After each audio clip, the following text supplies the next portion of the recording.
Well, distinguished guests, ladies and gentlemen, welcome back. We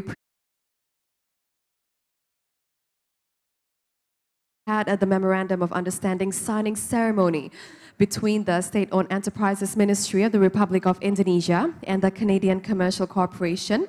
So today, now we're going to continue with our next agenda, and that is our panel discussion. And today we're going to be talking about an array of topics surrounding the SOE's commitment on NZE. On this session, we're going to invite to the stage the moderator and our speakers who are the ultimate absolute experts in their field. And together, we're going to learn a lot from them. So without further ado, it is with the greatest honor and pleasure that I shall invite our dearest moderator, the President Director of Mandiri Sekuritas. Let's give a big round of applause for Mr. Oki Ramadana.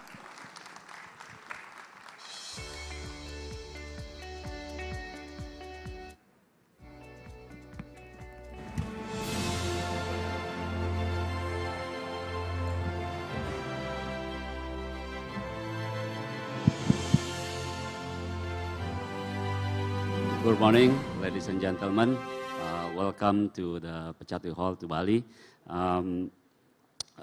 Today we have a very important session this morning with regards to net zero emission. Please welcome the distinguished speakers, Pak Atep Salyadi from Pertamina, Pak Darman Prasojo from PLN, Pak Hendy Priyosantoso from MindID, and Pak Toto Nugroho from IBCO, Indonesia Battery Corporation. Just as a background, in accordance to 2015 Paris Agreement, which committed to limit global warming to tackle climate change, Indonesia has actually prepared, our what we call a nationally determined contribution, or NDC. So our NDC has actually target to gradually reduce the carbon emissions by 29% up to 41% in 2030, and net zero emission by 2060. So it's it's the ongoing national collective effort with state-owned enterprises as the pillars of the economy in driving the forces towards the net zero emission. In this panel discussion, we have a representative from key SOEs on this topic to share their strategies to reduce carbon emissions, and also to share their efforts to reduce in terms of reliance on the fossil fuel and the collaboration in such efforts. So without further ado, I would like to invite Pak Atep Salyadi Darya Saputra, Director of Strategy, Portfolio and Business Development of Pertamina, Pak Darman Prasojo, CEO of PLN, Bapak Hendy Priyosantoso, CEO of MindID, and also Pak Toto Nugroho, CEO of IBC, to come to stage.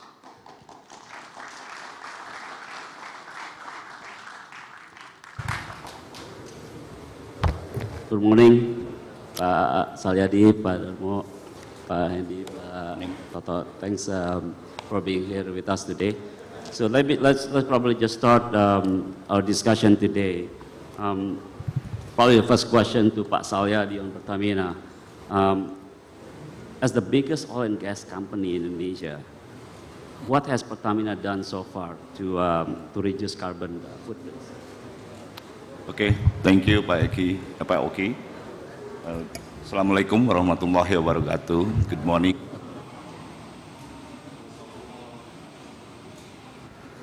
Convey the apology from our CEO, Ibu Nika, because she is not being able to present this session because she's not feeling well this morning. So allow me to share with you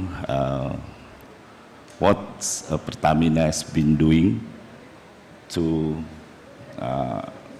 in connection to the commitment for NZA in 2060. Pertamina is ambition to a leading and reputable global energy company and to be recognized as environmental, social, and good governance company. Pertamina's commitment to implement the environmental sustainability and governance or ESG framework all in line with the company's business to encourage business sustainability in the future. To ensure that all sustainability programs and strategies are running and well recorded, all of them are translated into 10 sustainability focuses. Each aligns with SDGs and having its primary target. Pertamina's full commitment to implementing ESG aspect has encouraged Pertamina ESG rating to increase globally. So Pertamina has just received ESG risk rating by Sustainalytics, has been increased from 28.1 last year to be now 25.8 this year. So it's, I think, very it's good improvement. Yeah, now, in oil and gas industry, the ranks of Pertamina in terms of ESG has been improved to rank 8 from 15. And in terms of integrated oil and gas category, Pertamina is the ranks number 2, second globally. So I think this is the achievement that I think we will continue this process to have the better rating from, I think, very reputable Sustainalytics. Yeah. And addressing the climate change is one of Pertamina's sustainability strategy with the target of 30% emission reduction in 2030, which is above Indonesia NDC target of 29% by 2030. It was recorded that during 2010 until 2021, we have reduced 7.5 million tons of CO2 equivalent, or 29%, from the baseline to 2010. This emission reduction is achieved by reducing non-routine emission from process, which is utilized for own use fuel and for gas supply to customer, as much as 69.7% using more efficient equipment, which are included in energy efficiency program, contributed 30.9%, using energy from low carbon sources that contribute 16.2%, and also the other activities we are continuing to be doing. Maybe from outside, that's Pauki. Thank you, Pak Cahyadi. Maybe similar to questions would like to ask Pak Darmo as well. So what are the PLN's recent endeavors to actually reduce carbon footprint in the past year? I mean, what are the initiatives that PLN has launched to achieve the net zero? Thank you. And today, the Earth is warming. So the future of the Earth might be compromised. But here, we are here with one purpose of all. We need to ensure that the next generation is going to have a better future than ours. How are we going to do it? We need to reduce the emissions of greenhouse gas. And I'm here to announce PLN is fully committed exactly to do so.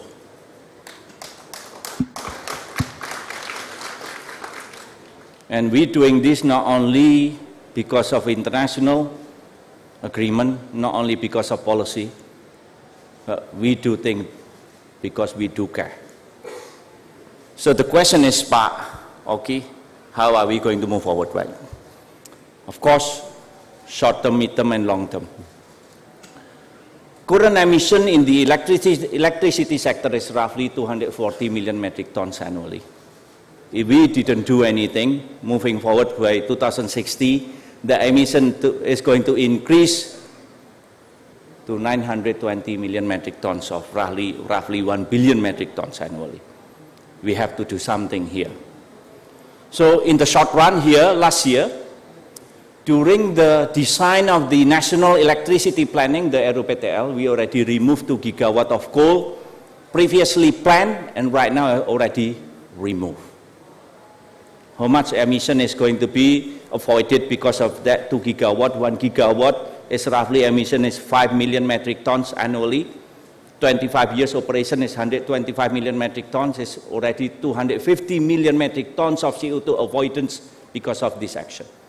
1.1 gigawatt of coal not only being removed but directly replaced with renewable energy operating as a base load. 880 megawatt coal is being replaced with natural gas, meaning it's going to be cleaner and also able to reduce CO2 emission by 50%. Is it enough? It's not enough. We devised the greenest national electricity planning in the history of Indonesia, adding 20.9 gigawatt of additional renewable energy capacity from today until 2030. 51.6% of additional power plants is coming from renewable energy. It's a tough challenge. Yes, it is a tough challenge. But we're going to keep moving forward regardless of the challenge ahead. Is it enough? No, it's not enough. We launched carbon neutral by 2060. Previously, business as usual, if we didn't do anything, 1 billion metric ton of CO2 emissions by 2060 is going to be zero emissions. Why are we doing this? We need to reclaim of humankind's right to survive, and we are doing this out of our conscience, reflecting a fighting spirit that human has to survive. We map out every single potential of renewable energy: wind, hydro, solar, geothermal, tidal, everything. We move forward to ensure that the additional renewable energy is going to take place. Today, the sector of energy is roughly 300 terawatt hour. By 2060, it's going to be 1,800 terawatt hour. 1,800 terawatt hour. That means we're going to need additional capacity of 220 gigawatt of additional capacity. It's mostly coming from renewable energy. That means roughly 500 until 600 billion US dollars additional investment. 7.000, 8.000, 9.000 triliun, Pak. Today, if we're talking about cheap energy is dirty, when we're talking about clean energy is expensive, but humankind innovate. When we auction solar in 2015 is 27 cents, 2017 is already diminishing to only 10 cents. Today we auction it is only 4 cents. Wind like 7 years ago is 13 cents, decreasing to 9 cents. And only last month when we auction it is 5.6 cents. Humankind innovates. In the future, when we're talking about cheap energy, we're talking about clean energy. That's the only way to move forward. Otherwise, it's going to have additional burden to the state budget. It's not going to be sustainable. And PLN is exactly to improvise, to facilitate in such a way that innovation is going to take place, drive the price down, and renewable energy is going to be able to compete head-to-head with fossil fuel in terms of system reliability, in terms of economics, in terms of commercial feasibility. We devise green financing framework. We devise a blended finance, commercial, bilateral, multilateral, concessional finance, philanthropy, just to make sure we are able to move forward with having access to low cost of finance. This is global climate change. The emission of 1 ton of CO2 in Jakarta, in Semarang, in Kendari, in Moscow, in Paris, in Tokyo, in Washington, D.C. is going to have exactly the same impact to the environment, the same damage to the environment. We're not going to be able to tackle this alone. We're not going to be able to bear this burden alone. The only way to move forward is through collaborations. Here we are state-owned enterprises. We're going to team up. We're talking about collaboration of strategy, collaboration of policy, collaboration of innovation, technology, investment, operation, domestic, regional, and international. Why? We're not going to be able to face this problem if we are fragmented. The only way to move forward if we are unified. This is a state-owned enterprise. We are here to make sure, to show the world that we are going to be together. We are facing another challenge. Huge amount of coal is going to enter our ecosystem. We are experiencing oversupply. International Energy Agency already announced the challenge in the transition of energy is not the investment in the renewable energy itself. Each time we do an auction, the competition is very healthy, it's transparent, it's driving the price down, and we're not running out of additional funding in renewable energy investment. International Energy Agency stipulating the main challenge of transition of energy is stranded assets. Huge amount of fossil fuel asset is entering our systems.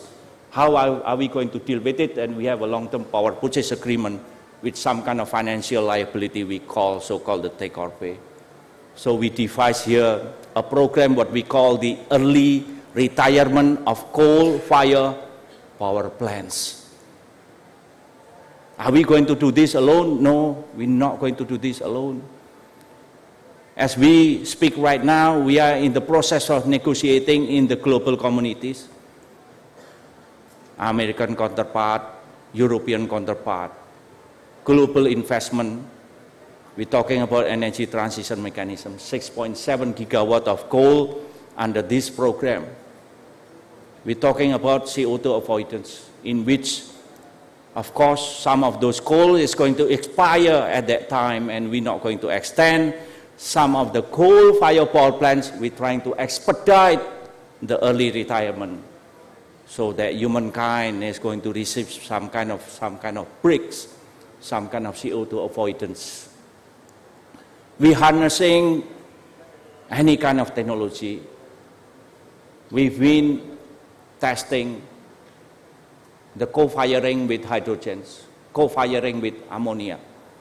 We've been doing some kind of co-firing with biomass, with some kind of technical success. We're trying to scale this thing up.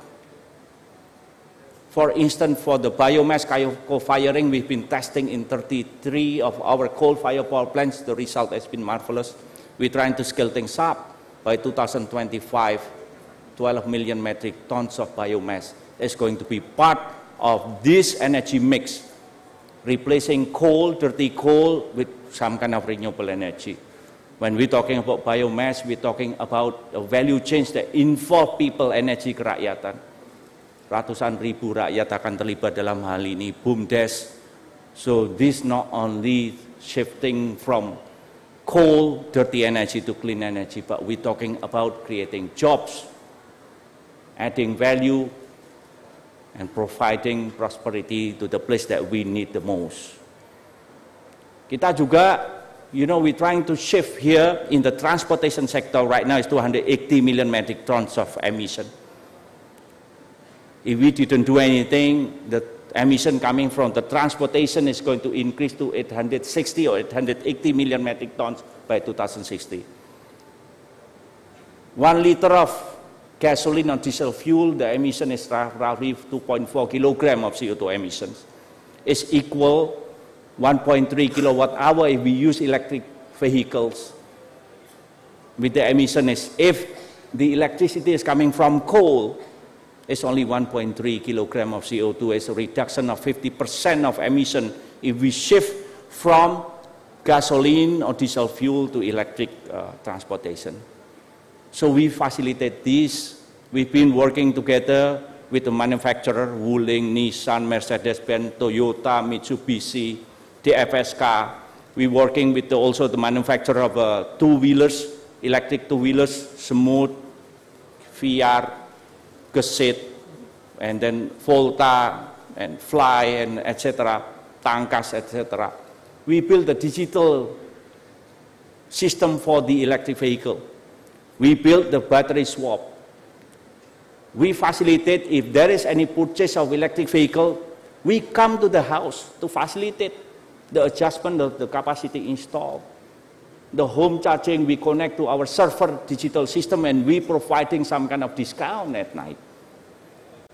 We're providing battery swap in every single branch office of PLN, 1,000 branches.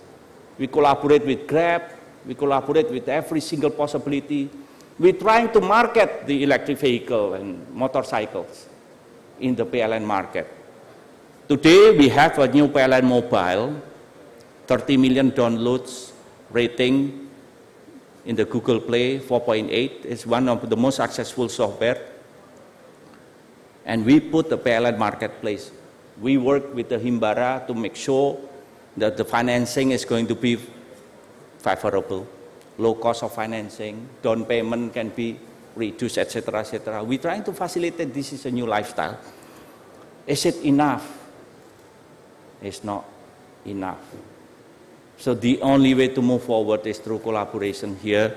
And I'm very proud here that the state-owned enterprise team up here together we can. There is the IBC, there is a Pertamina.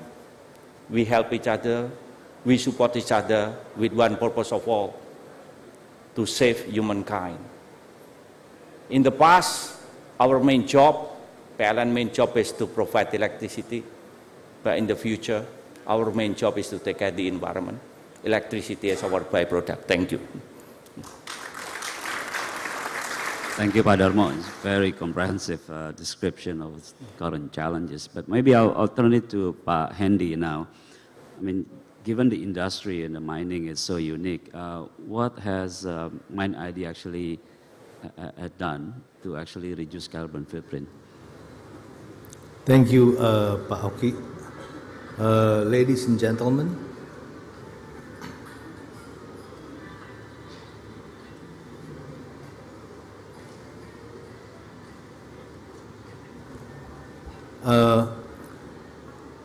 our group, the mining industry of Indonesia, comprised of 6 mining companies: Freeport Indonesia, Vale, Aneka Tambang, Timah, PTBA,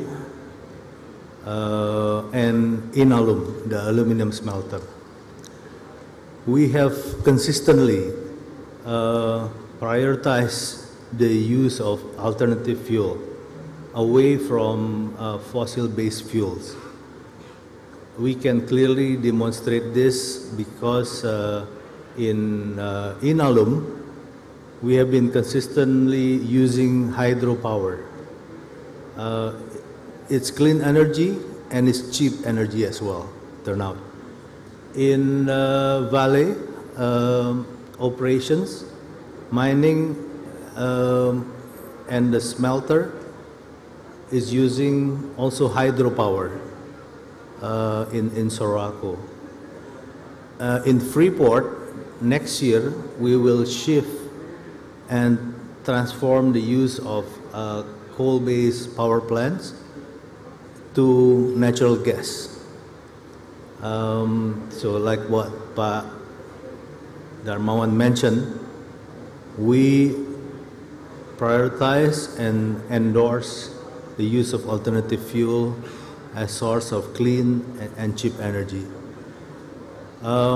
In Aneka Tambang, we promote the use of smart mining, where we do and shift from serial mining to parallel mining. The result is saving in terms of fuel use, and increase of productivity. In PTBA, we are going to electrify the use of fossil-based fuels in all of the heavy equipments, in the dump trucks, in the excavators, and by using electricity and cabling into the mining operations. In Freeport itself, as we now focus on the second largest underground block cave mining, it is completely run by electricity. All of the heavy equipments, all of the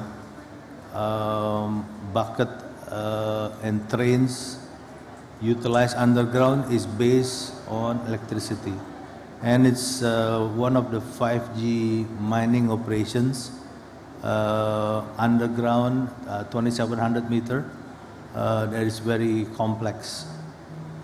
So aside from the promoting the use of alternative clean and cheap energy like hydro, natural gas, and wind, as well as photovoltaic, we also explore ways in terms of how we design to exploit and explore and produce in the mining activity itself. We have a clear policy of inviting communities to also be a part when we do plan for the ex-mining rehabilitation and revegetation.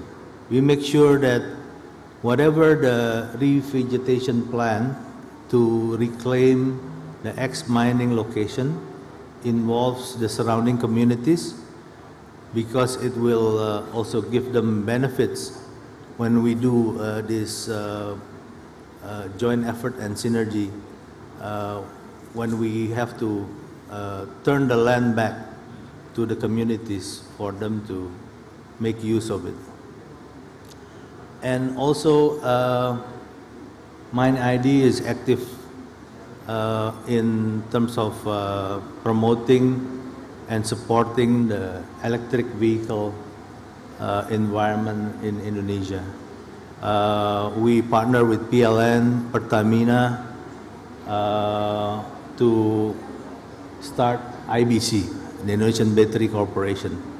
As it turned out that Indonesia is very rich in natural resources that is very provide very critical ingredients into the making of electric vehicle. We have aluminum. Aluminum, as it turned out, for one vehicle, we need about 1 ton aluminum that goes into the chassis and the frame, as well as into the making of the battery itself. 18% of the ingredient is actually aluminum, as well as nickel. Nickel is coming out of our Aneka Tambang mining operations, which produce nickel matte and produce later on can be upgraded to precursor and cathode into the key ingredients for electric vehicle battery manufacturing effort. That is basically the highlight of what the group has done, Pak Oki. Thank you, Pak Hendy. Maybe I just turn it back to Pak Darmo, with, still related to mining. Under PLN's energy mix, coal still contributes a big portion of the power generation. But what would you do differently? I mean, knowing that 2060 is our target for NZE, Pak Darmo. In other countries, they start building fossil fuel by 2013.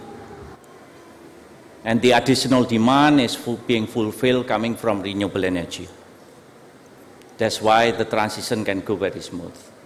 We are in different stage. We are in different situations. The additional fossil fuels still taking place today. Almost 13 gigawatt of coal is going to enter our system from today until 2026. I used to study in the US. I was part of environmental movement. I used to work with WWF. I used to be part of the team that devising the Carbon Cap and Trade. The American Power Act at that time was released by Senator John Kerry and Joe Lieberman. So I was part of the environment, and I don't know what the heck is happening today. I'm becoming a CEO of PLN, own and operate among the largest coal in the entire world. I feel like I'm becoming a Darth Vader, but don't worry, I'm trying to be a Luke Skywalker, you know.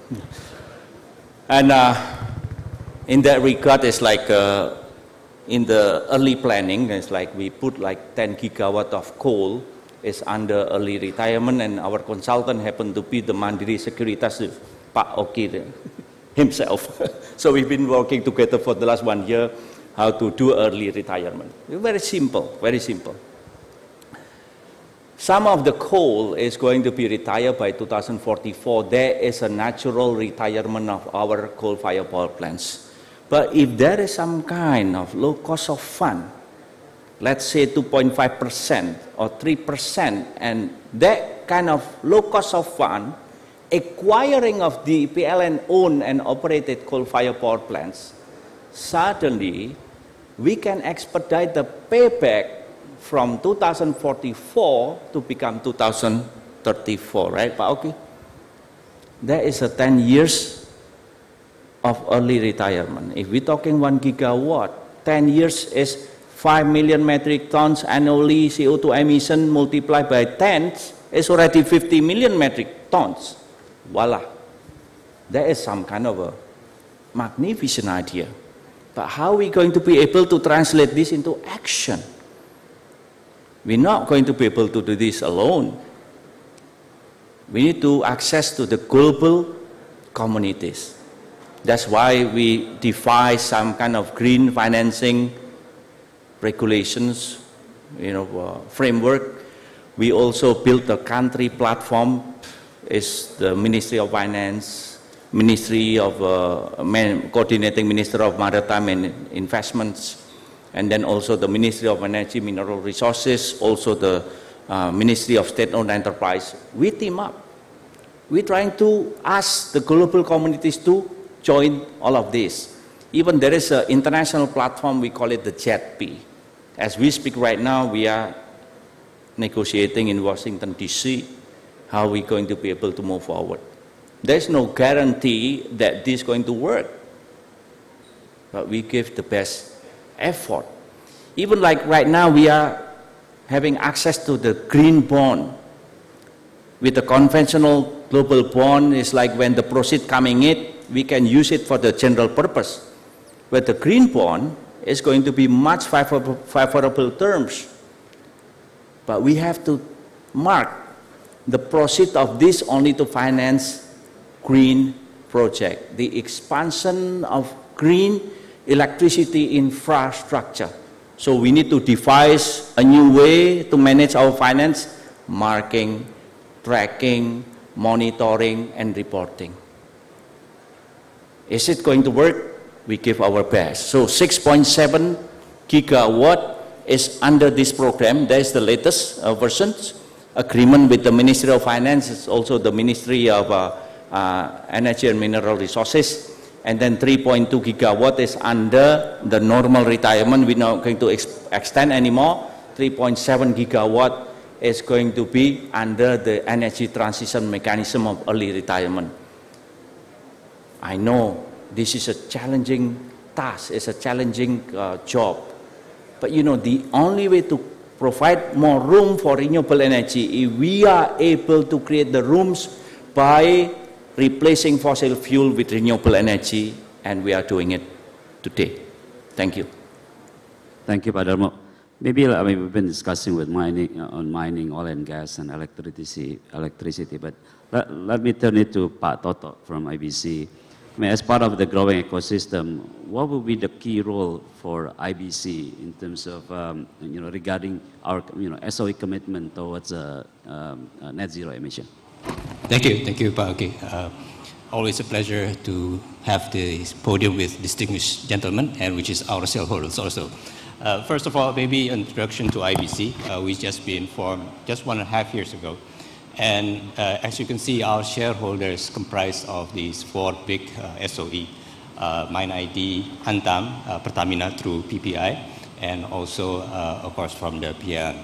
So this shows that the collaboration that we are doing into turning the net zero into zero is really something which is a big effort and big aspiration from the government. So as you can see that the IBC is formed as an investment company which really develop and supports the EV ecosystem in Indonesia. So it's not just EV batteries, but the EV ecosystem. And we really, our aspiration is again to have the capability to be the global player in EV batteries and EV mobility. Why do we have such big aspiration? Because as mentioned before, we have the resources, the nickel that we have, the aluminum that we have in a significant number. The other one is the market. Here in Indonesia, we have one of the biggest market for automotive industry. For cars, it's 1.52 million cars per year. For motorcycles, it's about 8 million units per year. We have that as a market. And the other one, of course, we have the supply chain capability of the automotive industry here in Indonesia, where it is coming into a production hub of the ASEAN region. So this is why that IBC, we have such big aspiration in going forward. Now, I guess one of the things that needs to be highlighted, it's not going to be easy, because maybe if you see the EV batteries, it's small, but in order to have the integration of production from mining all the way to the cell is very significant in terms of investment and in terms of cooperation. And this is good because we have the investor forum today, and this is why actually in terms of the end-to-end production, we need to have the cooperation with international partners, investors, because it is a high technology, high investment, and also very complex project. So this is one thing. And again, I'd like to acknowledge one of our partners, the CATL from China, which is one of the biggest EV battery producers in Indonesia, is here present. Thank you very much for coming here. And again, this is something that we need to do. So the discussion, this is all about cooperation, all about investing with the investor to have this kind of magnitude. So Indonesia can be one of the biggest EV battery producers in Indonesia. So we're quite positive in terms of we're looking forward. As you know, maybe from the news, Indonesia has groundbreak the first 10 gigawatt hour of battery EV production in Karawang. This is a very significant step for Indonesia. This is the biggest battery production EV in the ASEAN region, right? And this is, can be integrated with the EV producers here in Indonesia. That's one big aspect that we have been cooperating. The second one is the end-to-end integration from mining to battery production. This is with the 2 biggest players, one the CATL, the other one is LGES from South Korea. The investment is around $15 billion, and it will take 3 to 4 years to have the production for the EV battery.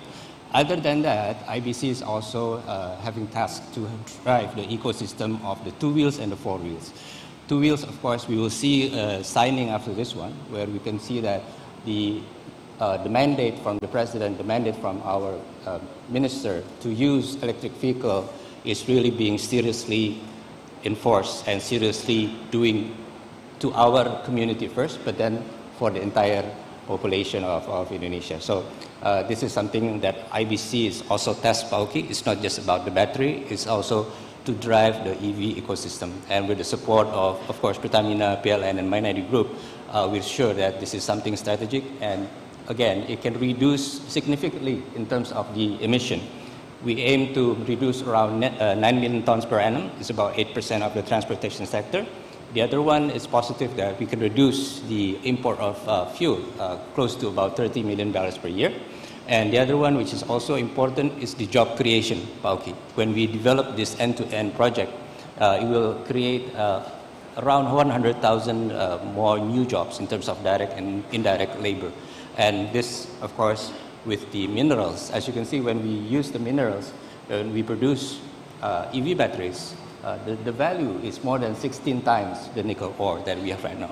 So as you can see from our slide overhead, is that the timeline, we need to start fast doing the EV ecosystem for the two wheels, but then we also chase into in terms of the big production of the EV batteries in 2024 and 2025. So hopefully having this kind of commitment from the shareholders, from the investors, we are sure that we will be able to deliver what in terms of the aspiration of the shareholders has given to the IBCT.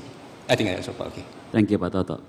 Maybe, we're discussing about strategy going forward. Maybe I'll go back to Pak Salyadi. What is Pertamina's strategy towards the oil and gas business, which supports and in line with the 2060 NZE target? Thank you, Pak Oki. I would like to say good morning to Pak Wamen, Pak Pahala, for joining us here. I think for Pertamina, to show our commitment for the NZA in 2060, of course it is in line with the governments of Indonesia's commitment.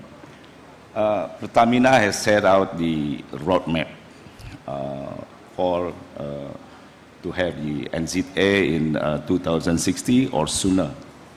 In the roadmap, we have set out the two pillars, which is the first one is decarbonization for its current business, and the second one is development of new green business. And the two pillars, we have the three enablers, which is one is first, develop carbon accounting standards and measurement. The second one is build sustainability organizations. And the third one is stakeholder engagement to full support in national NZA target and commitment.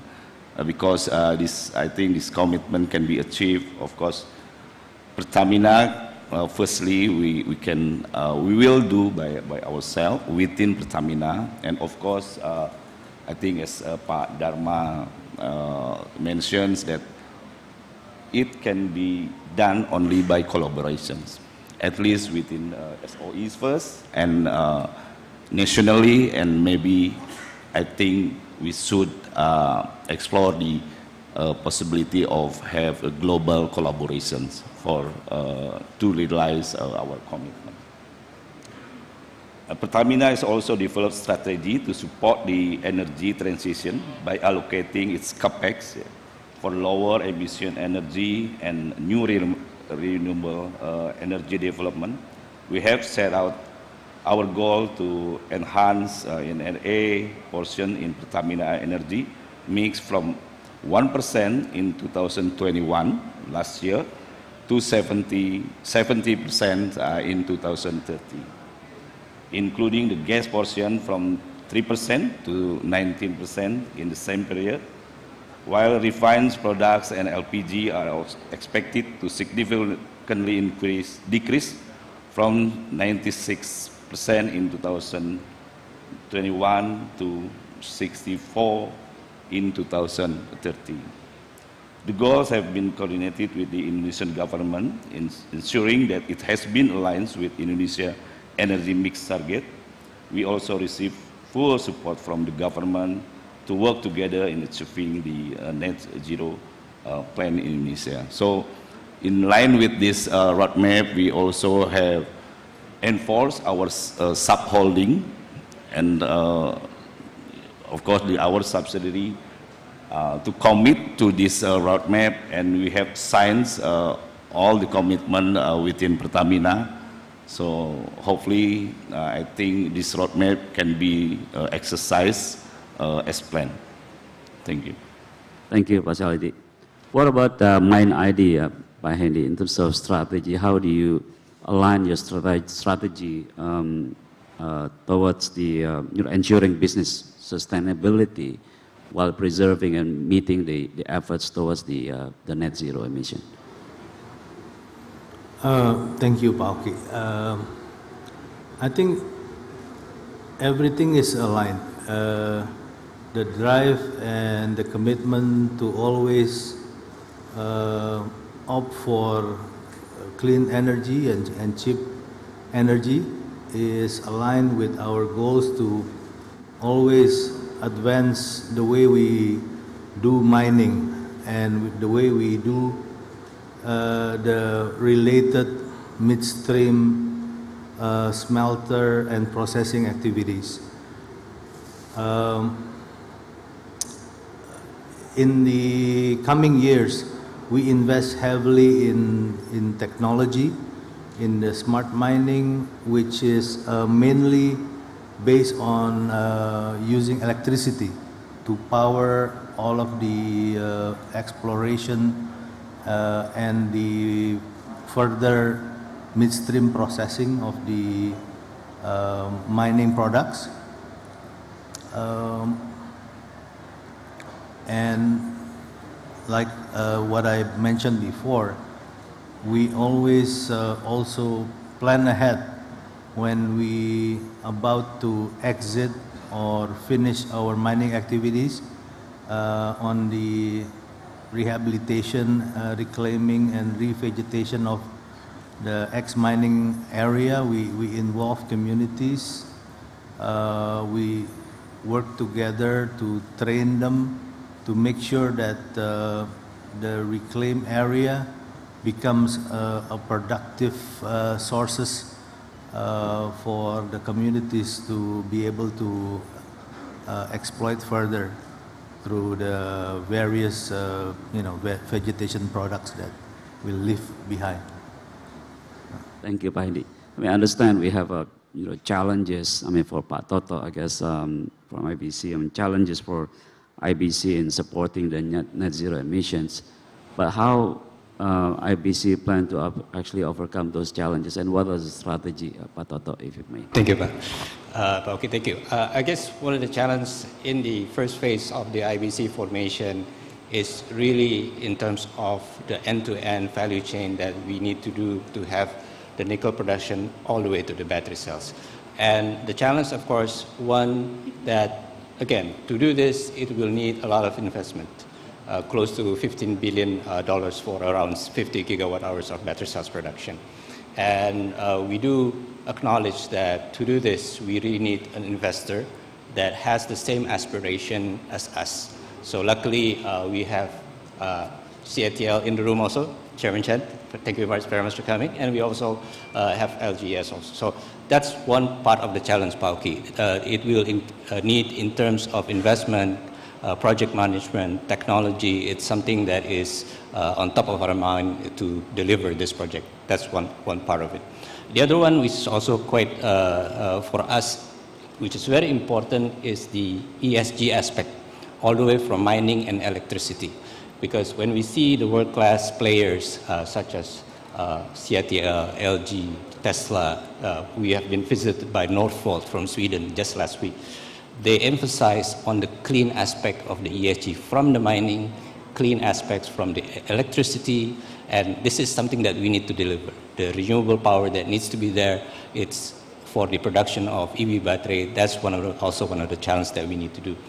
The other one that we often overlook is the capability of the manpower. As you can see that if we develop this end-to-end production capability, we need thousands and thousands of workers, direct and indirect workers with experience. That's one of the problems, because as you can see, the EV battery is very new here in Indonesia. During the past year, I can only see 300 persons that is being actually trained for EV batteries. And we need a lot more than that. And then this is something that we need to address as an SOE to prepare the manpower side. The other one is the infrastructure of charging. Of course, Dari Pak Darmo has been very good in terms, thank you very much, but in terms of setting up the charging station. I've been using an EV car for the last 8 months, and I have no problem driving all around Jakarta, and I have no problem from Jakarta to Bali. And this is something which is very good to support the infrastructure that we need. The other one that probably that I need to add is the mindset of the consumers, that we need to prove using the EV two wheels will bring benefits, using the four wheels will bring benefit to us. And it showed that by using, we just did with PPI a study on the two wheels, using for the hail riders, it will save them about 50,000 rupiah per day. And this is a very, very significant number for the mass of the people. So this is something that, again, a challenge for us in terms of the adoption. And you can see that we are doing all our best in terms of overcoming this challenge, but I can see that with all the support from the SOE, all support from the investors, also from the media, it's very important to have that kind of adoption mentality through going to EV, because at the end of the day, we will benefit all of us. We have a cleaner environment, we will have a transition of energy, reducing our import of fuels, and also have the multiplier effect for the whole Indonesian nation. So I think that's the way to go, Pak Oki. Thank you, Pak Toto. Maybe now I'll turn it to floor audience. If there are any questions to any of the panelists, give a chance for anyone.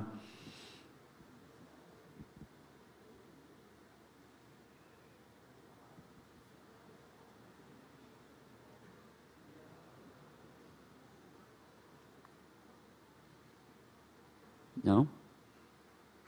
Okay, maybe, without further questions, I guess, we have probably last questions in terms of final remarks from every one of you. I think, together, Pertamina, PLN, Mainadi, and IBC can have a huge impact in terms of the carbon footprint, reducing the carbon footprint. So what are our thoughts in terms of doing it all together, right? What are the plans to achieve this target together? Maybe started with Pak Salyadi, and then Pak Darmo, Pak Hendy, and Pak Toto. Thank you. I think it's true that we are here. Four of us can have the major significant impacts to our commitment for achieving the NZA. And I think, as you heard before, that four of us have the initiative, a plan to get the the NZA in line with the government's commitment. And I think with our effort and also collaborations among us, at least four of us, and also supported by government's support, I think hopefully we can achieve what we planned before. Yeah. Thank you, Pak Salyadi. Pak Darmo, any final remarks? And we have to admit today that we face a big challenge. The paradigm of thinking has to change, and PLN also has to change. Before, we are a company that is supply-driven strategy, and we have to shift to green demand strategy. PLN has been devising green products. With the additional of green demand, we have to take care of our customers with the additional requirement. We build strategy of developing renewable energy, but not only that, we are devising a new strategy how the new green economy going to be fulfilled. For instance, here, today we're signing with the multi-bintang of green product, in which the electricity is marked coming from renewable energy with a green tariff. 3.5 gigawatt of additional demand with this kind of fashion, imposing additional requirement of environmental sustainability. We have to change. But with this kind of shift also, before the fluctuation is only coming from demand, with this kind of renewable energy additions, the fluctuation is also coming from the supply side. It just happened, Pak Pahala here, the Pak Wamen, Satu BUMN already instructing to us to do a digitalization. We've been doing digitizing our power plants, transmission distributions. 1 year ago, Pak Wamen paid a visit to our Jawa Madura Bali control center, and he asked, how are you going to be able to accommodate the additional of renewable energy with the characteristic of intermittent? Pak, today, Pak, I can report to you, Pak, we built the state-of-the-art of technology, of dispatch technology, collaborating with the Global Power System Transformation Coalition, Pak. In the next 1 year, Pak, our system is going to be able to balance the fluctuation not only on the demand side, but also on the supply side, Pak. Then the digitalization has been under the watchdog of Pak Wamen here, and we report every 2 months how the progress is taking place, Pak. Is it enough? It's not enough. There is a transformation of organizations through the holding, sub-holding. Through their transformations, we have the chance, we have the new organization that facilitate the development of capacity building and technical know-how that really fit, that really relevant to the challenge of the future, the renewable energy, the green transitions. So this holding, sub-holding is also expediting that one. We do a self-imposed cap, trade and tax among our 26 coal-fired power plants with a great success. Even though the cap tax has been postponed by 2025, we are ready exactly to do so by today. We also developing strategy of natural-based sequestration, natural-based mitigation solutions, in which we have so much area in which we start planting mangrove, trees, and this part of the carbon offset. So we have to change, and the transformation is taking place not only on the technology, organization, the new corporate culture, capacity building, technical skills, and every single thing. So we trying here to shift a PLN, the previously organization that is static, that is backward-looking, to become organization that is dynamic and forward-looking, that based on the technology and innovations. And here today, we declare that the only way to move forward to address the climate change is through collaborations, and state-owned enterprise is becoming the foundations, and the battle has just begun. Thank you. Pak Hendy. Again, we would like to iterate our commitment to focus on 3 things. One is to always look for ways to have a better alternative in terms of fuel sourcing, prioritizing the use of clean energy and cheap energy. Number 2 is we will always focus on how we can use our tailing and slag as part of the recycling activities to reduce carbon emission, and also the reclamation and rehabilitation of the ex-mining areas to promote carbon capture by repopulating the ex-mining area with the new vegetation that can do carbon capture. And thirdly, we will always focus on ways to find new technologies by ways of smart mining, using of technologies that can promote lesser use of fuel and higher rate of productivity. Thank you, Pak. Thank you. Pak Toto. Again, IBC is committed in terms of driving the ecosystem in Indonesia. We are not just doing the batteries, but also the EV ecosystem. And very much so, we need cooperation between all of us, the SOE and also the investors, because this is key to achieve what our aspiration as a nation, being one of the, I guess, most blessed countries in terms of EV batteries and EV ecosystem. On a lighter note, to the audience here, I'd like to give a message. Please try the electric vehicle, whether it be 2 wheels or 4 wheels. Pak Hala is our role model. He owns a Gesit, ya Pak ya. He owns a Gesit, a 2 wheels. So let's never pause. And we should also, on a daily basis, start using EV. Whether 2 wheels, 4 wheels. I felt it myself using the 4 wheels. I'm not just getting a lower fuel bill, but also it's the environment. It's something that our younger generation needs to adopt.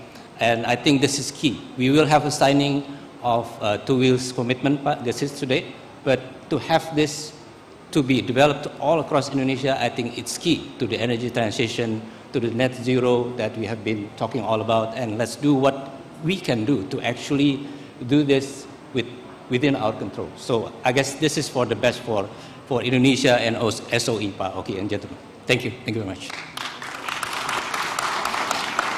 Thank you, Pak Toto. So I think we can hear, you know, Pertamina, PLN, MindID, and IBC have taken major steps towards the net zero emission, and they have laid out their strategy in terms of the carbon reductions. And I think through the collaborative efforts, you know, of these 4 SOEs, we believe it's a strategic investment to bring a huge impact to us in terms of reducing carbon footprint. So I think, again, you know, give a round of applause to everyone, all the panelists here. This concludes our session today in net zero emission. Thank you for the panelists. As a sign of the 4 SOE series commitment and efforts, shortly we will begin by signing SOE commitment in achieving the target, the net zero emission. Once again, thank you very much, ladies and gentlemen, and have a good day. Thank you.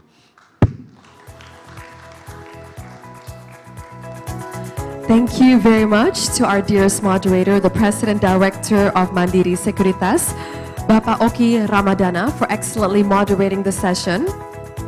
And would also like to sincerely thank our dearest speakers for sharing with us their knowledge and their input on the commitment on NZE by the state-owned enterprises. And ladies and gentlemen, next, we're going to proceed to the next agenda, and that is the SOE's commitment on NZE, and it will be implemented in the form of a series of signings. Ladies and gentlemen, we'll start the signing, or the MOU signing of the acceleration of electric motorcycle program.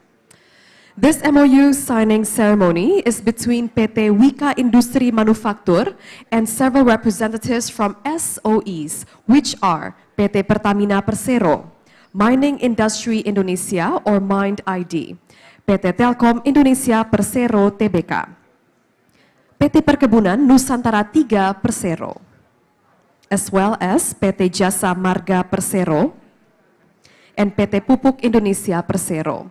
And ladies and gentlemen, for this MOU ceremony, we'd like to sincerely thank everyone for your participation and for your attendance here today.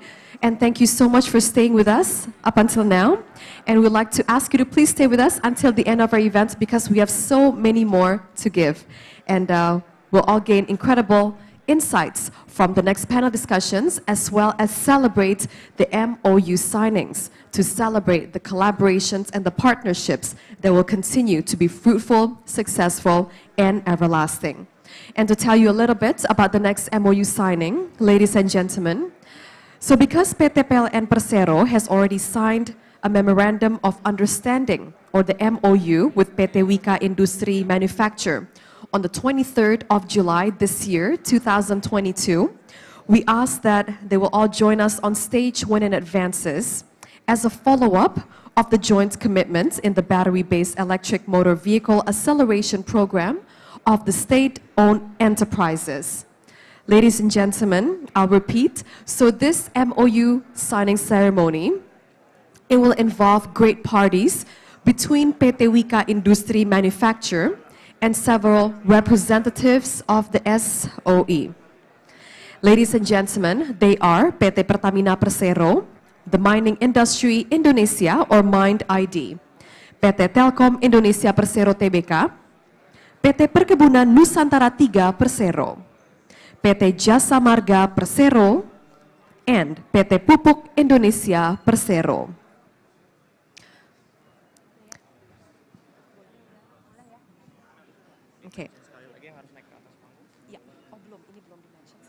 Okay, ladies and gentlemen, without further ado, it is with the greatest honor and pleasure that we shall invite the witnesses of the signing ceremony.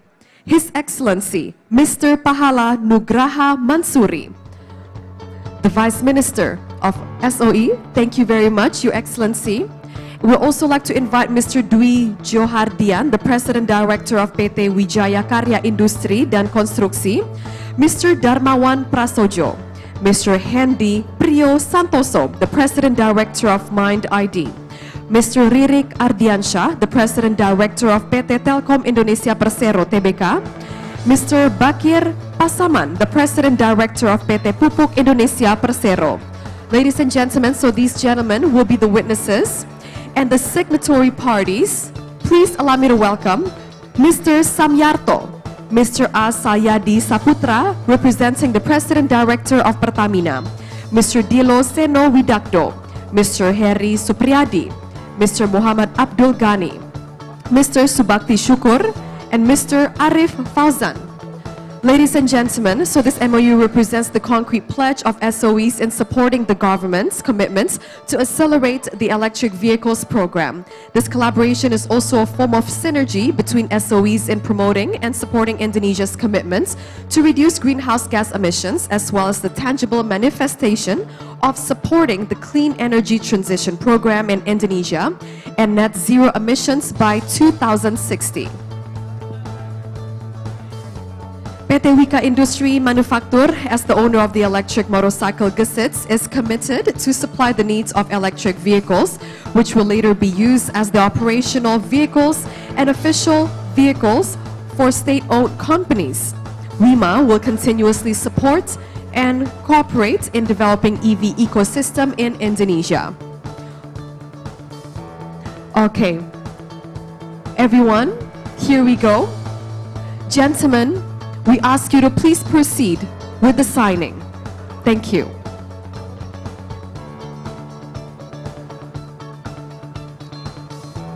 Along with the witnesses, gentlemen, we ask you to please proceed with the signing. Kami persilakan Bapak untuk menandatangani Memorandum of Understanding. Terima kasih. Ladies and gentlemen, let's give them a big round of applause. This is it, ladies and gentlemen, the MOU signing between PT Wika Industri Manufaktur and PT Pertamina Persero, PT PLN Persero, MIND ID, PT Telkom Indonesia Persero Tbk, PT Perkebunan Nusantara 3 Persero, PT Jasa Marga Persero, PT Pupuk Indonesia Persero. We'd like to ask all gentlemen to please show the document. And we'd like to ask all photographers to please capture this great moment. Through this MOU, ladies and gentlemen, these 7 SOEs has shown great commitments to procure up to 2,000 units of Gesits electric motorcycle. They'll be consistent with the government's commitments to support the EV adoption in Indonesia. And this great collaboration is expected to help accelerate the electric vehicle program to support the national energy independence and net zero emissions in 2060. Thank you very much, gentlemen. And once again, let's give them a big round of applause. Thank you so much, everyone. And now let us have a group photo session together with the witnesses as well as all signatory parties. And we'd like to thank our photographers for capturing this great moment. Ladies and gentlemen, this collaboration also reflects the commitment of SOEs to the G20 presidency in 2022. And here's the group photo session together of signatory parties along with the witnesses. And once again, ladies and gentlemen, let's give them a big round of applause. Congratulations, everyone.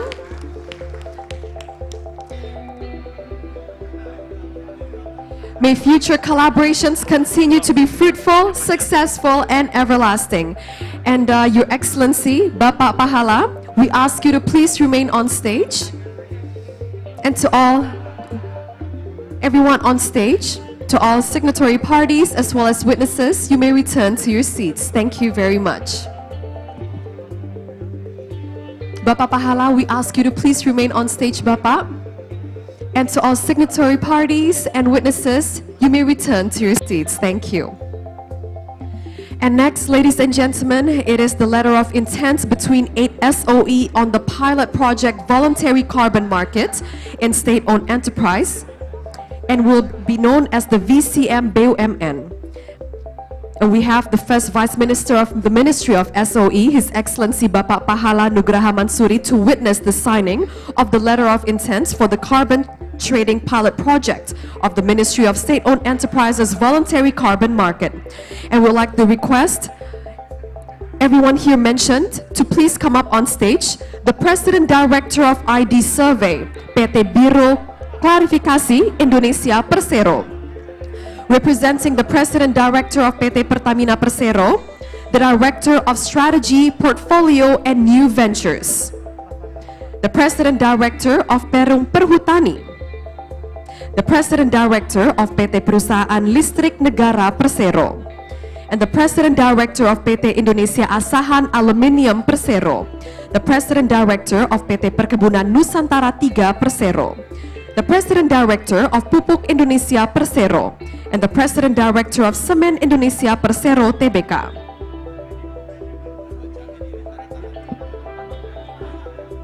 Ladies and gentlemen, so this letter of intent is between 8 SOEs on the pilot project voluntary carbon market and state-owned enterprise and will be known as VCM BUMN. So ladies and gentlemen, we will hand over the ylang tree as a symbol of reducing carbon emission.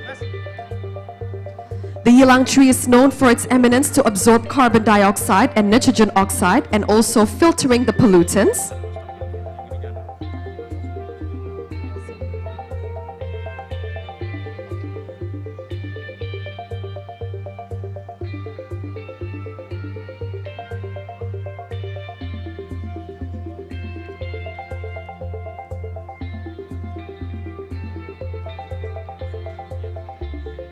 So ladies and gentlemen, this letter of intent is between 8 SOEs on the pilot project voluntary carbon markets in state-owned enterprise and will be known as VCM BUMN.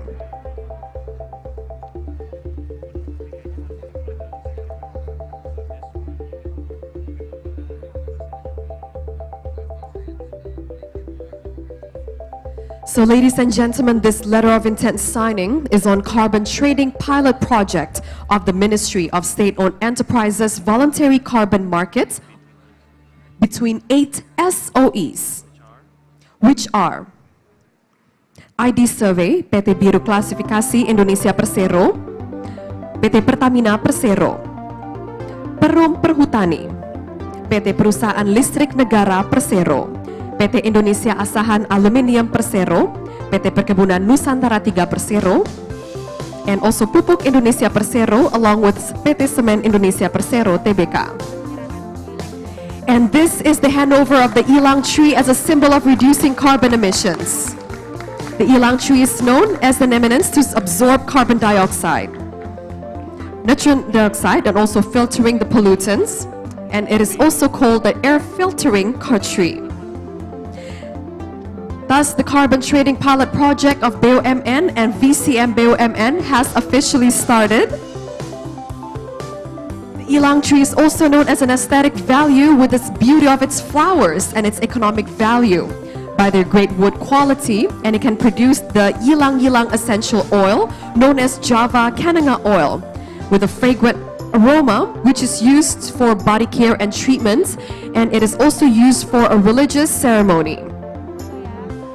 Ladies and gentlemen, let us capture this great moment together, and let's give them a big round of applause. This is it, ladies and gentlemen, the letter of intent signing on carbon trading pilot project of the Ministry of State-Owned Enterprises Voluntary Carbon Market with 8 SOEs. Thank you very much, everyone. And Bapak Pahala, Your Excellency, we ask you to please remain on stage. And for everyone else, thank you very much. You may return to your seats. And ladies and gentlemen, the next one, it is on a Memorandum of Understanding Cooperation in Potential Business Relationships and Data Exchange for Carbon Trading Business Developments between PT Pertamina Persero and Indonesia Stock Exchange. Ladies and gentlemen, now in recognition of the future success of our major project collaboration, we will take a moment to highlight several strategic partnerships that will drive Pertamina's net zero emissions commitment. Let us start with the session signing ceremony, the MOU cooperation and potential business relationships and data exchange for carbon trading business development between PT Pertamina Persero and Indonesia Stock Exchange. Our signatories, allow me to invite on stage Mr. Iman Rahman, the President Director of Indonesia Stock Exchange. We'd like to invite Mr. Iman Rahman up on stage. We'd also like to invite, representing the President Director and CEO of Pertamina, Mr. Salyadi Saputra, the Director of Strategy, Portfolio and New Ventures of PT Pertamina Persero. And witnessing the signing ceremony, we have His Excellency Mr. Pahala Nugraha Mansuri, along with Mrs. Justini Septiana, the Deputy Commissioner for Capital Market Supervision of Indonesia Financial Services Authority. Thank you very much, everyone. And now, Excellencies, you may proceed with the signing.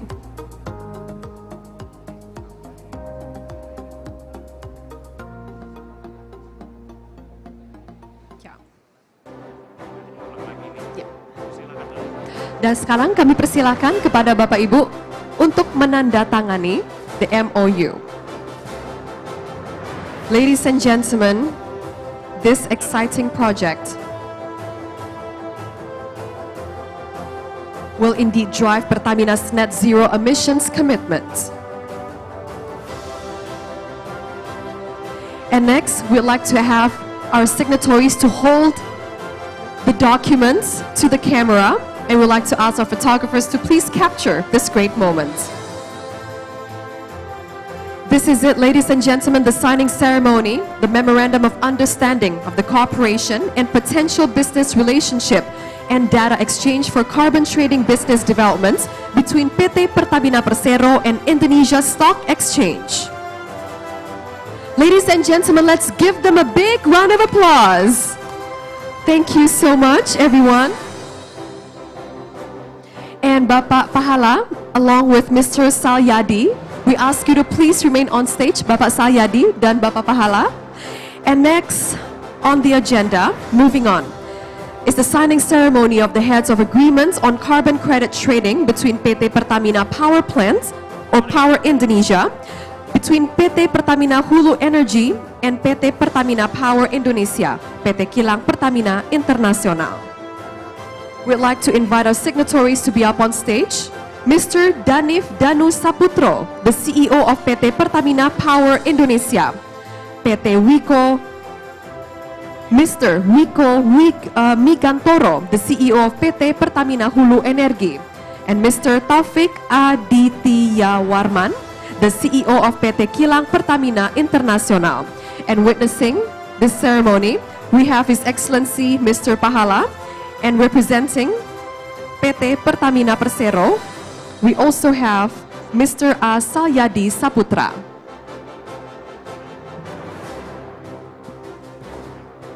And gentlemen, we ask you to please sign the document.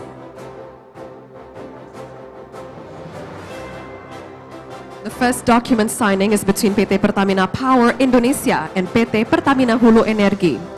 And now we continue with the signing between PT Pertamina Power Indonesia dan PT Kilang Pertamina International.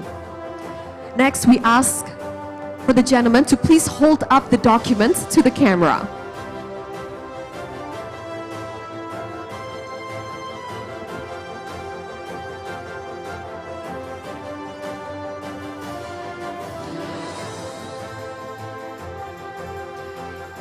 And gentlemen, we ask you to please sign.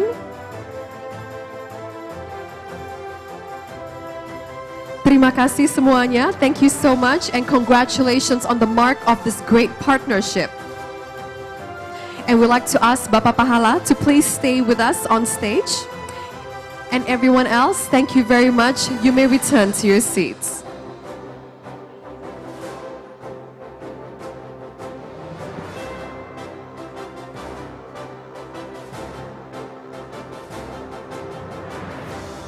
Thank you very much, Papa Hala. We ask you to please remain on stage.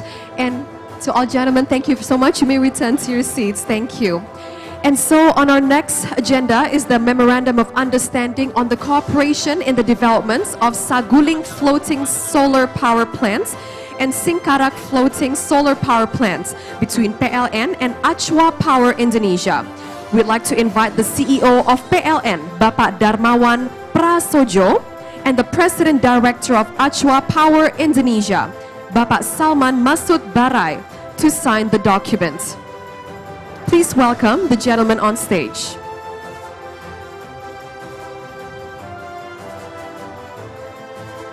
And to witness this ceremony, Bapak Pahala Nugraha Mansuri and Bapak Wahyu Hidayat, the Senior Advisor. We'd like to invite the Bapak Wahyu Hidayat, the Senior Advisor of Achwa Power, to join the ceremony. All right, gentlemen, we welcome you to please sign the ceremony, to sign the documents. Thank you.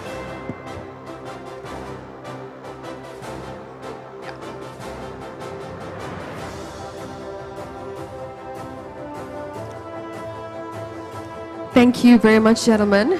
And now you may switch the documents. This is it, ladies and gentlemen, the signing of the MOU on the cooperation in the development of Saguling Floating Solar Power Plants and Singkarak Floating Solar Power Plants between PLN and Achwa Power Indonesia. Let's give them a big round of applause. Thank you very much, gentlemen. And you may now return to your seats.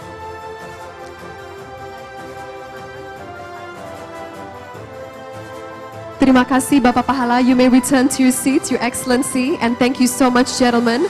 Congratulations on this great mark of this much anticipated, much needed partnership.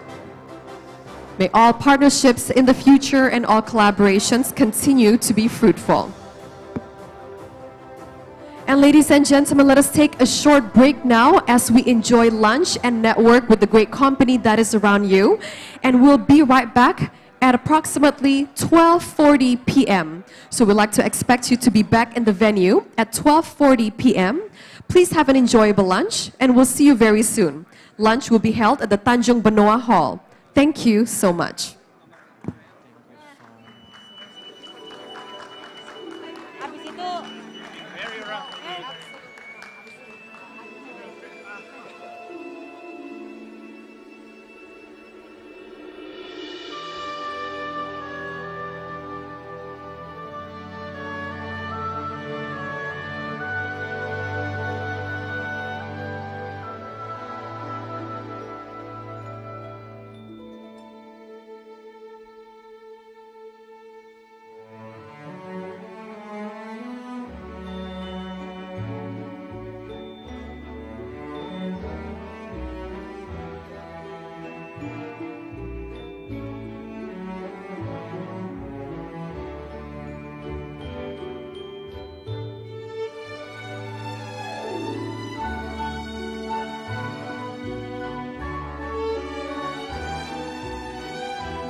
Not everything in life is created equal. Some people have to work harder, take a little bit more risks. And some children have to be a little more patient. Progress takes time, but advancement requires initiative. We believe in capital investment that can spur the wheel of progress. Mandiri Sekuritas's decades of experience allow us to be Indonesia's most reliable and capable investment bank. We connect investors with national corporations that build roads across the nation, realize new generation international airports, construct modern transportation systems, develop intercontinental trading ports, and build power plants in the outlying region. Because what truly matters is the growth beyond profit. Mandiri Sekuritas, your trusted partner to prosper.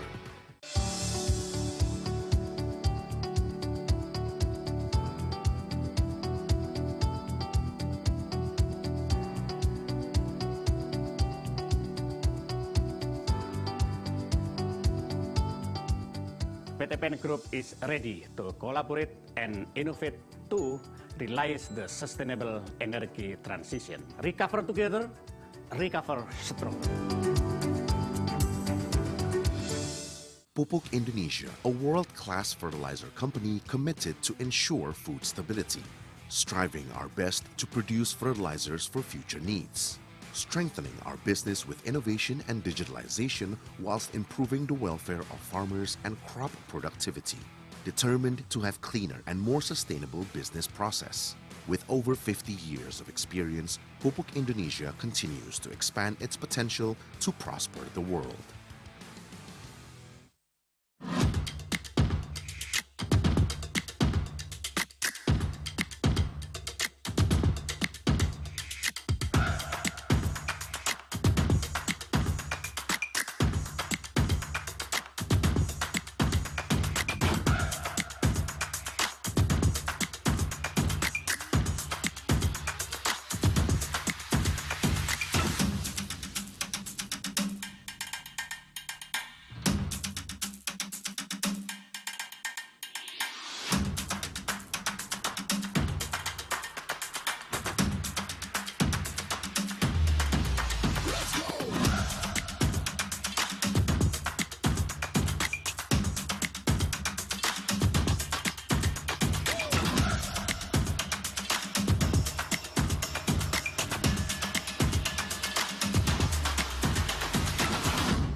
The mystical beauty of arts, culture, and heritage, from east to west. We are ready to welcome the world.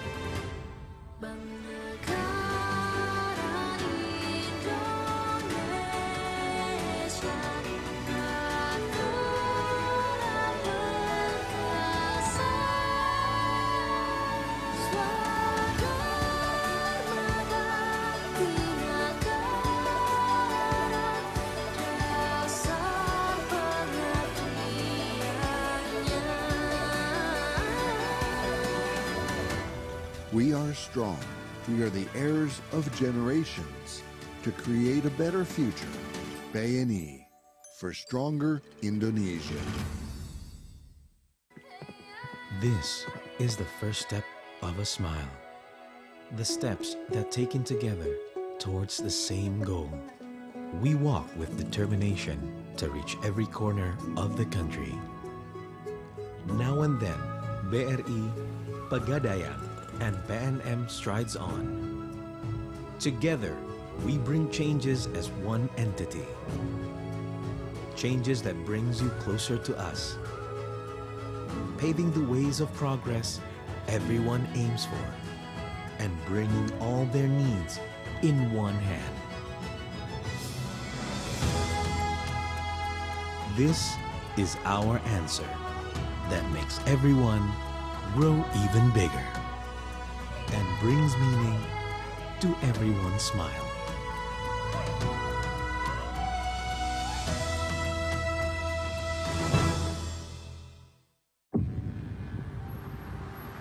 Looking at the world today, full of innovation and everything new, it begs a question.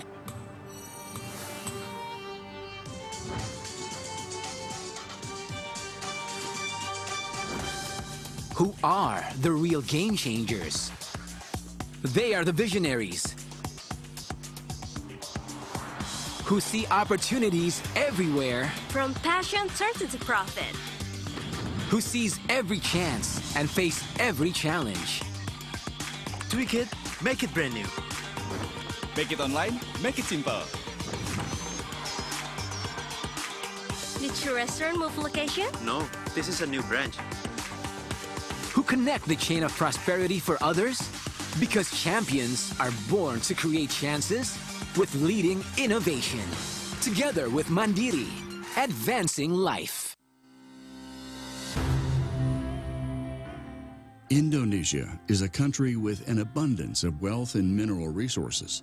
To explore and develop the mineral resources in Indonesia, Mind ID, Mining Industry Indonesia, was formed as a state-owned holding company of large mining companies located throughout the regions. Mind ID is the largest diversified and vertically integrated metals and mining company in the ASEAN region. The companies under Mind ID aims to deliver the mandate of Mind ID, manage Indonesia's strategic mineral resources and reserves, encourage the mineral industry's development of the downstream industry, and become a world-class company. Mind ID continues to explore, to seek and maximize the potential of the country's natural resources, and to develop these potentials to promote the lives of the Indonesian people. Energy moves us forward passionately to explore opportunities, to make a million dreams come true. Pertamina believes we can go faster and better while keeping in harmony with the sustainability of our Earth's future. With various energy transition initiatives, Pertamina provides clean and environmentally friendly energy from diverse local sources. The warmth of the sun produces low-emission energy. The abundance of geothermal ignites life on every front, meeting energy needs by reducing emissions, protecting biodiversity, and preserving the green earth. Let's move towards our shared goal. Preserve nature, support sustainability, protect the future of our home, our only earth. Pertamina, energizing sustainable future, energizing you.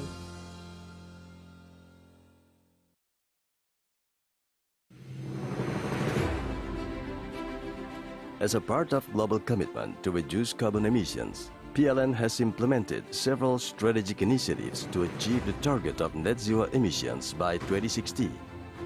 The first initiative is to conduct an early retirement for coal-fired power plants. Second, accelerate and optimize the new and renewable energy for the power generation sector. Third, expand the biomass co-firing program as a replacement for remaining fossil fuel-based generators.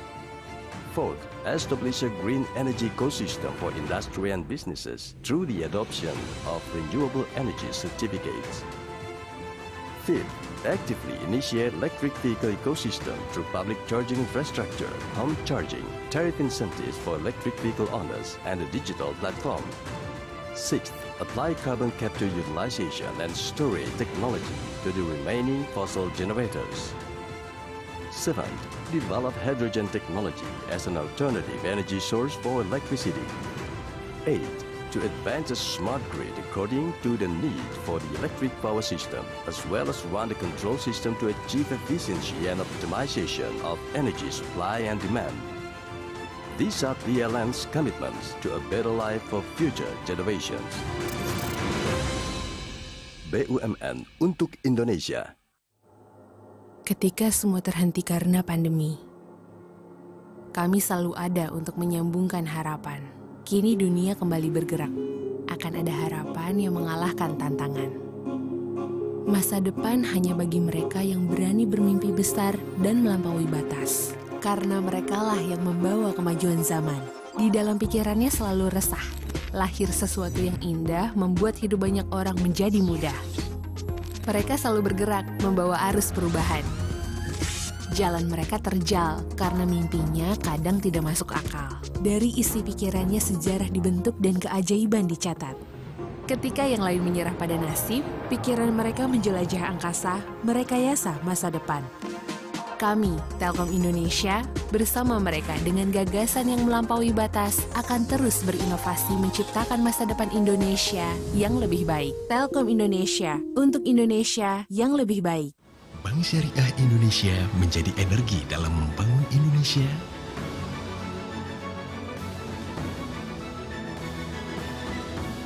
Membangun manusia.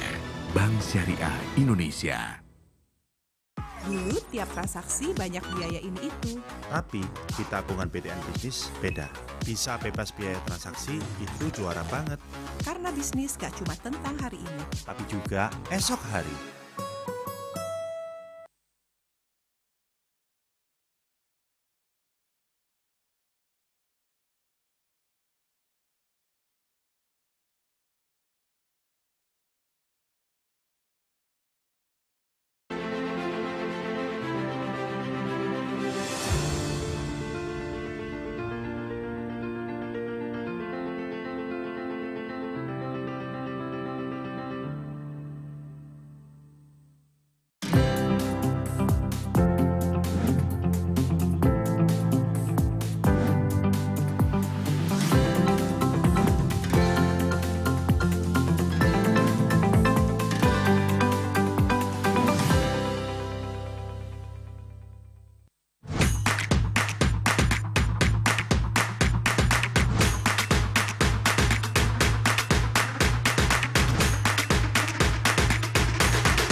Not everything in life is created equal.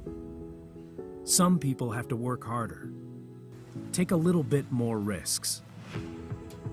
And some children have to be a little more patient.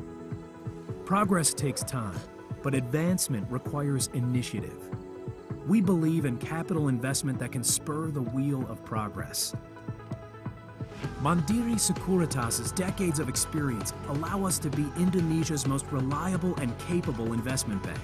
We connect investors with national corporations that build roads across the nation, realize new generation international airports, construct modern transportation systems, develop intercontinental trading ports, and build power plants in the outlying region. Because what truly matters is the growth beyond profit. Mandiri Sekuritas, your trusted partner to prosper.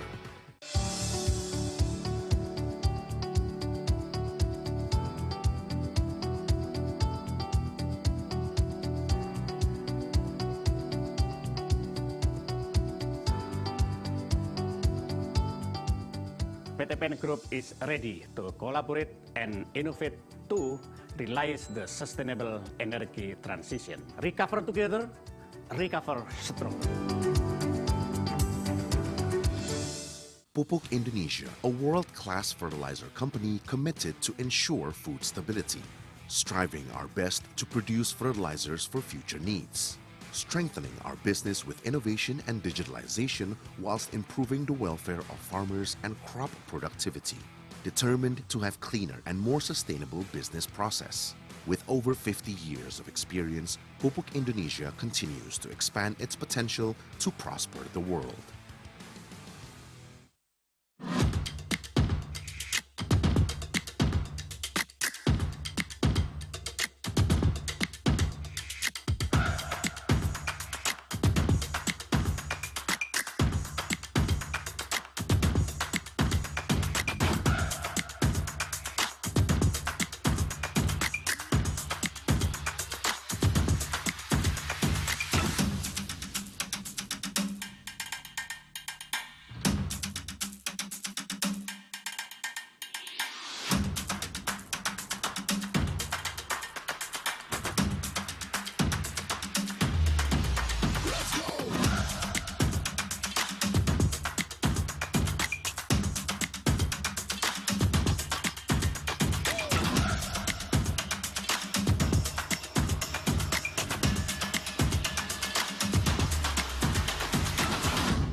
The mystical beauty of arts, culture, and heritage, from east to west.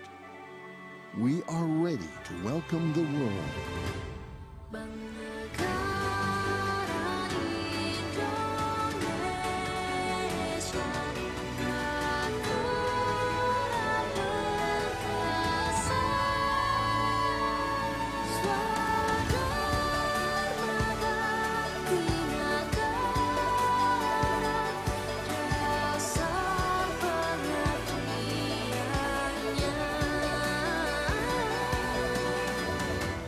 We are strong. We are the heirs of generations to create a better future. BNI for stronger Indonesia. This is the first step of a smile. The steps that taken together towards the same goal. We walk with determination to reach every corner of the country. Now and then, BRI, Pegadaian, and PNM strides on. Together, we bring changes as one entity. Changes that brings you closer to us. Paving the ways of progress everyone aims for, and bringing all their needs in one hand.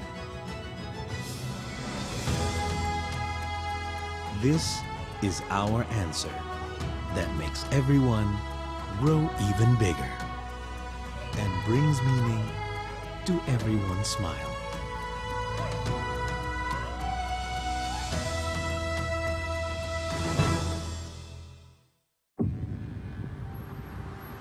Looking at the world today, full of innovation and everything new, it begs a question.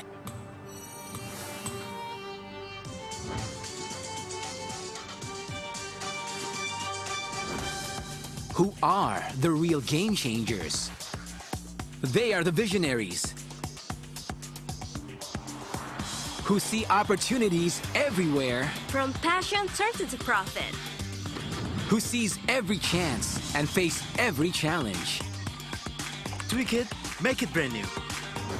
Make it online, make it simple. Did your restaurant move location? No, this is a new branch. Who connect the chain of prosperity for others? Because champions are born to create chances with leading innovation. Together with Mandiri, advancing life. Indonesia is a country with an abundance of wealth and mineral resources.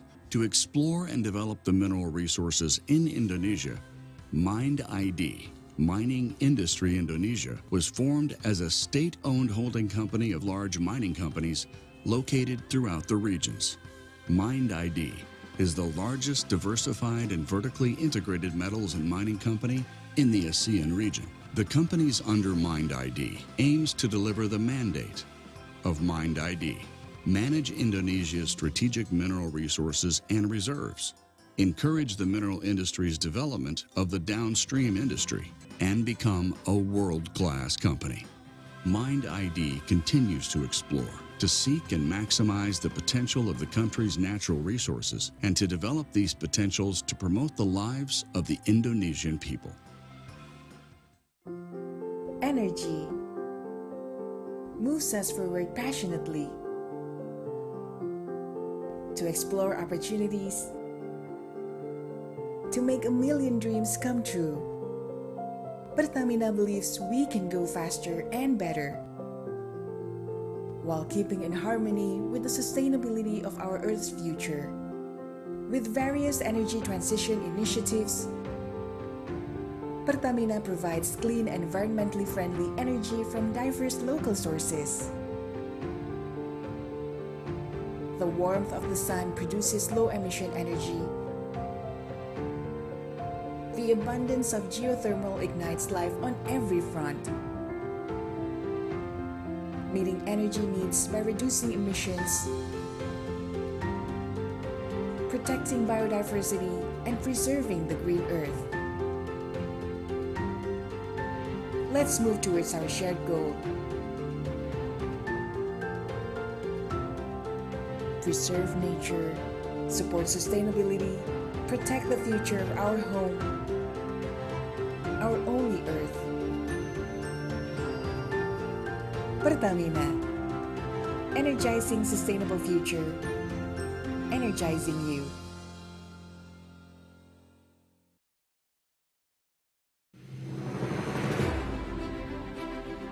As a part of global commitment to reduce carbon emissions, PLN has implemented several strategic initiatives to achieve the target of net zero emissions by 2060.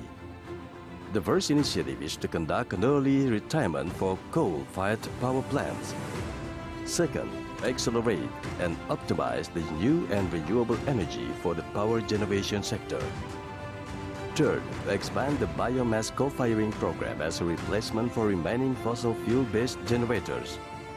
Fourth, establish a green energy ecosystem for industry and businesses through the adoption of renewable energy certificates. Fifth, actively initiate electric vehicle ecosystem through public charging infrastructure, home charging, tariff incentives for electric vehicle owners, and a digital platform. Sixth, apply carbon capture utilization and storage technology to the remaining fossil generators. Seventh, develop hydrogen technology as an alternative energy source for electricity. Eighth, to advance a smart grid according to the need for the electric power system, as well as run the control system to achieve efficiency and optimization of energy supply and demand. These are PLN's commitments to a better life for future generations. BUMN untuk Indonesia. Ketika semua terhenti karena pandemi, kami selalu ada untuk menyambungkan harapan. Kini dunia kembali bergerak. Akan ada harapan yang mengalahkan tantangan. Masa depan hanya bagi mereka yang berani bermimpi besar dan melampaui batas. Karena merekalah yang membawa kemajuan zaman. Di dalam pikirannya selalu resah. Lahir sesuatu yang indah membuat hidup banyak orang menjadi mudah. Mereka selalu bergerak membawa arus perubahan. Jalan mereka terjal karena mimpinya kadang tidak masuk akal. Dari isi pikirannya sejarah dibentuk dan keajaiban dicatat. Ketika yang lain menyerah pada nasib, pikiran mereka menjelajah angkasa, merekayasa masa depan. Kami, Telkom Indonesia, bersama mereka dengan gagasan yang melampaui batas akan terus berinovasi menciptakan masa depan Indonesia yang lebih baik. Telkom Indonesia, untuk Indonesia yang lebih baik. Bank Syariah Indonesia menjadi energi dalam membangun Indonesia.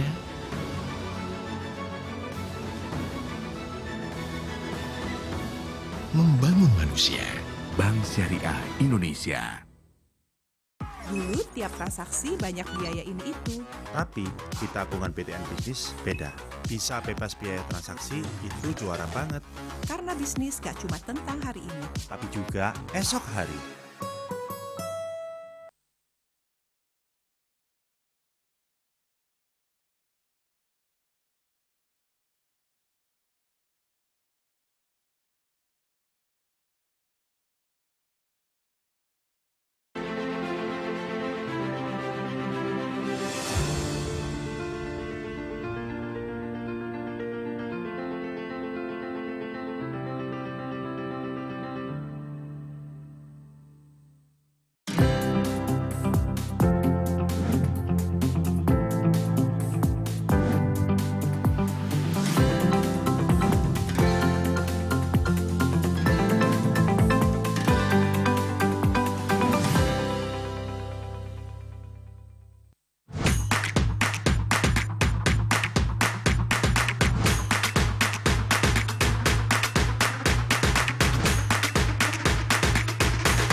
Indonesia, a beautiful country rich in resources, nature, and diverse culture.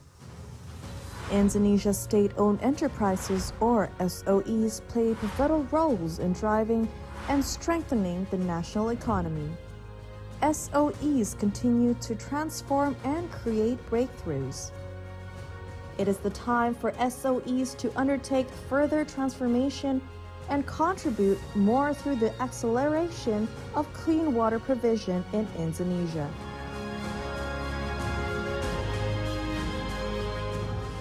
Because if there is no water, there is no life. Pembangunan yang lebih berkelanjutan, inklusif, dan pro-poor harus menjadi landasan. Terakhir, kemitraan global harus diperkuat. Dalam situasi saat ini, komitmen kemitraan harus dipertebal. Prinsip no one left behind harus diwujudkan dalam bentuk nyata. The Ministry of State-Owned Enterprises through BUMN Dana Reksa Holding is making breakthroughs and presenting solutions for the present and the future. Indonesia Water Fund, gathering investment funds and pursuing SOE synergies for one mission, to accelerate the provision of clean water in Indonesia. The first fund established to address the nation's water issues, focusing on 3 delivery principles for its execution. It is truly a step-up formula to speed up access to clean water in Indonesia. BUMN Dana Reksa Holding, as the first transformation specialist company owned by an SOE, is managing Indonesia Water Fund, or IWF, and partnering with local and global investors to expand the scale and impact of the fund. IWF is more than just a fund. It is the first fund created by the Ministry of SOEs, aimed to build a new ecosystem to improve water infrastructure in the country. With a single move, all houses are connected to adequate water infrastructure, providing 10 million residential water connections to facilitate easy access to clean water, reaching up to 40 million people across the nation. In cooperation with other SOEs, private and global companies, IWF will bring clean water to every home. As the access to clean water is a basic right, everyone deserves one. Save water, save life. Indonesia Water Fund, for better access to clean water in Indonesia, driving Indonesia forward.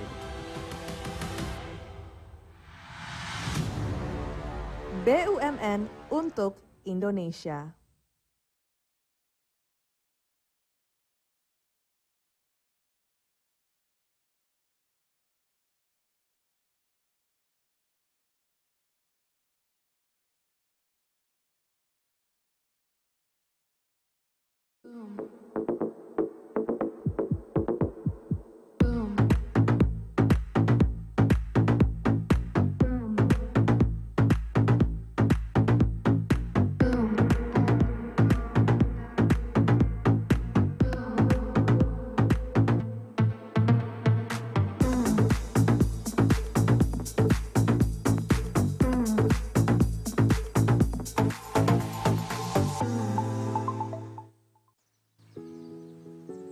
Not everything in life is created equal. Some people have to work harder, take a little bit more risks. And some children have to be a little more patient. Progress takes time, but advancement requires initiative. We believe in capital investment that can spur the wheel of progress. Mandiri Sekuritas's decades of experience allow us to be Indonesia's most reliable and capable investment bank. We connect investors with national corporations that build roads across the nation, realize new generation international airports, construct modern transportation systems, develop intercontinental trading ports, and build power plants in the outlying region. Because what truly matters is the growth beyond profit. Mandiri Sekuritas, your trusted partner to prosper.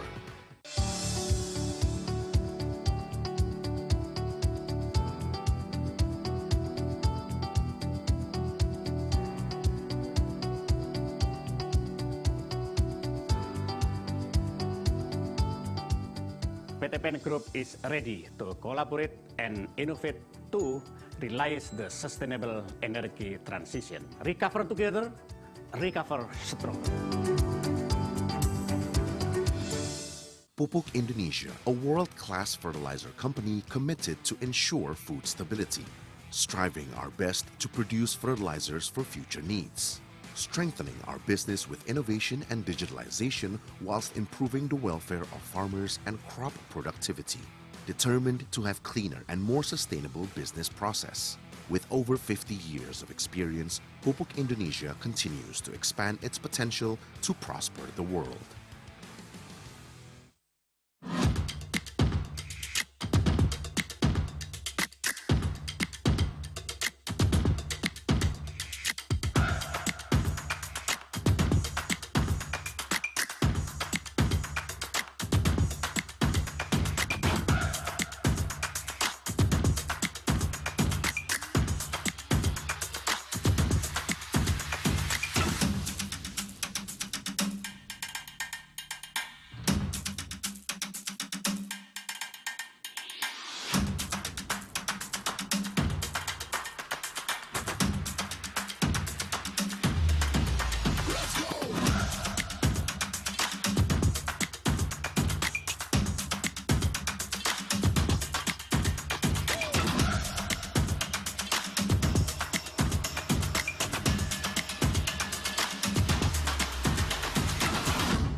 The mystical beauty of arts, culture, and heritage, from east to west. We are ready to welcome the world.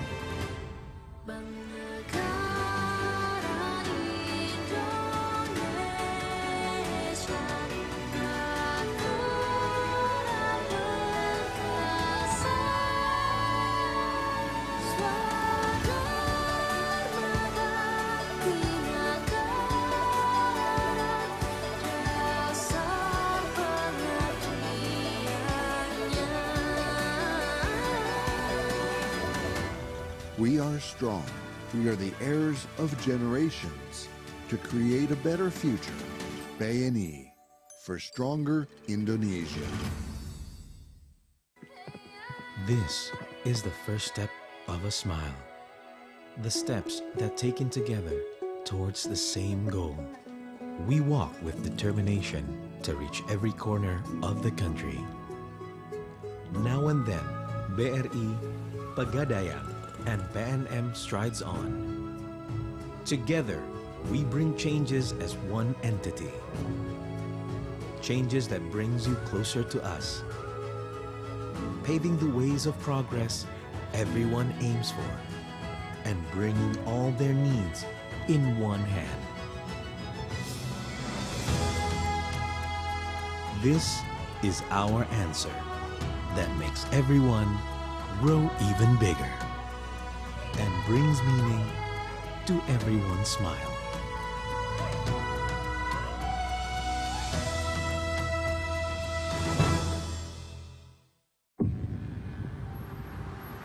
Looking at the world today, full of innovation and everything new, it begs a question.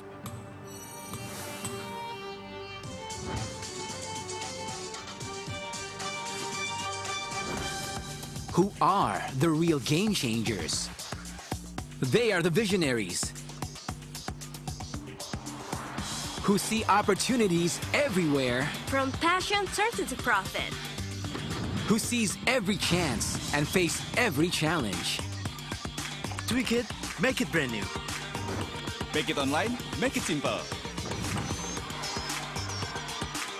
Did your restaurant move location? No, this is a new branch. Who connect the chain of prosperity for others? Because champions are born to create chances with leading innovation. Together with Mandiri, advancing life. Indonesia is a country with an abundance of wealth and mineral resources. To explore and develop the mineral resources in Indonesia, Mind ID, Mining Industry Indonesia, was formed as a state-owned holding company of large mining companies located throughout the regions. Mind ID is the largest diversified and vertically integrated metals and mining company in the ASEAN region. The companies under Mind ID aims to deliver the mandate of Mind ID, manage Indonesia's strategic mineral resources and reserves, encourage the mineral industry's development of the downstream industry, and become a world-class company. Mind ID continues to explore, to seek and maximize the potential of the country's natural resources, and to develop these potentials to promote the lives of the Indonesian people. Energy moves us forward passionately to explore opportunities, to make a million dreams come true. Pertamina believes we can go faster and better while keeping in harmony with the sustainability of our Earth's future. With various energy transition initiatives, Pertamina provides clean and environmentally friendly energy from diverse local sources. The warmth of the sun produces low-emission energy. The abundance of geothermal ignites life on every front, meeting energy needs by reducing emissions, protecting biodiversity, and preserving the green earth. Let's move towards our shared goal. Preserve nature, support sustainability, protect the future of our home, our only earth. Pertamina, energizing sustainable future, energizing you.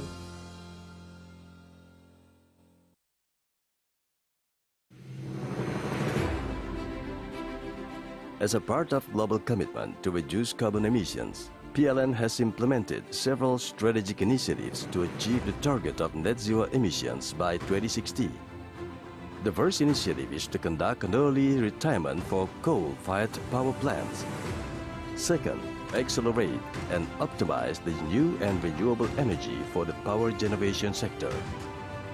Third, expand the biomass co-firing program as a replacement for remaining fossil fuel-based generators. Fourth, establish a green energy ecosystem for industry and businesses through the adoption of renewable energy certificates. Fifth, actively initiate electric vehicle ecosystem through public charging infrastructure, home charging, tariff incentives for electric vehicle owners, and a digital platform. Sixth, apply carbon capture utilization and storage technology to the remaining fossil generators. Seventh, develop hydrogen technology as an alternative energy source for electricity. Eighth, to advance a smart grid according to the need for the electric power system, as well as run the control system to achieve efficiency and optimization of energy supply and demand. These are PLN's commitments to a better life for future generations. BUMN untuk Indonesia. Ketika semua terhenti karena pandemi, kami selalu ada untuk menyambungkan harapan. Kini dunia kembali bergerak. Akan ada harapan yang mengalahkan tantangan. Masa depan hanya bagi mereka yang berani bermimpi besar dan melampaui batas. Karena merekalah yang membawa kemajuan zaman. Di dalam pikirannya selalu resah. Lahir sesuatu yang indah membuat hidup banyak orang menjadi mudah. Mereka selalu bergerak membawa arus perubahan. Jalan mereka terjal karena mimpinya kadang tidak masuk akal. Dari isi pikirannya sejarah dibentuk dan keajaiban dicatat. Ketika yang lain menyerah pada nasib, pikiran mereka menjelajah angkasa, merekayasa masa depan. Kami, Telkom Indonesia, bersama mereka dengan gagasan yang melampaui batas akan terus berinovasi menciptakan masa depan Indonesia yang lebih baik. Telkom Indonesia, untuk Indonesia yang lebih baik. Bank Syariah Indonesia menjadi energi dalam membangun Indonesia.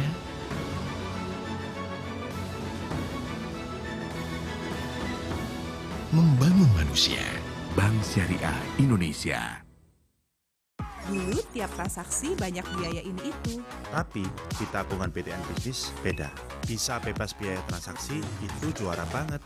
Karena bisnis gak cuma tentang hari ini, tapi juga esok hari.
Indonesia, a beautiful country rich in resources, nature, and diverse culture.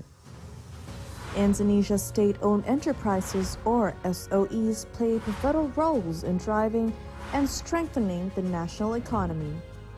SOEs continue to transform and create breakthroughs. It is the time for SOEs to undertake further transformation and contribute more through the acceleration of clean water provision in Indonesia.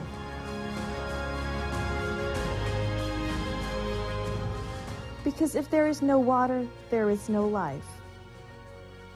Pembangunan yang lebih berkelanjutan, inklusif, dan pro-poor harus menjadi landasan.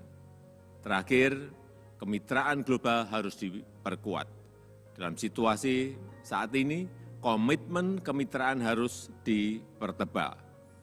Prinsip no one left behind harus diwujudkan dalam bentuk nyata.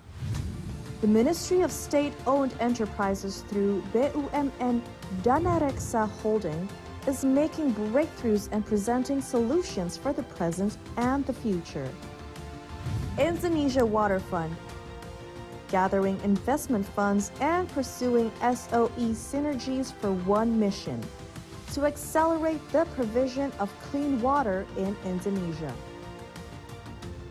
The first fund established to address the nation's water issues, focusing on 3 delivery principles for its execution. It is truly a step-up formula to speed up access to clean water in Indonesia. BUMN Danareksa Holding, as the first transformation specialist company owned by an SOE, is managing Indonesia Water Fund, or IWF, and partnering with local and global investors to expand the scale and impact of the fund. IWF is more than just a fund. It is the first fund created by the Ministry of SOEs, aimed to build a new ecosystem to improve water infrastructure in the country. With a single move, all houses are connected to adequate water infrastructure, providing 10 million residential water connections to facilitate easy access to clean water, reaching up to 40 million people across the nation. In cooperation with other SOEs, private and global companies, IWF will bring clean water to every home.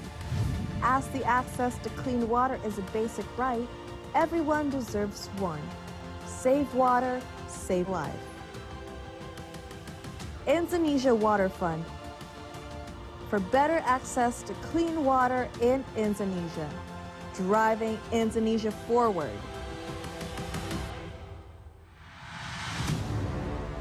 BUMN untuk Indonesia.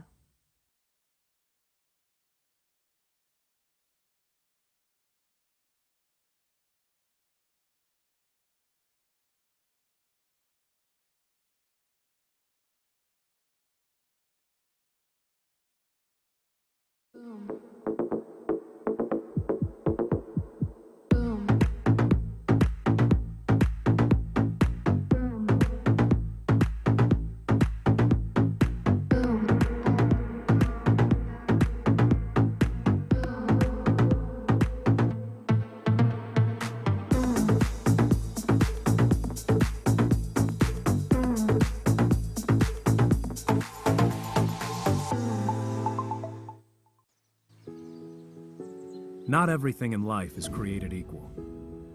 Some people have to work harder, take a little bit more risks. And some children have to be a little more patient. Progress takes time, but advancement requires initiative. We believe in capital investment that can spur the wheel of progress. Mandiri Sekuritas's decades of experience allow us to be Indonesia's most reliable and capable investment bank.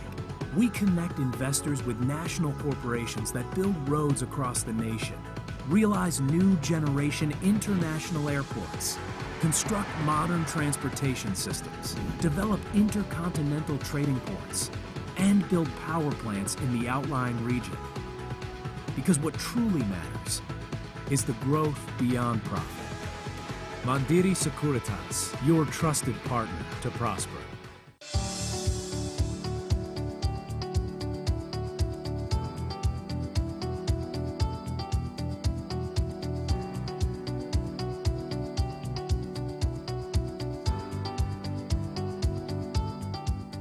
PT PN Group is ready to collaborate and innovate to realize the sustainable energy transition. Recover together, recover stronger. Pupuk Indonesia, a world-class fertilizer company committed to ensure food stability, striving our best to produce fertilizers for future needs, strengthening our business with innovation and digitalization whilst improving the welfare of farmers and crop productivity, determined to have cleaner and more sustainable business process. With over 50 years of experience, Pupuk Indonesia continues to expand its potential to prosper the world.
The mystical beauty of arts, culture, and heritage, from east to west.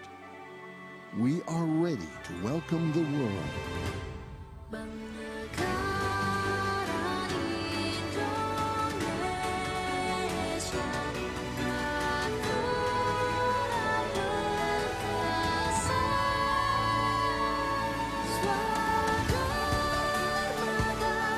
Ku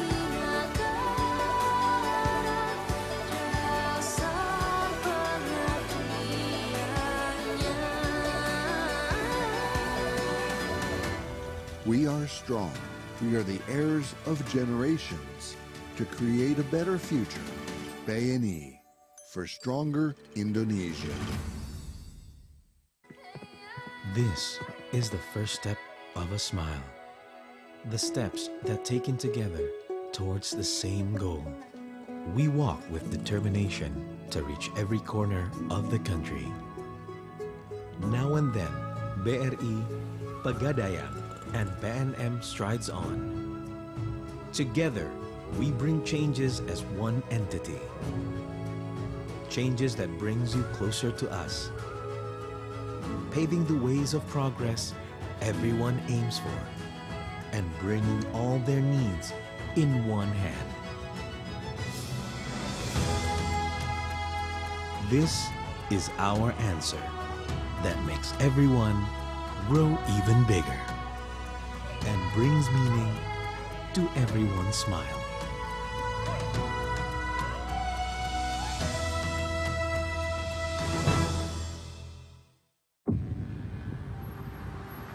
Looking at the world today, full of innovation and everything new, it begs a question.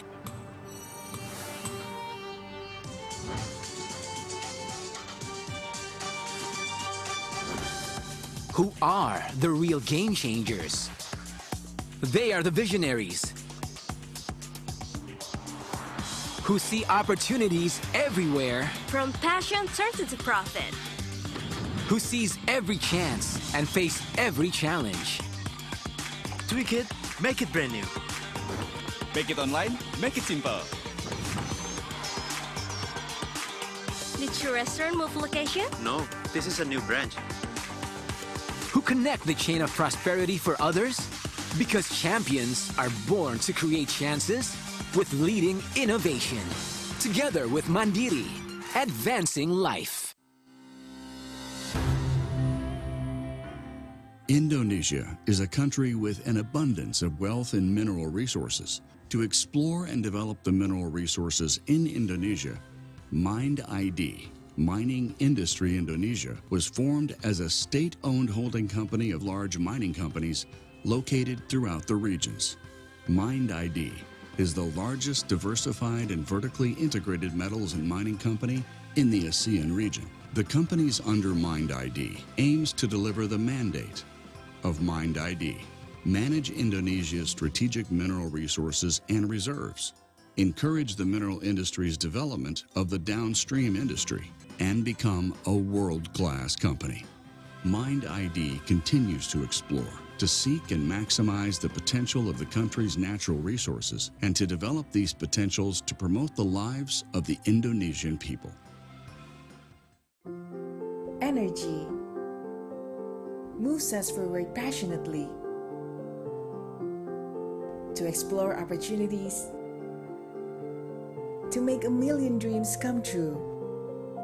Pertamina believes we can go faster and better while keeping in harmony with the sustainability of our Earth's future. With various energy transition initiatives, Pertamina provides clean and environmentally friendly energy from diverse local sources. The warmth of the sun produces low-emission energy. The abundance of geothermal ignites life on every front, meeting energy needs by reducing emissions, protecting biodiversity, and preserving the green earth. Let's move towards our shared goal.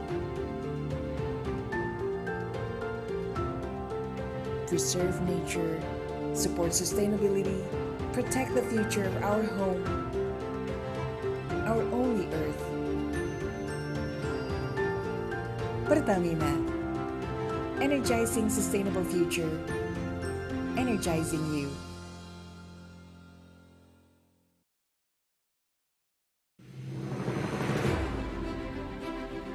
As a part of global commitment to reduce carbon emissions, PLN has implemented several strategic initiatives to achieve the target of net zero emissions by 2060. The first initiative is to conduct an early retirement for coal-fired power plants. Second, accelerate and optimize the new and renewable energy for the power generation sector. Third, expand the biomass co-firing program as a replacement for remaining fossil fuel-based generators. Fourth, establish a green energy ecosystem for industry and businesses through the adoption of renewable energy certificates. Fifth, actively initiate electric vehicle ecosystem through public charging infrastructure, home charging, tariff incentives for electric vehicle owners, and a digital platform.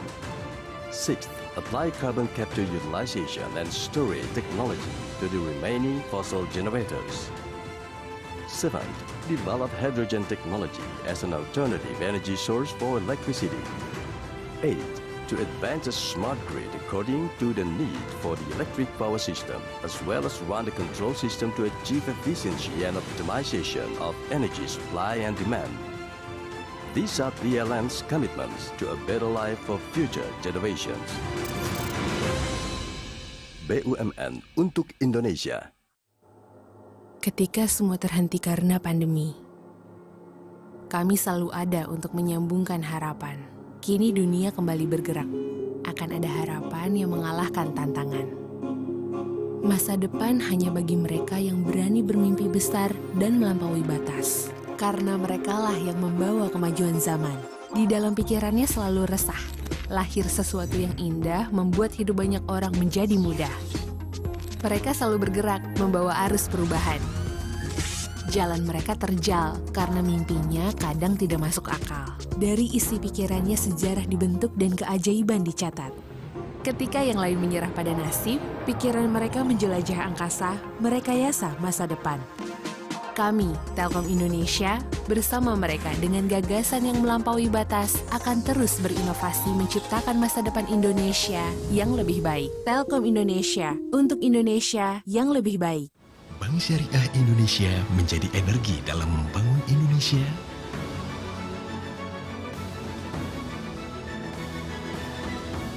Membangun manusia. Bank Syariah Indonesia. Dulu tiap transaksi banyak biaya ini itu. Tapi di tabungan BTN Bisnis beda. Bisa bebas biaya transaksi itu juara banget. Karena bisnis gak cuma tentang hari ini, tapi juga esok hari.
Indonesia, a beautiful country rich in resources, nature, and diverse culture. Indonesia state-owned enterprises, or SOEs, play pivotal roles in driving and strengthening the national economy. SOEs continue to transform and create breakthroughs. It is the time for SOEs to undertake further transformation and contribute more through the acceleration of clean water provision in Indonesia.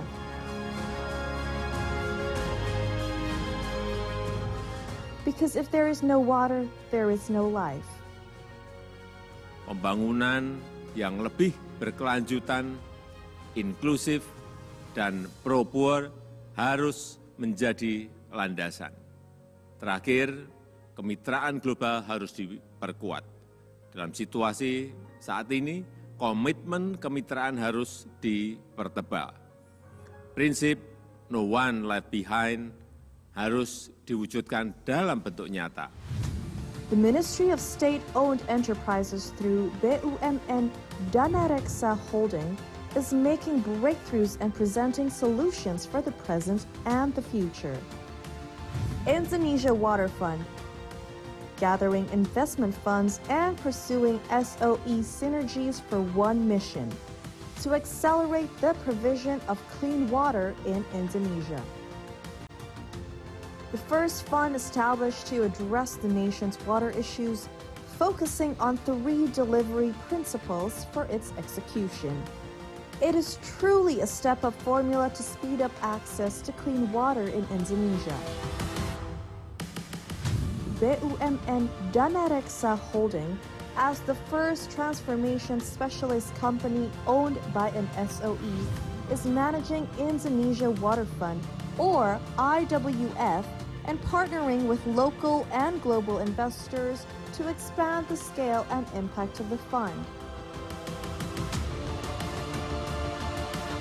IWF is more than just a fund. It is the first fund created by the Ministry of SOEs, aimed to build a new ecosystem to improve water infrastructure in the country.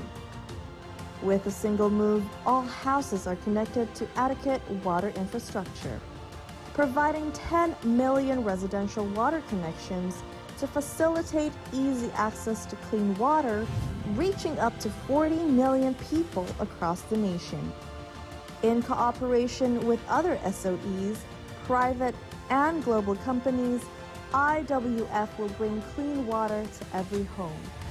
As the access to clean water is a basic right, everyone deserves one. Save water, save life. Indonesia Water Fund, for better access to clean water in Indonesia, driving Indonesia forward.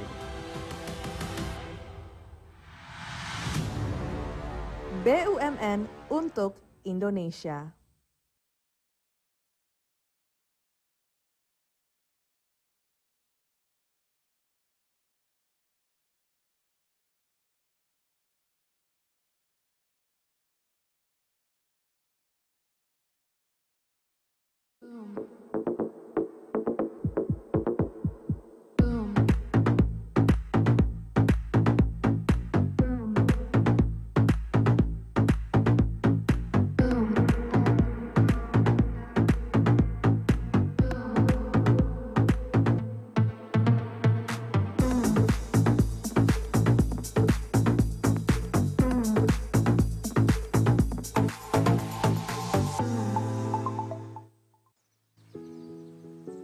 Not everything in life is created equal. Some people have to work harder, take a little bit more risks. And some children have to be a little more patient.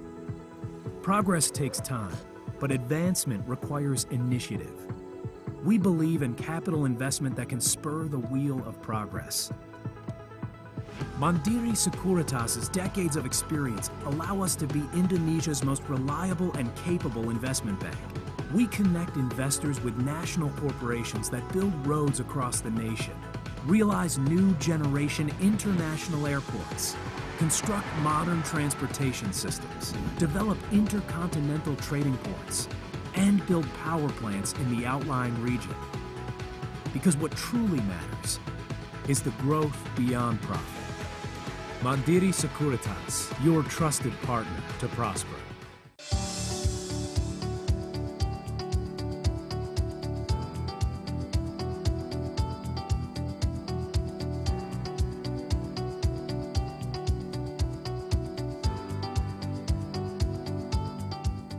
PT PN Group is ready to collaborate and innovate to realize the sustainable energy transition. Recover together, recover strong. Pupuk Indonesia, a world-class fertilizer company committed to ensure food stability, striving our best to produce fertilizers for future needs, strengthening our business with innovation and digitalization whilst improving the welfare of farmers and crop productivity, determined to have cleaner and more sustainable business process. With over 50 years of experience, Pupuk Indonesia continues to expand its potential to prosper the world.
the mystical beauty of arts, culture, and heritage, from east to west. We are ready to welcome the world.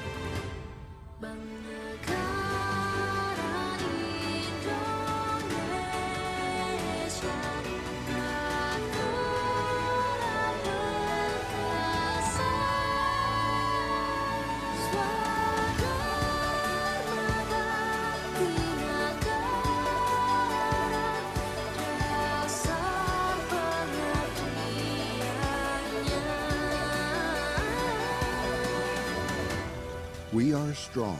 We are the heirs of generations to create a better future. BNI for stronger Indonesia. This is the first step of a smile. The steps that taken together towards the same goal. We walk with determination to reach every corner of the country. Now and then, BRI, Pegadaian, and BNM strides on. Together, we bring changes as one entity.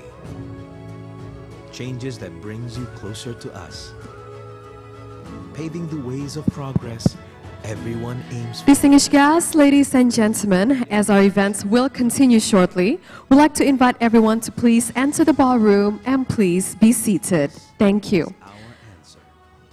Bapak Ibu sekalian, karena acara akan segera dimulai, kami persilakan Anda untuk memasuki ruangan venue dan menempati tempat duduk yang telah disediakan. Terima kasih.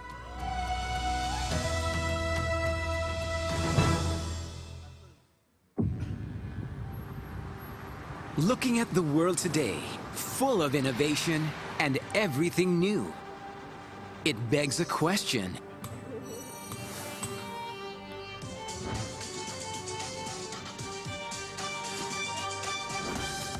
Who are the real game changers? They are the visionaries who see opportunities everywhere, From passion turned into profit. who sees every chance and face every challenge. Tweak it, make it brand new. Make it online, make it simple. Did your restaurant move location? No, this is a new branch. Who connect the chain of prosperity for others? Because champions are born to create chances with leading innovation. Together with Mandiri, advancing life.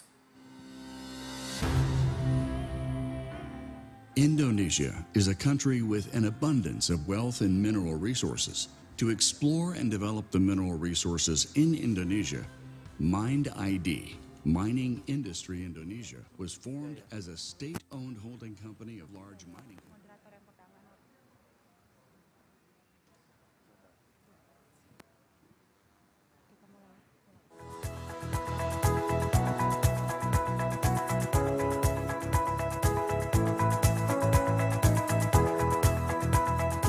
Well, distinguished guests, ladies and gentlemen, welcome back. We sincerely appreciate your attendance and your participation here today, and thank you so much for staying with us.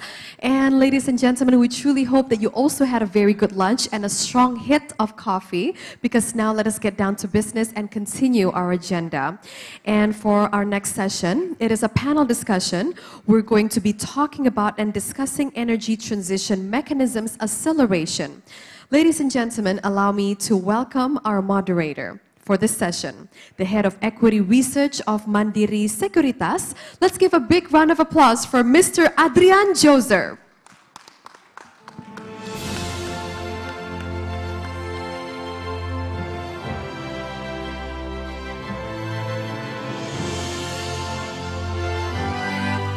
Ladies and gentlemen, I'm Adrian Joser, Head of Equity Research at Mandiri Sekuritas. It is an absolute pleasure to be here.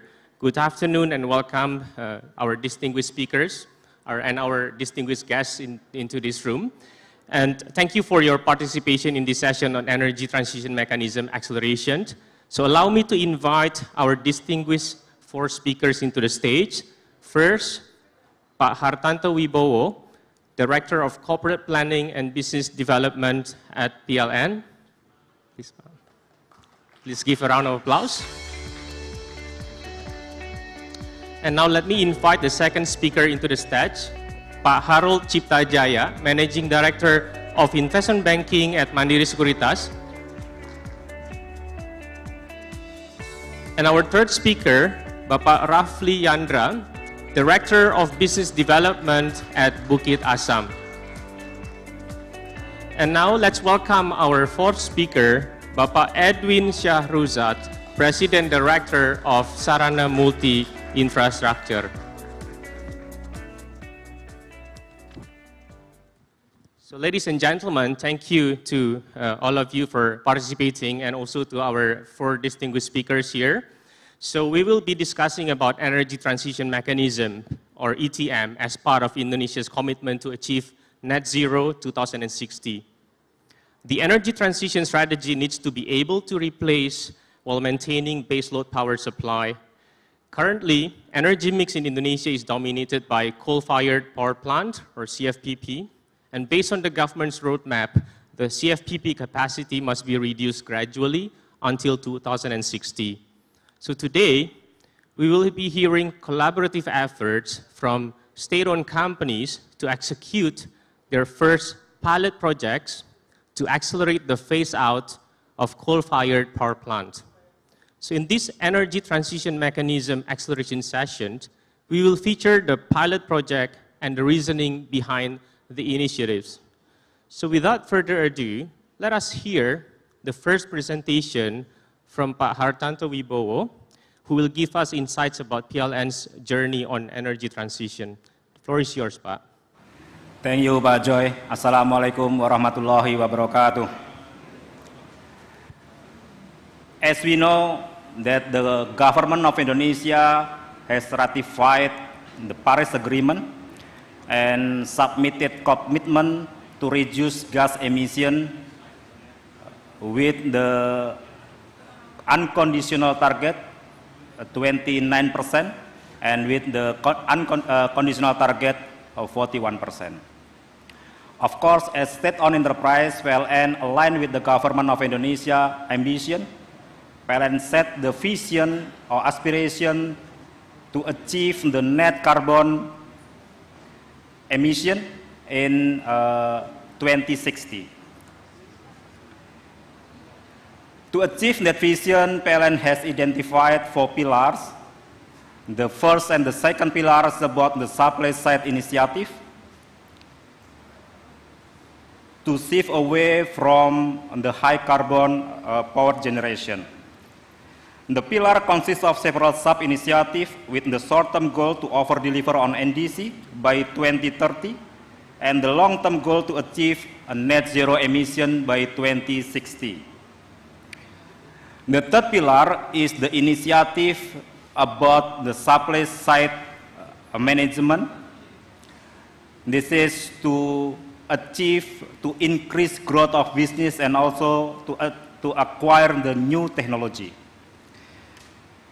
PLN understand that to execute all of the pillar, PLN needs to build the capabilities, the internal capabilities, both of human capabilities and also the organizational capabilities, and of course the new technology regarding the energy transition and the renewable energy. To achieve the vision, PLN has set up a roadmap to decrease coal power plant gradually until 2060. In the business as usual, like in the slide, the total projected emission of our sector will increase 4 times from 250 million tons CO2 in 2020 to more than 1 billion CO2 in 2060. However, PLN now is on the journey to be the clean energy company. We will expand our capacity with renewable to support the growth of Indonesia economy and power demand. Besides expand the renewable, of course, to achieve the vision of net zero emission by 2060, PLN is committed to retire coal power plant, both of naturally and early retirement. PLN has opportunity to retire 6.7 gigawatt, which consists of 3.2 gigawatt will retire naturally, and 3.5 gigawatt will be retired early, subject to certain conditions by 2040. PLN understand that in executing the coal retirement, we need a scheme, and we consider to finance in 3 scheme options. First is write-off or accelerated depreciation. The second is spin-off with blended financing, and the third is IPP refinancing. Today we will sign a MOU. We will sign the principal framework agreement, the PTBA, to implement the second option, which is spin-off with blended financing. Of course, the key success factor in spin-off with blended financing is the interest rate of a loan. The lower the interest rate, the earlier of retirement of coal power plant can be done, while achieving acceptable return for the investor. The third option, IPP refinancing. In this financing scheme, the IPP will get to refinance an asset with a lower interest rate, with allow for financial rooms to shorten the PPA duration and early retire the IPP.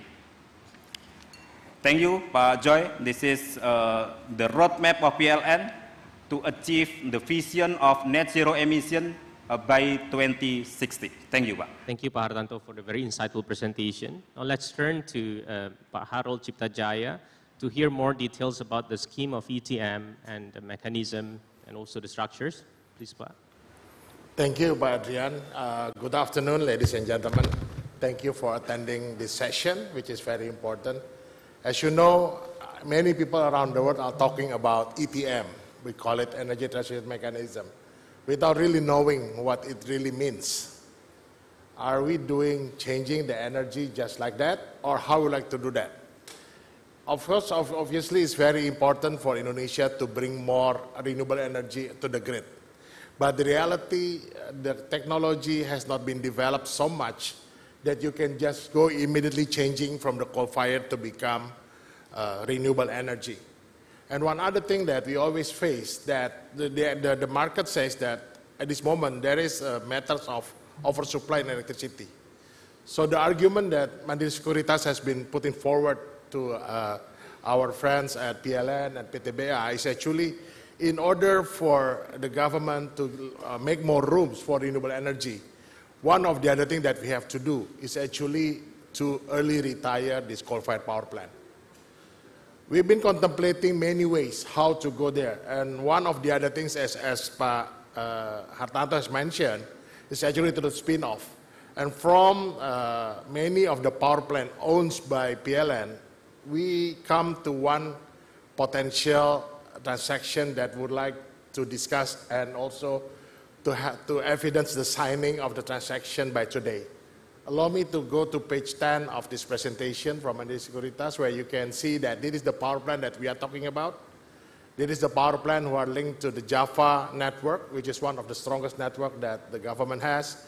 And it is actually one of the good operating coal-fired power plant, although it has the older technology. If we go to the next slide, we can see that what we are trying to do to achieve by the spin-off, actually that we would like to create a transaction that can be replicated not only for one project, but it can be replicated for multiple other coal-fired power plants in Indonesia. The spin-off model will show that actually it gives opportunity for PLN and also its partners to early retire this power plant using the market mechanism. And the key of all this transaction is the availability of low-cost financing.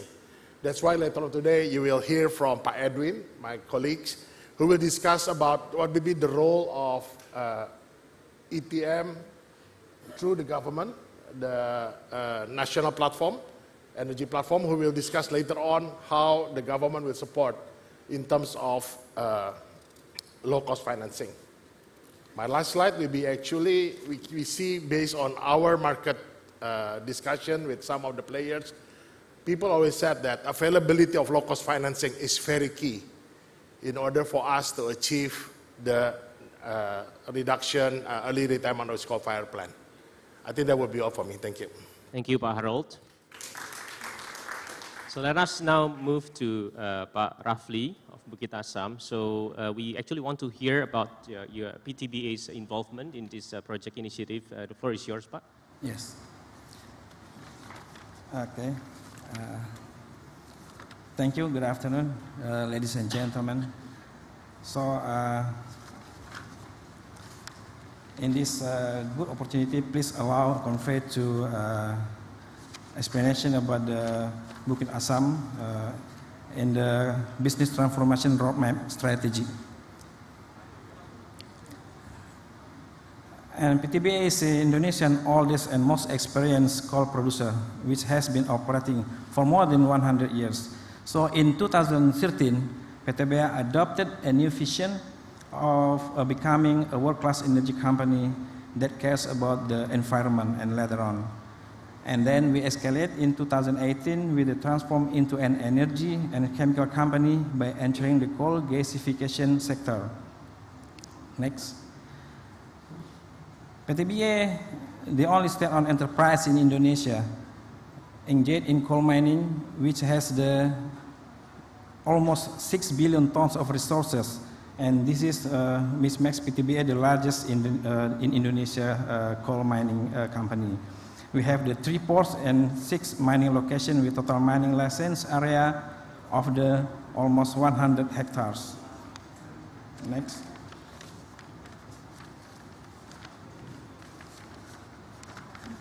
And we see the industry faces the challenge of accelerating business transformation in the midst of the towards global industrial, the carbonization. If we look at the global electric demand forecast, the volume of coal use is still slightly increasing.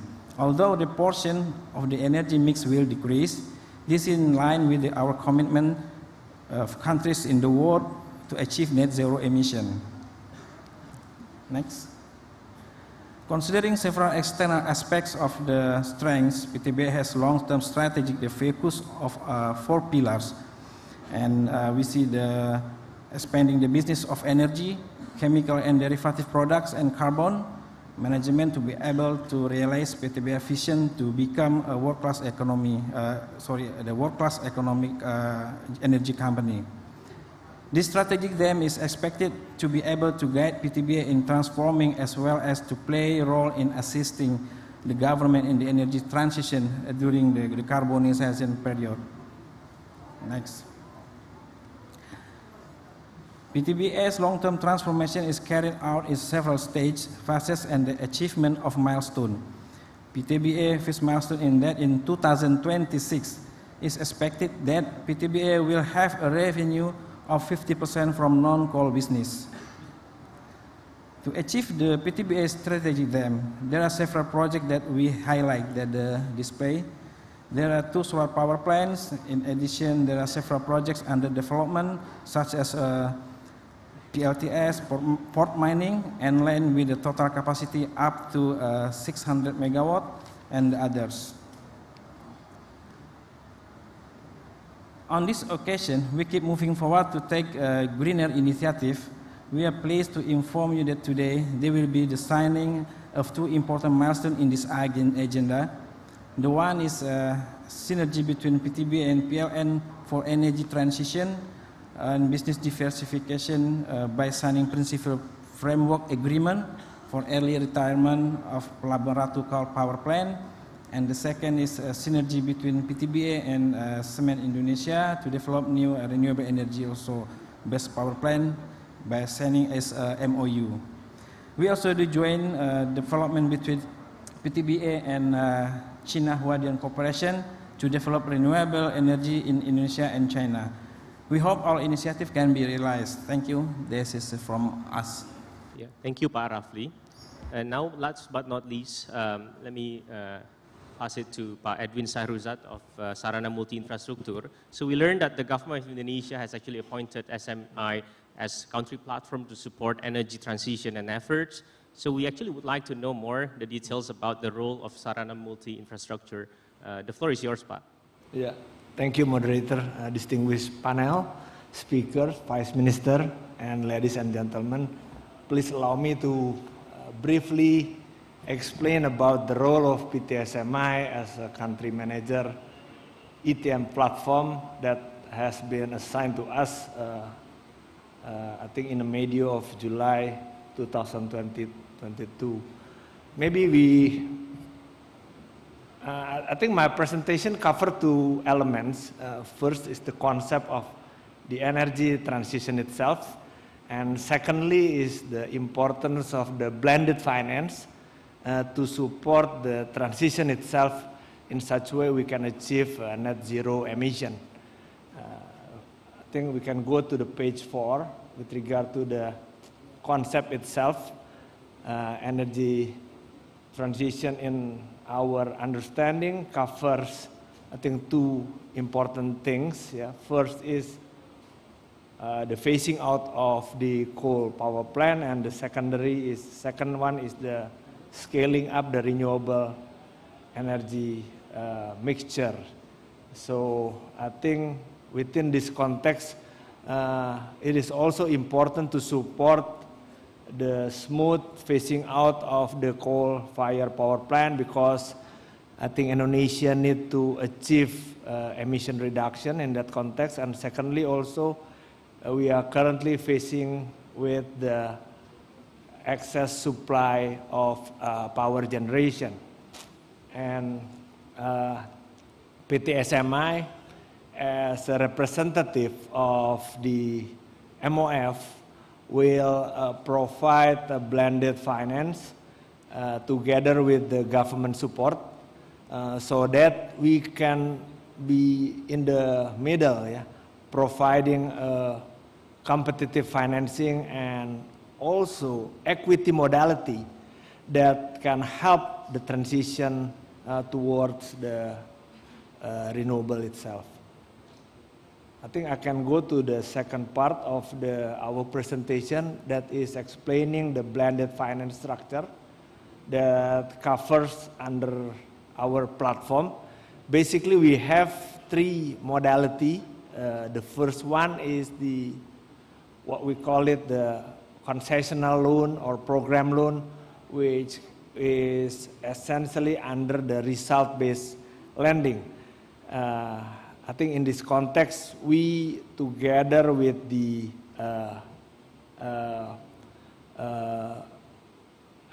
partners, multilateral or development partners, together will provide blended finance concessional loan to support PLN in doing transition, whether it can be related to the coal phasing out as shown in the slide page number 7. Yeah? And under this loan program, we set a certain KPI that is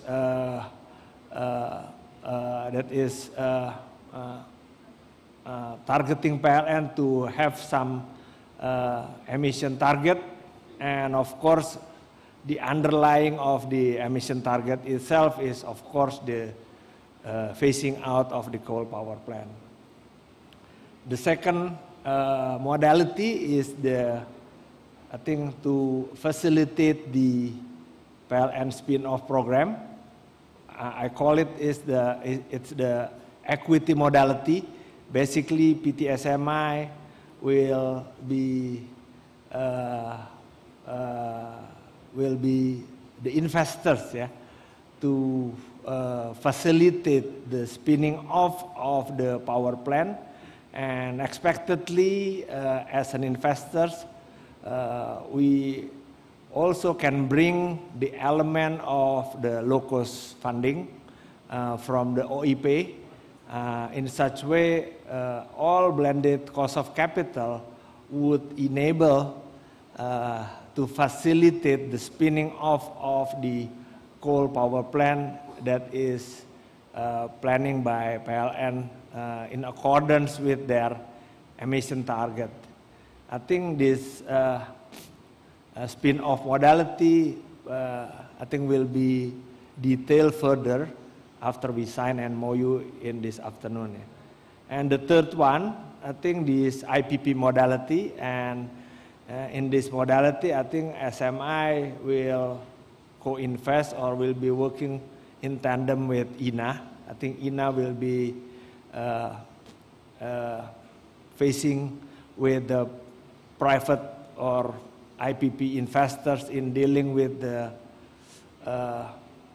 curtailing the tenor of the PPA in such way the emission impact or emission reduction could have been achieved through this third modality.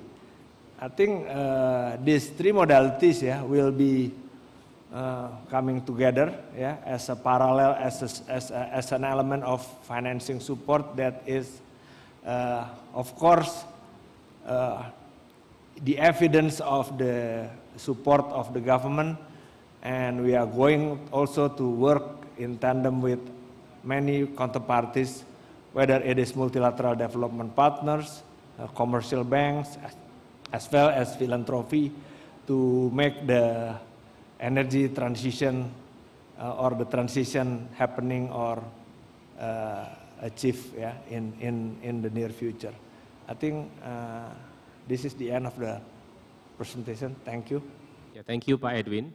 So now we will actually move on to some of Q&A sessions. So I will begin by asking the first question to Pak Harold. So this is in regards to ETM, the structure and the transactions. So actually the question is more about how has been the progress in terms of the conclusion on low-cost financing for this project, as this becomes a very important element of this ETM structure. Thank you. Let me answer this, and let me assure you that today is a very historical moment. That today it'll kick off the really ETM project in Indonesia by the signing of the document between PLN and PTBA. As you might have seen, we've been discussing about ETM, we've been discussing about low-cost financing, but today we'll have a signing between PTBA and PLN, whereby there will be later on a transaction whereby PLN will sell one of its power plant to PTBA, where all together we'll work out to make sure that the energy transition is happening in Indonesia. And the role of PT SMI is very clear, is actually in supporting this transaction through the low-cost financing. So the parties that we see today is especially the real player behind the first ETM project in Indonesia. Thank you, Pak Harold. So maybe if I can pass it on to Pak Edwin, I think just to follow up in terms of the financing as well. So I think how has actually been the progress so far in terms of, and the challenges of getting the low-cost funding for this project? Yeah. I think the most important thing is the project development itself before we go into financing. So that's why the reason I would suggest or I would propose an equity modality come first, so that PTSMI act on behalf of the investors in defining the project or the underlying asset to be spin off, and what is the sort of the right and obligation between the investors and the PLN. And I think with single asset, good and solid contractual agreement, I think low-cost financing could be mobilized. And I think this is also the position of PTSMI as a country platform. We are going to, I think, conduct development or construction, meaning that the contractual agreement must be developed first. Until then, low-cost financing could be accomplished. Thank you. So I think in the interest of time, we'll have to end the session for a signing ceremony. So I think before we actually pass it on back to the MC, I just want to conclude the importance of energy transition mechanism as a solution to accelerate the early phase out of coal-fired power plant, while at the same time the transition into the new and renewable energy So I think has also been elaborated by Pak Hartanto, the role on PLN to collaborate on this early retirement program on coal-fired power plant as an important element of this energy transition. And also I think Pak Edwin has also mentioned some of the options presented by Pak Harold, where the spin-off model requires low cost of fund as a critical element, with SME actually having its key role in this specific area. So I hope this discussion provides valuable insights to all of the audience here about the mechanism of Indonesia's energy transition. Once again, I would like to say thanks to all of the distinguished guests and the panelists, and let us give them the final round of big applause.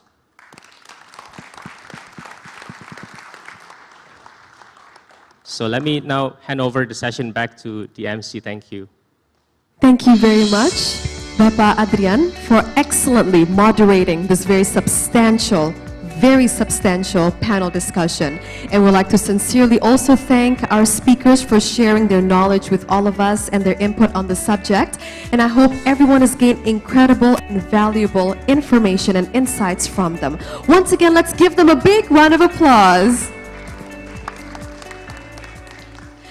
And distinguished guests, ladies and gentlemen, next, let us all witness how SOEs collaborate and form a synergy in promoting as well as supporting the net zero emission target through energy transition mechanisms acceleration. But before we witness the signing, ladies and gentlemen, I'd like to direct your eyes onto the screen and allow us to present to you a video on the synergy between PLN and PTBA in implementing early retirement program for Pelabuhan Ratu CFPP.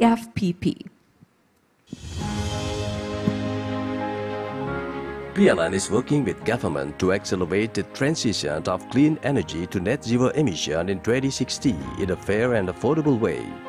As one of the concrete steps, PLN is implementing a plan for the early retirement of fossil power plants in several phases until 2056.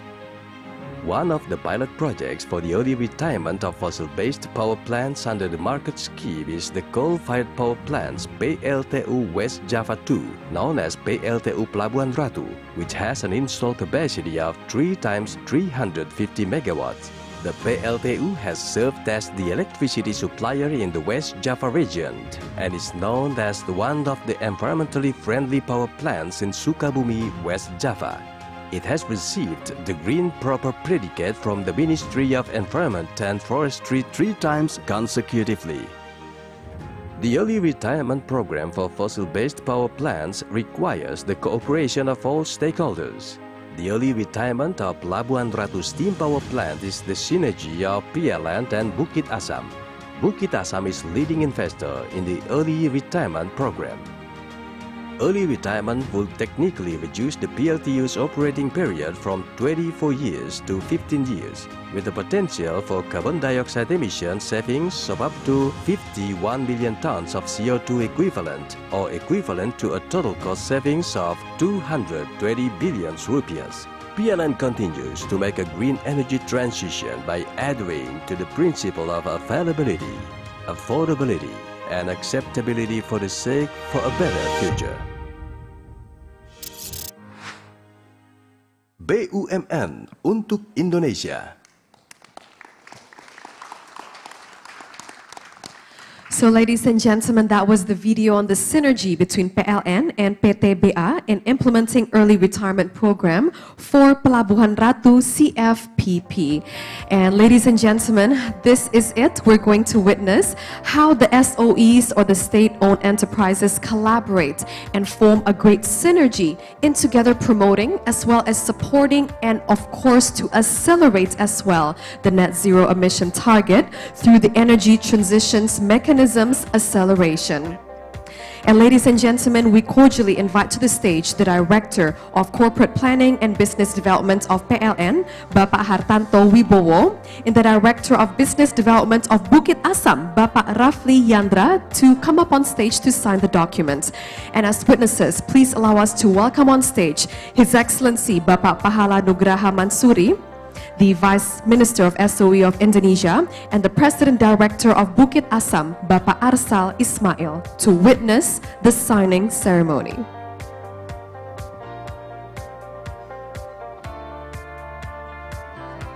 Gentlemen, we welcome you to sign the document.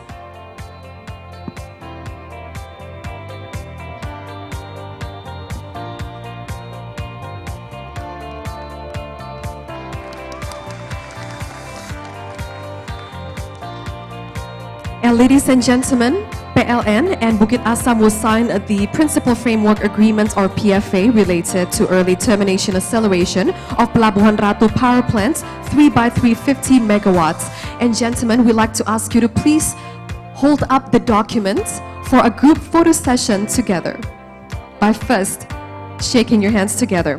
Ladies and gentlemen, so this PFA regulates the requirements and explanations regarding the structure of CFPP Pelabuhan Ratu transaction plans between PLN and Bukit Asam.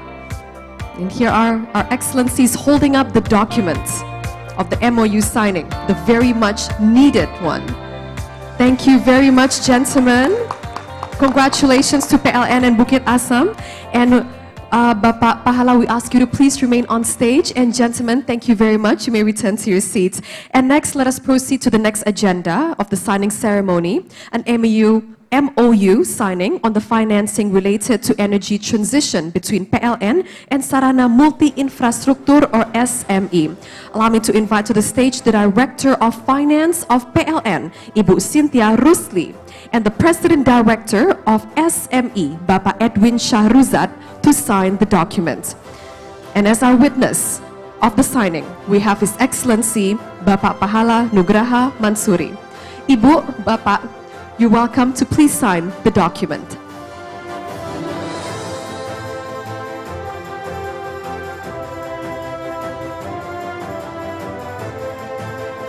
You may exchange the documents.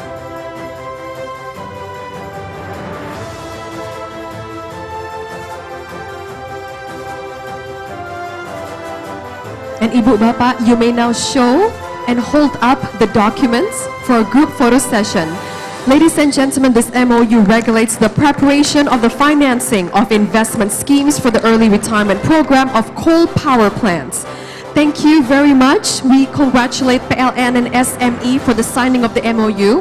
Bapak Pahala, we ask you to please remain on stage. And everyone, Ibu and Bapak Edwin, you may return to your seats. Thank you very much. And for our next signing ceremony, is the signing ceremony of the Memorandum of Understanding between PT Bukit Asam Tbk and PT Semen Indonesia Persero Tbk. The MOU between PT BA and SIG comprises the cooperation of new renewable energy-based power plants developments. This collaboration is a form of synergy between SOEs in promoting and supporting the clean energy transition program in Indonesia and net zero emissions by 2050. Let us welcome our witnesses, Mr. Raffi Yandra and Mr. Aulia Mulki Umar.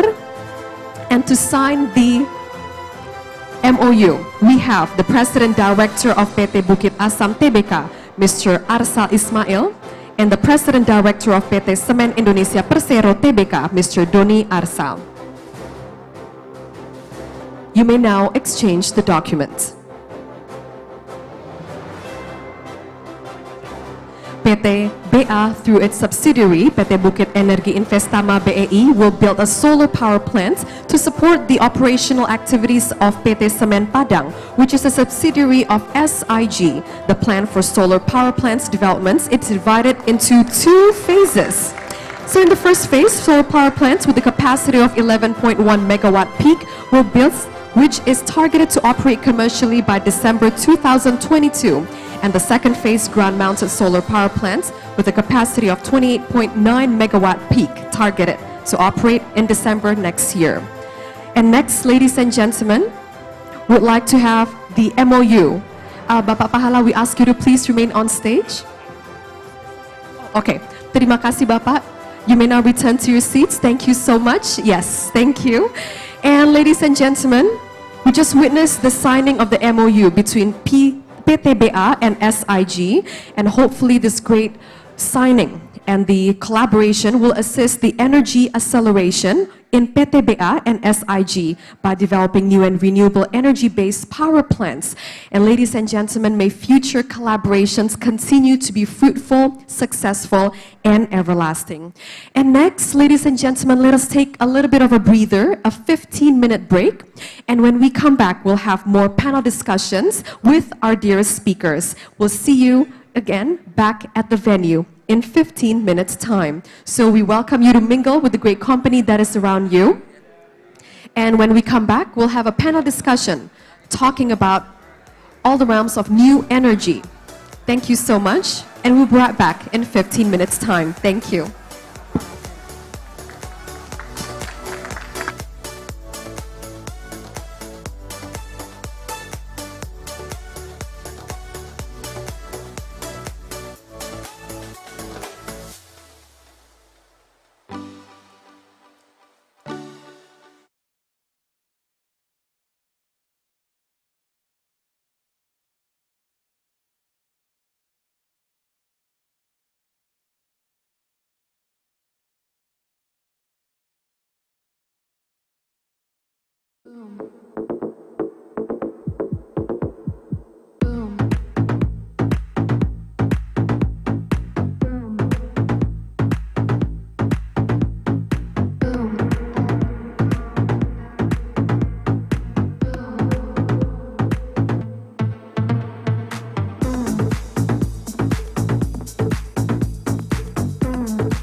Not everything in life is created equal. Some people have to work harder, take a little bit more risks. And some children have to be a little more patient. Progress takes time, but advancement requires initiative. We believe in capital investment that can spur the wheel of progress. Mandiri Sekuritas's decades of experience allow us to be Indonesia's most reliable and capable investment bank. We connect investors with national corporations that build roads across the nation, realize new generation international airports, construct modern transportation systems, develop intercontinental trading ports, and build power plants in the outlying region.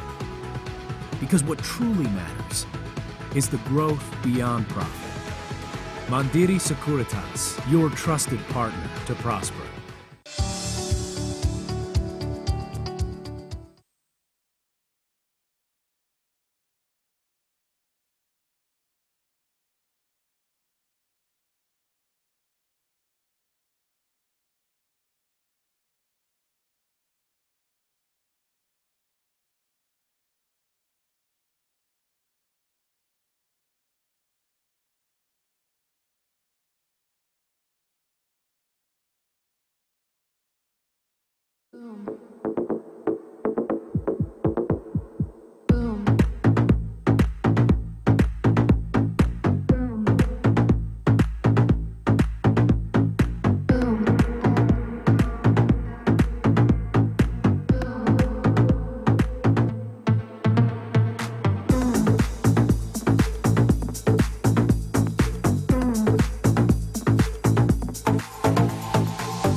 Not everything in life is created equal. Some people have to work harder, take a little bit more risks. And some children have to be a little more patient. Progress takes time, but advancement requires initiative. We believe in capital investment that can spur the wheel of progress. Mandiri Sekuritas's decades of experience allow us to be Indonesia's most reliable and capable investment bank.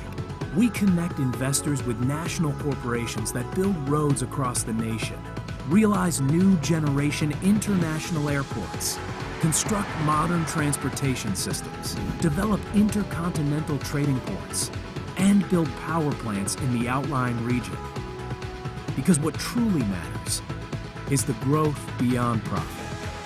Mandiri Sekuritas, your trusted partner to prosper.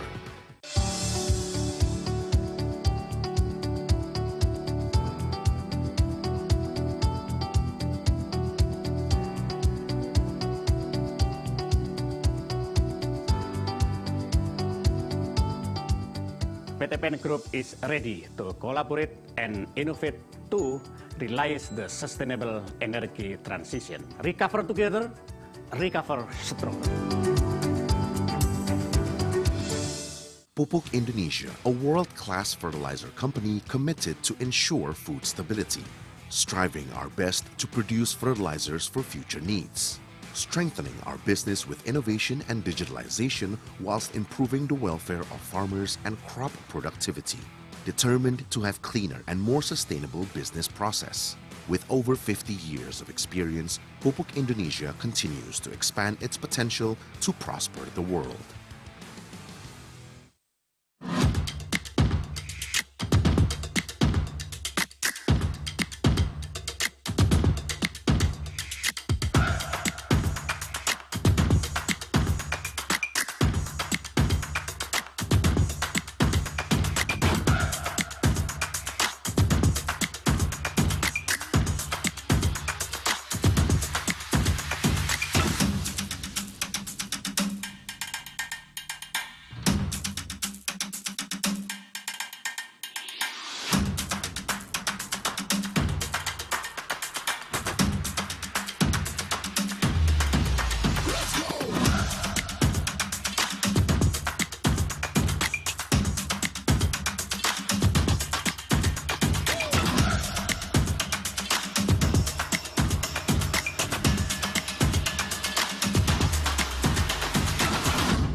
The mystical beauty of arts, culture, and heritage, from east to west.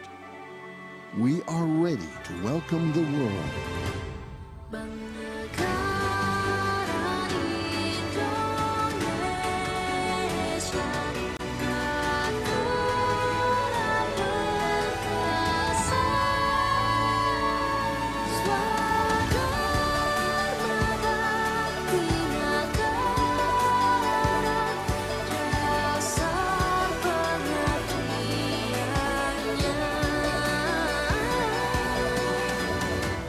We are strong. We are the heirs of generations to create a better future. BNI for stronger Indonesia. This is the first step of a smile. The steps that taken together towards the same goal. We walk with determination to reach every corner of the country. Now and then, BRI, Pegadaian, and PNM strides on. Together, we bring changes as one entity.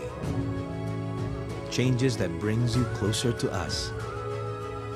Paving the ways of progress everyone aims for. And bringing all their needs in one hand.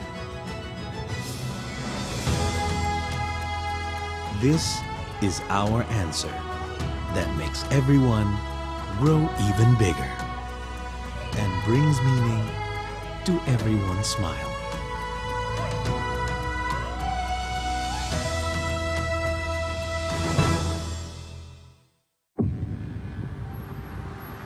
Looking at the world today, full of innovation and everything new, it begs a question.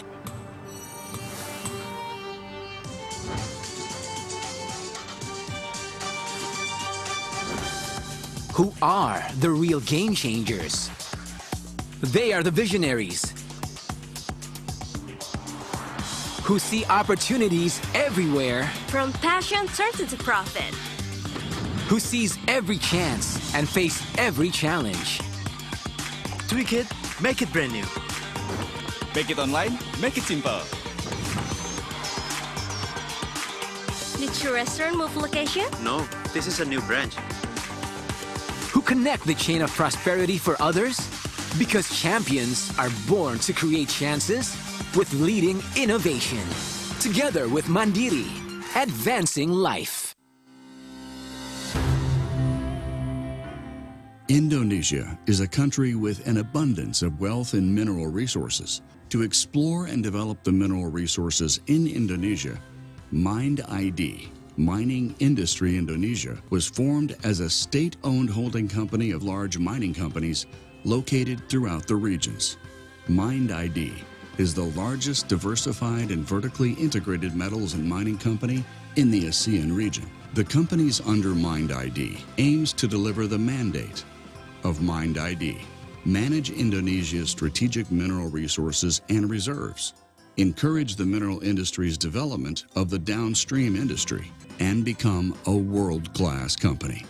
Mind ID continues to explore, to seek and maximize the potential of the country's natural resources, and to develop these potentials to promote the lives of the Indonesian people.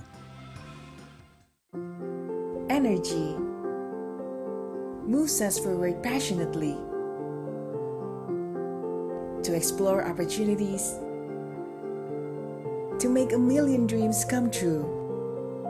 Pertamina believes we can go faster and better while keeping in harmony with the sustainability of our Earth's future. With various energy transition initiatives, Pertamina provides clean and environmentally friendly energy from diverse local sources. The warmth of the sun produces low-emission energy. The abundance of geothermal ignites life on every front, meeting energy needs by reducing emissions, protecting biodiversity, and preserving the green earth. Let's move towards our shared goal. Preserve nature, support sustainability, protect the future of our home, our only earth. Pertamina, energizing sustainable future, energizing you.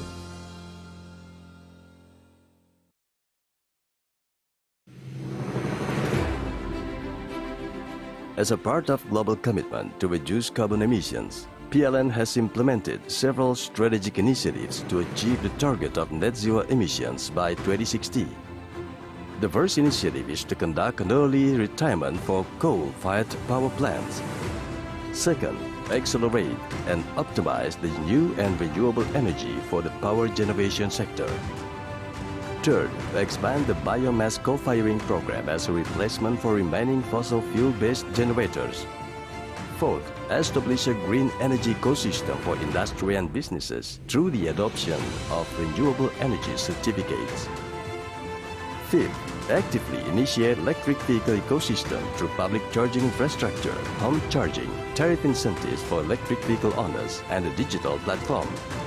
Sixth, apply carbon capture utilization and storage technology to the remaining fossil generators. Seventh, develop hydrogen technology as an alternative energy source for electricity. Eighth, to advance a smart grid according to the need for the electric power system, as well as run the control system to achieve efficiency and optimization of energy supply and demand. These are PLN's commitments to a better life for future generations. BUMN untuk Indonesia. Ketika semua terhenti karena pandemi, kami selalu ada untuk menyambungkan harapan. Kini dunia kembali bergerak. Akan ada harapan yang mengalahkan tantangan. Masa depan hanya bagi mereka yang berani bermimpi besar dan melampaui batas. Karena merekalah yang membawa kemajuan zaman. Di dalam pikirannya selalu resah. Lahir sesuatu yang indah membuat hidup banyak orang menjadi mudah. Mereka selalu bergerak membawa arus perubahan. Jalan mereka terjal karena mimpinya kadang tidak masuk akal. Dari isi pikirannya sejarah dibentuk dan keajaiban dicatat. Ketika yang lain menyerah pada nasib, pikiran mereka menjelajah angkasa, merekayasa masa depan. Kami, Telkom Indonesia, bersama mereka dengan gagasan yang melampaui batas akan terus berinovasi menciptakan masa depan Indonesia yang lebih baik. Telkom Indonesia, untuk Indonesia yang lebih baik. Bank Syariah Indonesia menjadi energi dalam membangun Indonesia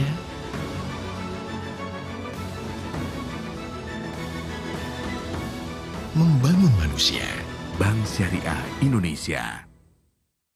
Dulu tiap transaksi banyak biaya ini itu. Tapi di tabungan BTN Bisnis beda. Bisa bebas biaya transaksi itu juara banget. Karena bisnis gak cuma tentang hari ini, Tapi juga esok hari.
Indonesia, a beautiful country rich in resources, nature, and diverse culture. Indonesia's state-owned enterprises, or SOEs, play pivotal roles in driving and strengthening the national economy. SOEs continue to transform and create breakthroughs. It is the time for SOEs to undertake further transformation and contribute more through the acceleration of clean water provision in Indonesia.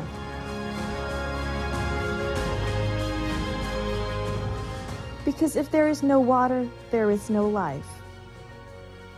Pembangunan yang lebih berkelanjutan, inklusif, dan pro-poor harus menjadi landasan. Terakhir, kemitraan global harus diperkuat. Dalam situasi saat ini, komitmen kemitraan harus dipertebal. Prinsip no one left behind harus diwujudkan dalam bentuk nyata. The Ministry of State-Owned Enterprises through BUMN Dana Reksa Holding is making breakthroughs and presenting solutions for the present and the future. Indonesia Water Fund, gathering investment funds and pursuing SOE synergies for one mission: to accelerate the provision of clean water in Indonesia.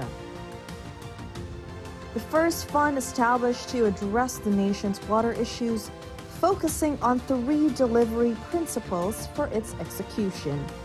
It is truly a step-up formula to speed up access to clean water in Indonesia. BUMN Dana Reksa Holding, as the first transformation specialist company owned by an SOE, is managing Indonesia Water Fund, or IWF, and partnering with local and global investors to expand the scale and impact of the fund.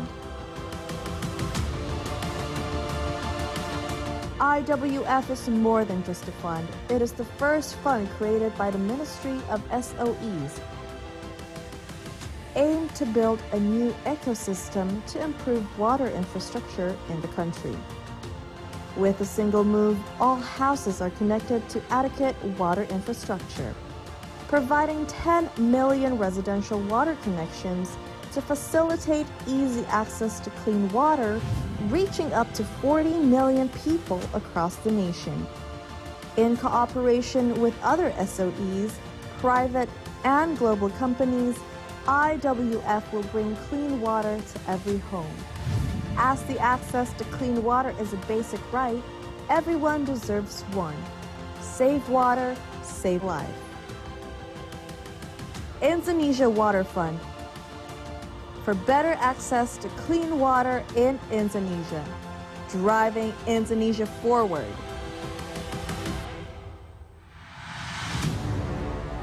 BUMN untuk Indonesia.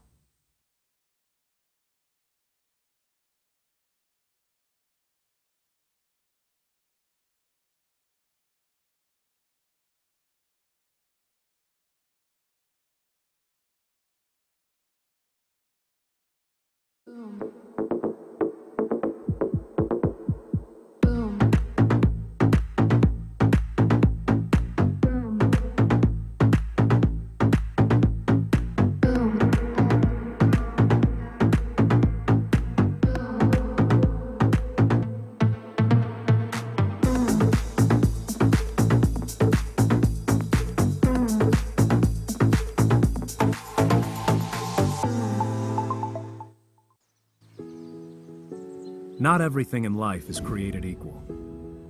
Some people have to work harder, take a little bit more risks. And some children have to be a little more patient. Progress takes time, but advancement requires initiative. We believe in capital investment that can spur the wheel of progress. Mandiri Sekuritas's decades of experience allow us to be Indonesia's most reliable and capable investment bank. We connect investors with national corporations that build roads across the nation, realize new generation international airports, construct modern transportation systems, develop intercontinental trading ports, and build power plants in the outlying region. Because what truly matters is the growth beyond profit. Mandiri Sekuritas, your trusted partner to prosper.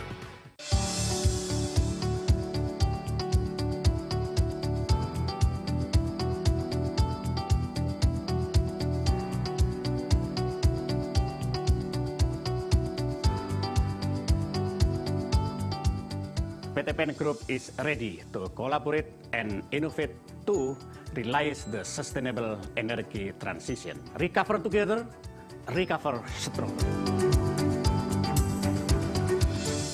Pupuk Indonesia, a world-class fertilizer company committed to ensure food stability, striving our best to produce fertilizers for future needs, strengthening our business with innovation and digitalization whilst improving the welfare of farmers and crop productivity, determined to have cleaner and more sustainable business process. With over 50 years of experience, Pupuk Indonesia continues to expand its potential to prosper the world.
The mystical beauty of arts, culture, and heritage, from east to west.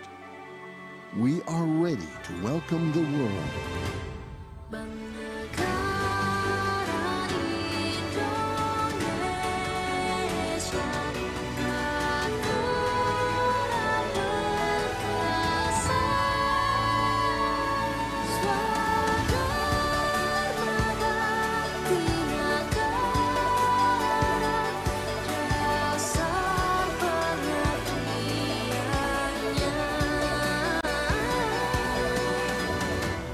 We are strong. We are the heirs of generations to create a better future. BNI for stronger Indonesia. This is the first step of a smile. The steps that taken together towards the same goal. We walk with determination to reach every corner of the country.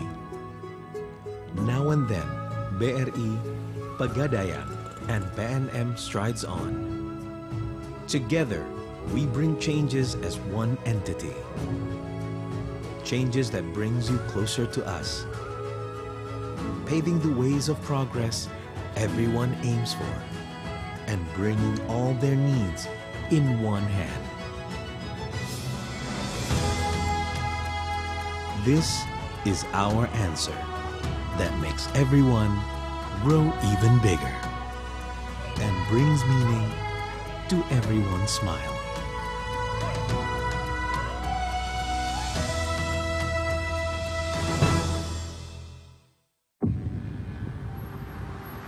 Looking at the world today, full of innovation and everything new, it begs a question.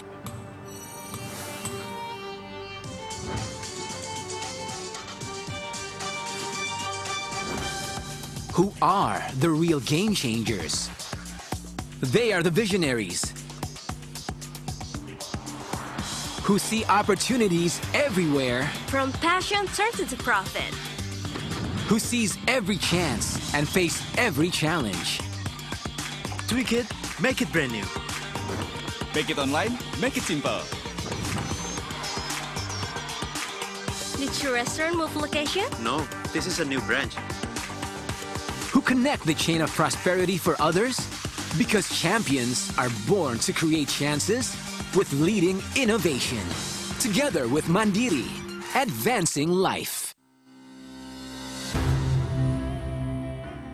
Indonesia is a country with an abundance of wealth and mineral resources. To explore and develop the mineral resources in Indonesia, Mind ID, Mining Industry Indonesia, was formed as a state-owned holding company of large mining companies located throughout the regions.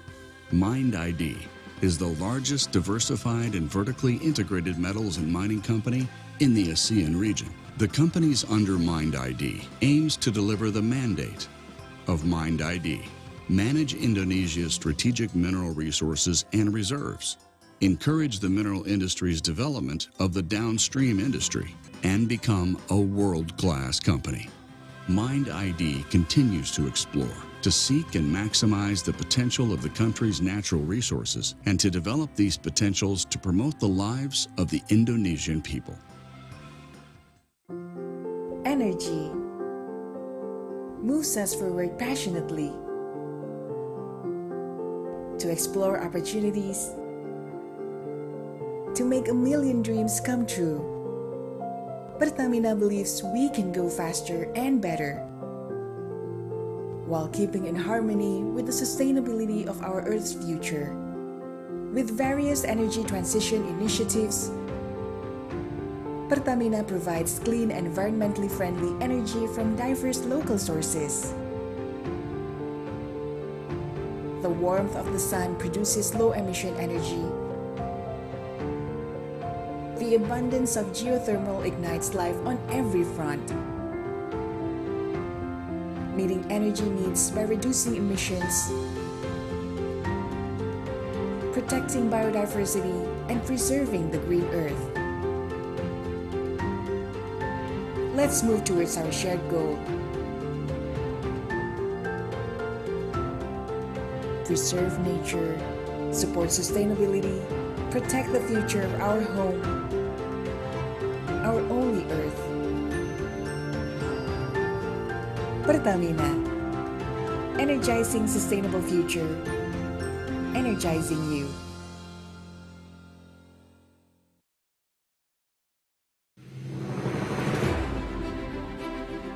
As a part of global commitment to reduce carbon emissions, PLN has implemented several strategic initiatives to achieve the target of net zero emissions by 2060. The first initiative is to conduct an early retirement for coal-fired power plants. Second, accelerate and optimize the new and renewable energy for the power generation sector. Third, expand the biomass co-firing program as a replacement for remaining fossil fuel-based generators. Fourth, establish a green energy ecosystem for industry and businesses through the adoption of renewable energy certificates. Fifth, actively initiate electric vehicle ecosystem through public charging infrastructure, home charging, tariff incentives for electric vehicle owners, and a digital platform. Sixth, apply carbon capture utilization and storage technology to the remaining fossil generators. Seventh, develop hydrogen technology as an alternative energy source for electricity. Eighth, to advance a smart grid according to the need for the electric power system, as well as run the control system to achieve efficiency and optimization of energy supply and demand. These are BLN's commitments to a better life for future generations. BUMN untuk Indonesia. Ketika semua terhenti karena pandemi, kami selalu ada untuk menyambungkan harapan. Kini dunia kembali bergerak. Akan ada harapan yang mengalahkan tantangan. Masa depan hanya bagi mereka yang berani bermimpi besar dan melampaui batas. Karena merekalah yang membawa kemajuan zaman. Di dalam pikirannya selalu resah. Lahir sesuatu yang indah membuat hidup banyak orang menjadi mudah. Mereka selalu bergerak membawa arus perubahan. Jalan mereka terjal karena mimpinya kadang tidak masuk akal. Dari isi pikirannya sejarah dibentuk dan keajaiban dicatat. Ketika yang lain menyerah pada nasib, pikiran mereka menjelajah angkasa, merekayasa masa depan. Kami, Telkom Indonesia, bersama mereka dengan gagasan yang melampaui batas, akan terus berinovasi menciptakan masa depan Indonesia yang lebih baik. Telkom Indonesia, untuk Indonesia yang lebih baik. Bank Syariah Indonesia menjadi energi dalam membangun Indonesia.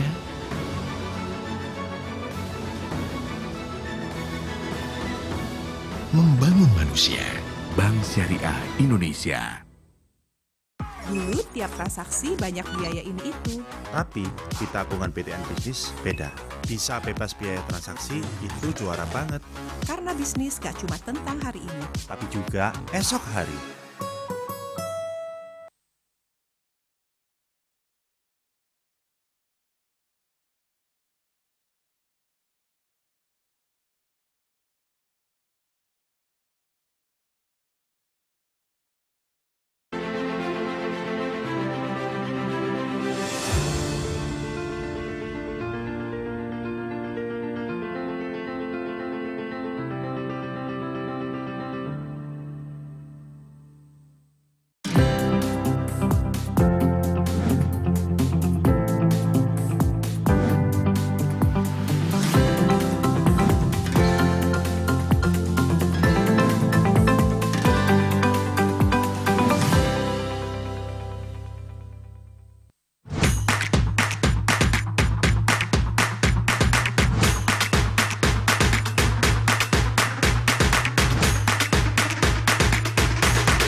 Indonesia, a beautiful country rich in resources, nature, and diverse culture.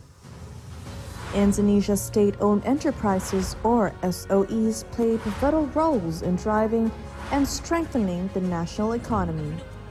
SOEs continue to transform. Distinguished guests, ladies and gentlemen, as our event will continue shortly, we'd like to ask everyone to please be seated. Thank you. Bapak Ibu sekalian, karena acara akan segera dimulai, kami persilakan Anda untuk menempati tempat duduk yang telah disediakan. Terima kasih.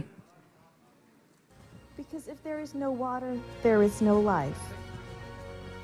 Pembangunan yang lebih berkelanjutan, inklusif, dan pro-poor harus menjadi landasan. Terakhir, kemitraan global harus diperkuat. Dalam situasi saat ini, komitmen kemitraan harus dipertebal. Prinsip no one left behind harus diwujudkan dalam bentuk nyata. The Ministry of State-Owned Enterprises through BUMN Dana Reksa Holding is making breakthroughs and presenting solutions for the present and the future. Indonesia Water Fund, gathering investment funds and pursuing SOE synergies for one mission, to accelerate the provision of clean water in Indonesia. The first fund established to address the nation's water issues focusing on 3 delivery principles for its execution. It is truly a step-up formula to speed up access to clean water in Indonesia. BUMN Dana Reksa Holding, as the first transformation specialist company owned by an SOE, is managing Indonesia Water Fund, or IWF, and partnering with local and global investors to expand the scale and impact of the fund. IWF is more than just a fund. It is the first fund created by the Ministry of SOEs, aimed to build a new ecosystem to improve water infrastructure in the country. With a single move, all houses are connected to adequate water infrastructure, providing 10 million residential water connections to facilitate easy access to clean water, reaching up to 40 million people across the nation. In cooperation with other SOEs, private and global companies, IWF will bring clean water to every home. As the access to clean water is a basic right, everyone deserves one. Save water, save life. Indonesia Water Fund, for better access to clean water in Indonesia, driving Indonesia forward.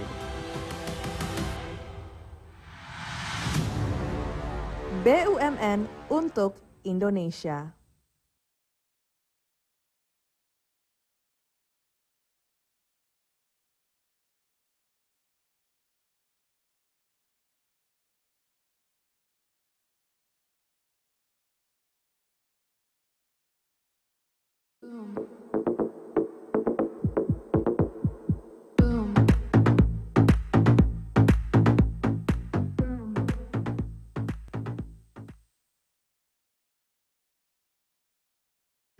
Well, Excellencies, distinguished guests, ladies and gentlemen, welcome back. Hope that you had a very good break, had a good cup of coffee, because right now we're going to get back to business and continue our next session.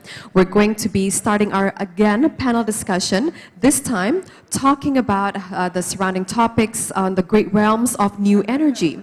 For that, please allow me to welcome our dear moderator to moderate this next session, the Managing Director of Mandiri Sekuritas. Let's welcome on stage Mr. Harold Cipta Jaya. Let's give him a big round of applause.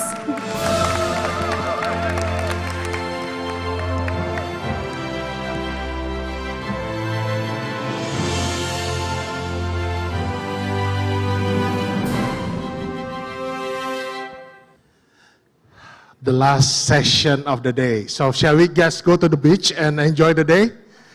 Or you want to hear some of these panelists? Thank you, ladies and gentlemen. I think it's a very extraordinary event today that we have.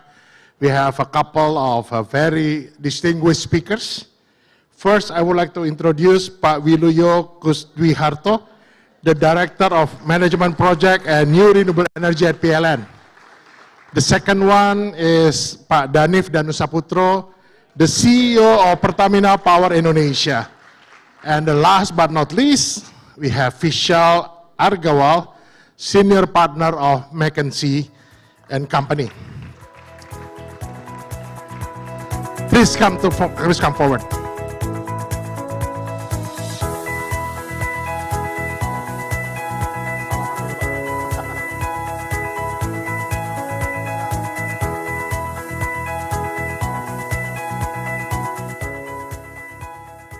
As I said earlier, today is very extraordinary because we will hear from these gentlemen about the new development, what we call the new energy.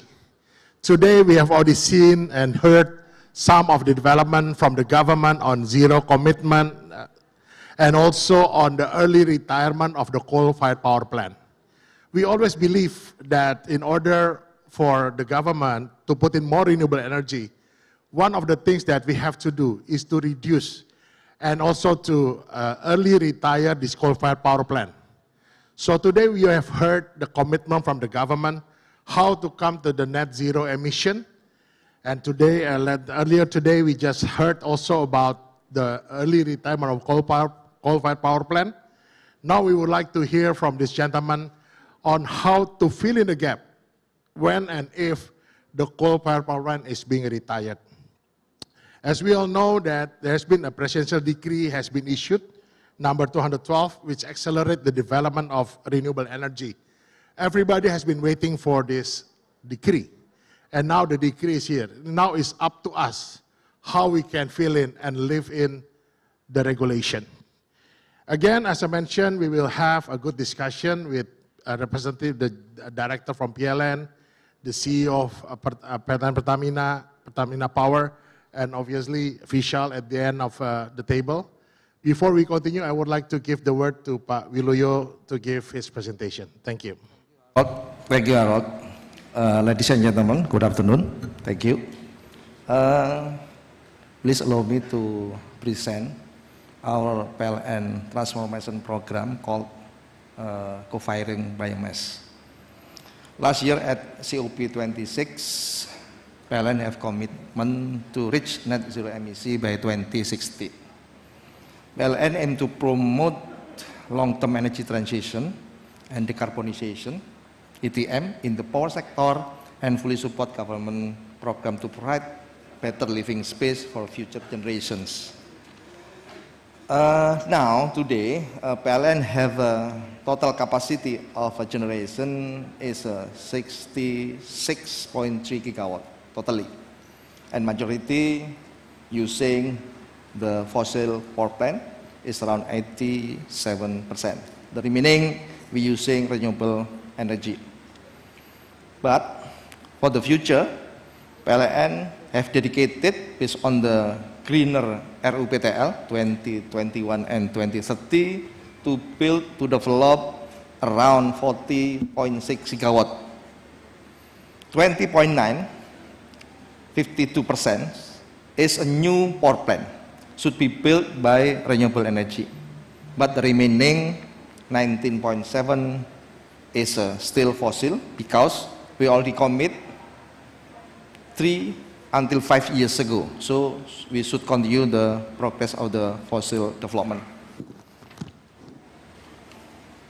Ladies and gentlemen, PLN have started the journey to reduce CO2 emission by implementing biomass co-firing on the existing coal power plant.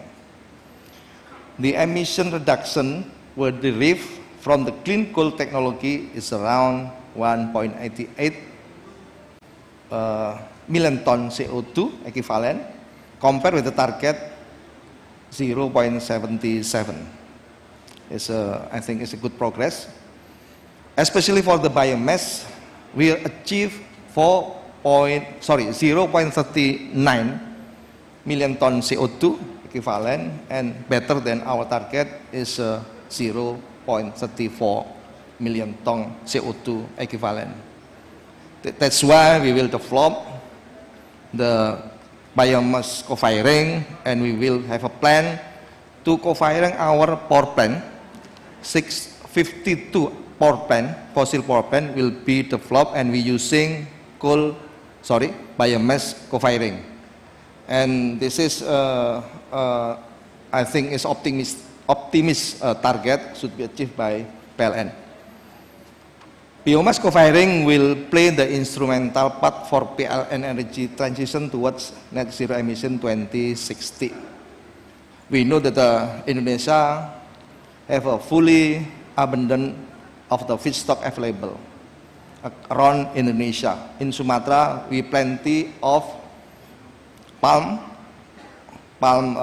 trees, and then in Java we have rice huts, and also municipal waste can be transferred to our coal power plant to replacing the coal. We know that the biomass co-firing is one of the PLN quick win that can be implemented to reduce emission. We have a benefit of this biomass co-firing program. One is renewable and sustainable. Second, benefiting local economy. And then guarantee off-taker, because PLN will be one of the off-taker, and less capex required. And we have a plan, we have a target to implement our coal power plant by biomass in 52 locations, and we have a target we use 10.2 million ton biomass product in 2025. Well, and exploring multiple sources of biomass partnership to enable supply of biomass for co-firing power plant. We already signed the memorandum of understanding with the PTPN 3 and also with Perhutani and also with Sangyang Seri to implement it co-firing program in our power plant. With the PTPN 3, we will using the palm tree. With the Perhutani, we will use wood chip, wood pellet. And then with the Sangyang Seri, we will consume rice husks to our power plant. BUMN have conducted biomass co-firing today at 33 locations of coal power plants with a target of 12% co-firing in 2025 to reduce 11 million tons of CO2 per year. We have conduct to all of our plants across Indonesia, in Jawa, in Sumatra, in Kalimantan, in Sulawesi, and Nusa Tenggara. And today, 33 coal power plants for co-firing already conduct. We use 384 kiloton biomass, and we already produce 393 gigawatt hour green energy. And also we already reduced 391 kiloton CO2. To enable the adoption of biomass co-firing, PLN required support through government regulation and partnership with biomass producer. We have some challenges. First is price, second is regulation, third is quality of overall biomass, and fourth is a source of supply to achieve target 10.2 million ton in 2025.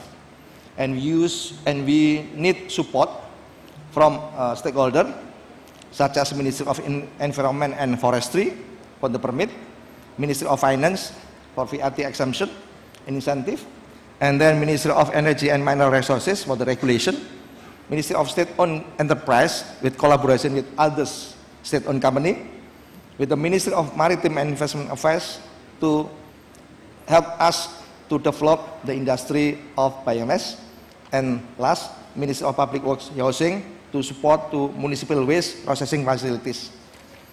I think, thank you, Pak Harold. Thank you, Pak Wiluyo. Give a hand of applause. I think it's very interesting. Just keep your questions until we have the Q&A session. Now I would like to give the word to Pak Danif to explain about his view about hydrogen. I think people are waiting about that, so let's hear Pertamina's view on hydrogen. Please. Thank you, Pak Harold. First of all, thank you for having me in this distinguished event with distinguished panelists. So first of all, I would like to explain about the business that Pertamina New Renewable Energy is mandated. We are basically here to transition Pertamina from oil and gas company into an energy company with low carbon footprint. So we need to transition our business as an oil and gas by creating new green business. We do have 3 pillars. We would like to become the green energy champion.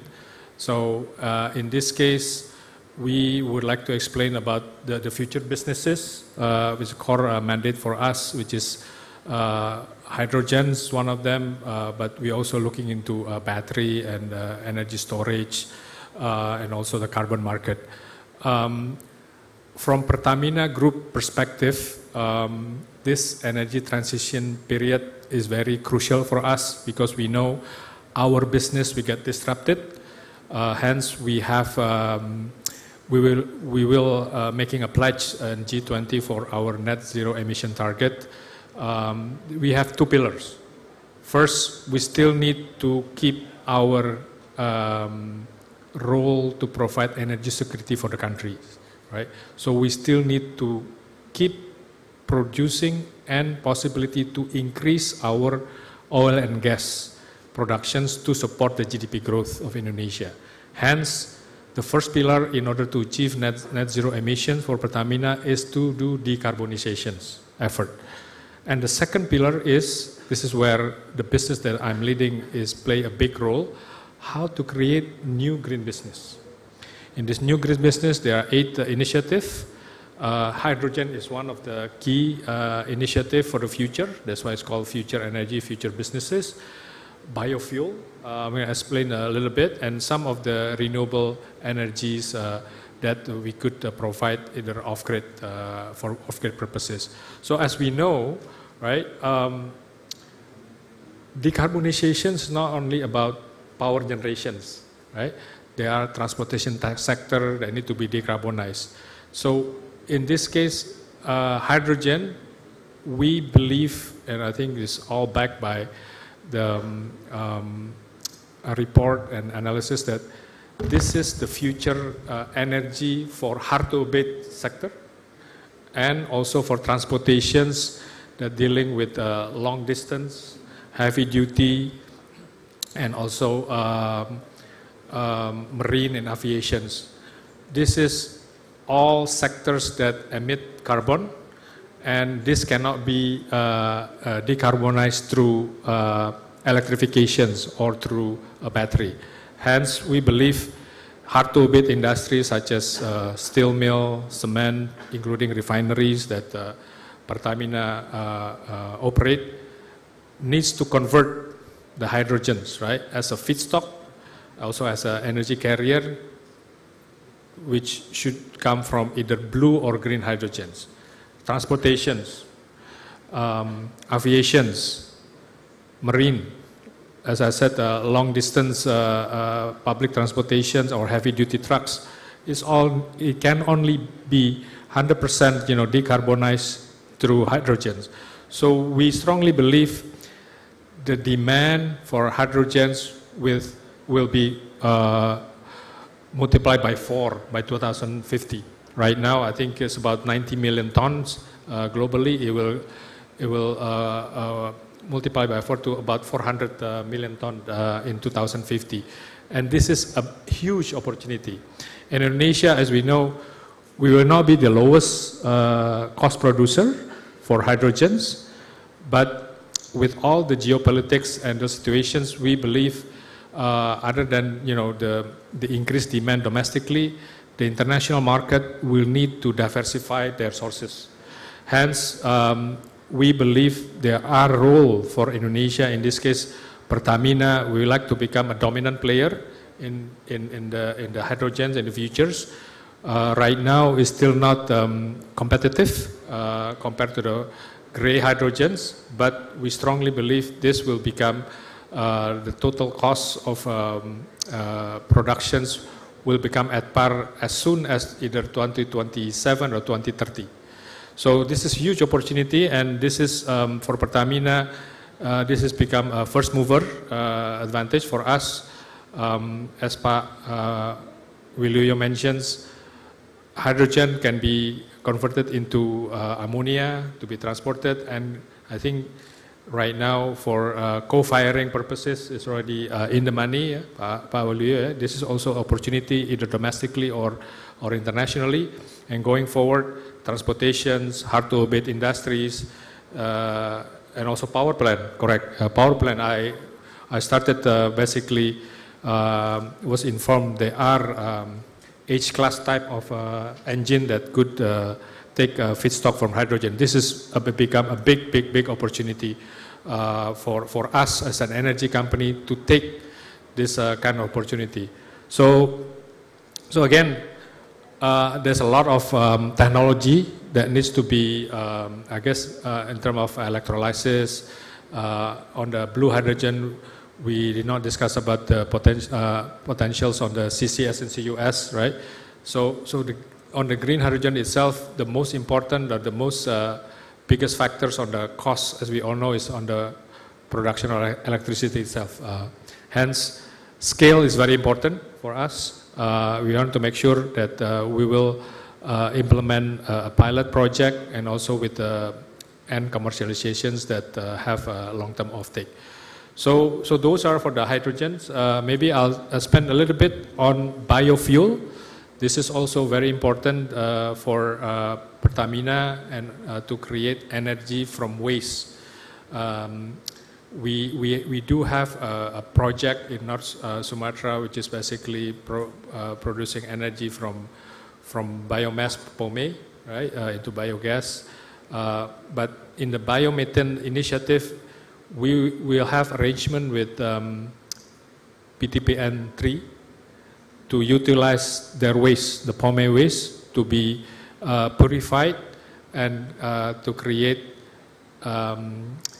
replacement of CNG.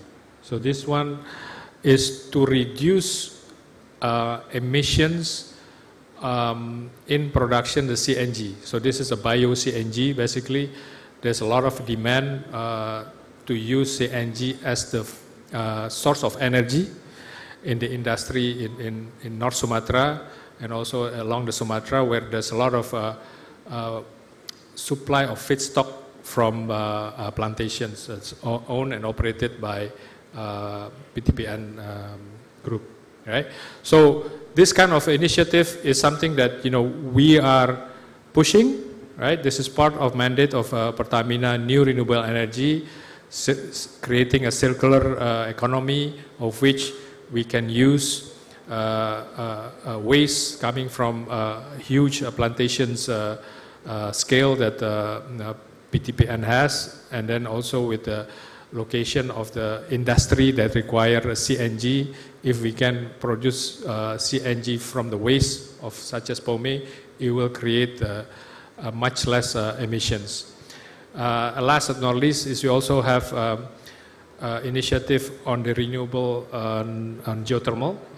This is basically we will utilize basically the additional what do you call it, geothermal that has been produced to create an additional power. So basically this is called brine to power. This brine to power is something that's we can use geothermal as beyond energy. Again, this is we have initiative, and we also will have some signing related to this from PG side. I think that's all the three initiatives that we have to show the future energy that we are, I guess, executing right now. Thank you. Thank you, Pak Danif. Applause for Pak Danif. Indeed, it's very exciting to hear what will be the Pertamina strategy, how to deal with the new energy. You have heard about hydrogen, you have heard about the biomethane, and now beyond geothermal, I think we have some gentlemen from PGE is also here, who later on you can be meeting them one-on-one to hear about what is beyond geothermal. But today we have also a very prominent speaker in the area of hydrogen. So Vishal is a good friend of mine. We've been working together in many of transactions, and he specifically asked me to say, let me talk about hydrogen. Don't ask him about any other else, although he knows a lot about aviation and any other things, yeah, Vishal. But today we will hear from him about hydrogen. People will understand what is hydrogen. I don't even know. There's a gray one, a green one, a blue one, a red one? No? Not yet. Pink. Yeah. Gray, green, blue, yellow? No? No. Oh, okay. Not yet, not yet. Turquoise. So we'll hear from Vishal what is hydrogen technology available. And as we all Indonesian, we always look at the cost. The question is it economical? Yeah, if we have one of the key features of energy, it should be affordable. If it's not affordable, maybe it's not for us. So the challenge of Vishal to convince us that hydrogen is commercially viable. Vishal, the floor is yours. Thank you, Pak Harold, for a very warm introduction and a challenging one. Well, not that I'm only passionate about hydrogen, but each one of these green molecules can be such an interesting topic. We can go on for hours and hours. But as Pak Harold mentioned, we need to catch the sunset. So I decided to restrict it only for hydrogen today. Just to set the context and get going, what you see on this page is our assessment of 2050 net zero. What are the different sources of primary energy, right? And as you can see, of course, electricity is going to be massive, with a lot of electrification happening of transportation and industrialization. And a lot of this is expected to come from renewables. But the two big themes that you see there is hydrogen and bioenergy, which includes biomass, which Pavel talked about, but also the biofuels, which Danif was talking about. Now, a few things to just note from here is, in the bigger scheme of things, we're talking about overall hydrogen to be anywhere from 10 to 20% of the primary energy. It's not insignificant, but it's not that we're saying the hydrogen will be the 100% of the energy, but it's still significant. And at these rates, we are talking about close to $1.5 to $2 trillion worth of value pool. So it's quite significant, especially growing from almost zero today, right? The second thing to note on this page is on the bioenergy, you see almost a flat line, but there's a lot more nuance to it. Today, a lot of bioenergy is largely blending of B20, B30, bioethanol, biomethanol in most countries. However, over time, we'll see that that will get replaced. As more and more EVs come in, you will not have the need for blending, but you will see more biomethane, biosyngas, sustainable aviation fuel. So the nature of these bioenergy and biofuels will change quite significantly, and that's where we see a lot of opportunities in the bioenergy. Yeah, we'll go to the next page. Maybe start with the one question that you asked, Harold. If you go to the 5 questions page. But actually, let's stay here. The different colors of hydrogen. It's a rainbow color, and it's an ever-evolving color. For someone who is half color blind and understands only the primary colors, I find it difficult to distinguish. But the core hydrogen colors are basically gray, blue, and green. And of course, then there is pink and turquoise and many other, but these are the core colors that we keep talking about. Gray is what we today do using steam methane reforming. It's largely done in the refineries. Blue is when you take the CO2 from that and put it, sequester underground. And green is using renewables to break water, H2O, into hydrogen and oxygen, right? So that's broadly, simply put, the different colors. But the most interesting thing, so rather than give kind of a lecture on hydrogen, what we thought was we'll take some of the questions that Harold, you asked, right? And everywhere we go, these are some of the core questions that we get asked. Number one is it really going to happen? Is it ever going to be economical, and by when? Right? Maybe if you can show those 5 questions. The second is, are people really investing in hydrogen, or is it just a talk? And where is the evidence of investment that is happening in hydrogen? Third is, what is the technology risk in hydrogen that we are talking about? There is alkaline, there is PEM, there is solid oxide. How do we decide what risks to take and by when? Last 2 questions is about, can we in Indonesia produce hydrogen economically and be competitive? Padhan, if you talked about some of that. And the last part is, what are some of the opportunities in front of us, right? So I'll just take one by one each one of these questions and give our views on where the opportunities lie. So starting with, is it going to be economical? Yeah, if you go 2 pages down. One more, yeah. So on this page, you see all the different use cases of hydrogen. And the different axes are, how does it compare today to other alternate fuels, substitute, be it fossil fuels or non-fossil fuel. And on the y-axis, you see against other low-carbon solutions. And we have taken over time, by say 2030, which is when we expect a lot of hydrogen to start to scale up and come into the system, a very reasonable kind of carbon price of about $50 a ton. And most economies are moving towards that. As you know, Singapore has increased its taxes to $50 to $80 a ton. Europe is coming up with the cross-border adjustment mechanism, which means that any goods traveling to Europe will be subject to European taxes, and so is US and some of the other countries. So we have taken that, and you will see that at least 10 of the use cases are economical today as we speak, without taking into consideration the cost reduction that we expect between now and by 2030. It is economical. Second point that I wanted to talk about is this page. You must have heard about the Inflation Reduction Act that the United States passed, which was one of the flagship bills that President Biden had been pushing for. Well, it's largely about climate change. They're investing about $400 billion in new technologies like CCS and hydrogen. And given all the investments that is going into hydrogen as a theme, you will see on this page all those use cases, other use cases that are not economical today are becoming economical by 2025. So the acceleration of these use cases that can take hydrogen is getting up by 10 to 15 years already. So to address the question, is it economical? Yes. About 10 to 15 use cases are already economical today, and more are getting into the economical zone as we speak, without taking into consideration a lot of the technology curve that we're talking about. And we expect this is not just in Europe and US. We expect that half of these demand will actually come from Asia. And you're already seeing a lot of activity and MOUs, bilateral MOUs getting done by Japanese, by Koreans, by Chinese, etc. Right?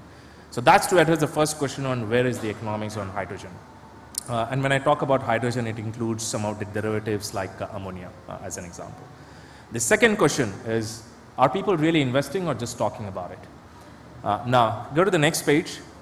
There are significant investments that are already getting committed into hydrogen. About 43 gigawatts of the production capacity on the green hydrogen, 51 integrated projects, and as you can see, this is all across the world. Some of the major suppliers are expected to be Australia, Saudi Arabia, and Chile. And the self-sufficient regions are expected to be China and India. And we see very, very significant projects that are already getting commissioned. Not just for transportation, but for industrial applications. Just as an example, in Europe there is a quote-unquote a startup called H2 Green Steel, which is funded by one of the private equity companies. They have commissioned a 3 million ton steel plant based on green hydrogen. They have not produced a single molecule of hydrogen. They have not produced a single ton of steel. They have advance sold all 3 million tons of steel at 25 to 30% premium. So there is so much latent demand for some of these applications that we talk about. And about 93, go on to the next page. About 90 gigawatts of electrolyzer capacity is already being planned and is being commissioned to address the expected crunch in the electrolyzer capacity for green hydrogen. And you must have heard players like Adani, Ambani, and some of the other global players investing tens of billions of dollars into the electrolyzer ecosystem. So real investments happening. Of course, the announcement is still 3 times, 4 times more than what money has been sunk in, but real significant money is getting committed on hydrogen. Keppel, for example, in Singapore, Sembcorp, I see some of the familiar faces, is investing very significant money in this part of the world. Third question, how do we address the risks on technology? So there are 3 big technologies that we're talking about electrolyzer, not taking into consideration the blue hydrogen, which is where CCS comes into play. But if we talk about green hydrogen, alkaline, PEM, and solid oxide, and with the scale, not taking into consideration the technology evolution, just the scale, with the scale we are expecting the cost to come down quite significantly by about 50 to 60%. And this we have seen in many other technologies, right? You think about the cost curves for electric vehicles and batteries about 10 years back, and look at where it is today. We're talking about hydrogen in the similar space, with more investments coming in, with more scale coming in, with more innovation coming in. We expect these things to come down, and many of these are modular capacities, so very quickly they can be replaced. So that's to address the technology risk. Fourth question is, what can we do, or is Indonesia going to be competitive? Yeah. Maybe we'll go to the next page. So short answer is, can we compete on the production cost with Western Australia and Chile on green hydrogen? The short answer is no. Having said that, having said that, We might not be the least cost producer. We will be somewhere in the second quartile to median cost producer. And that's fine. That's absolutely fine. We can use that for domestic consumption, and we expect a significant domestic demand coming from hydrogen. We can potentially use it for bunker. If you think about it, Singapore is the largest bunker hub in the world, right? Selling 50 million tons of bunker fuel. And there are only two technologies that can replace bunker fuel. There is the biomethanol and ammonia. These are the only two expected ones. And with the resources that we have, we can potentially capture that market, right? And with the diversification of the supply that will come in from many of these other players, we can be a very competitive player. Not the least cost, but very competitive player on hydrogen, both for blue and for green. Blue, because we have 10 to 12 billion tons of CO2 sequestration capacity in the country, which is very rare compared to many other places. With all of this, what are some of the interesting things that we can do? Coming to the last question. Yeah. Before we come into Indonesia, let's look at what is happening around in ASEAN, right? So others are really moving. Thailand, PTT, Bangchak, and Thai Oil. If you look at all these companies, they are making real investments into hydrogen.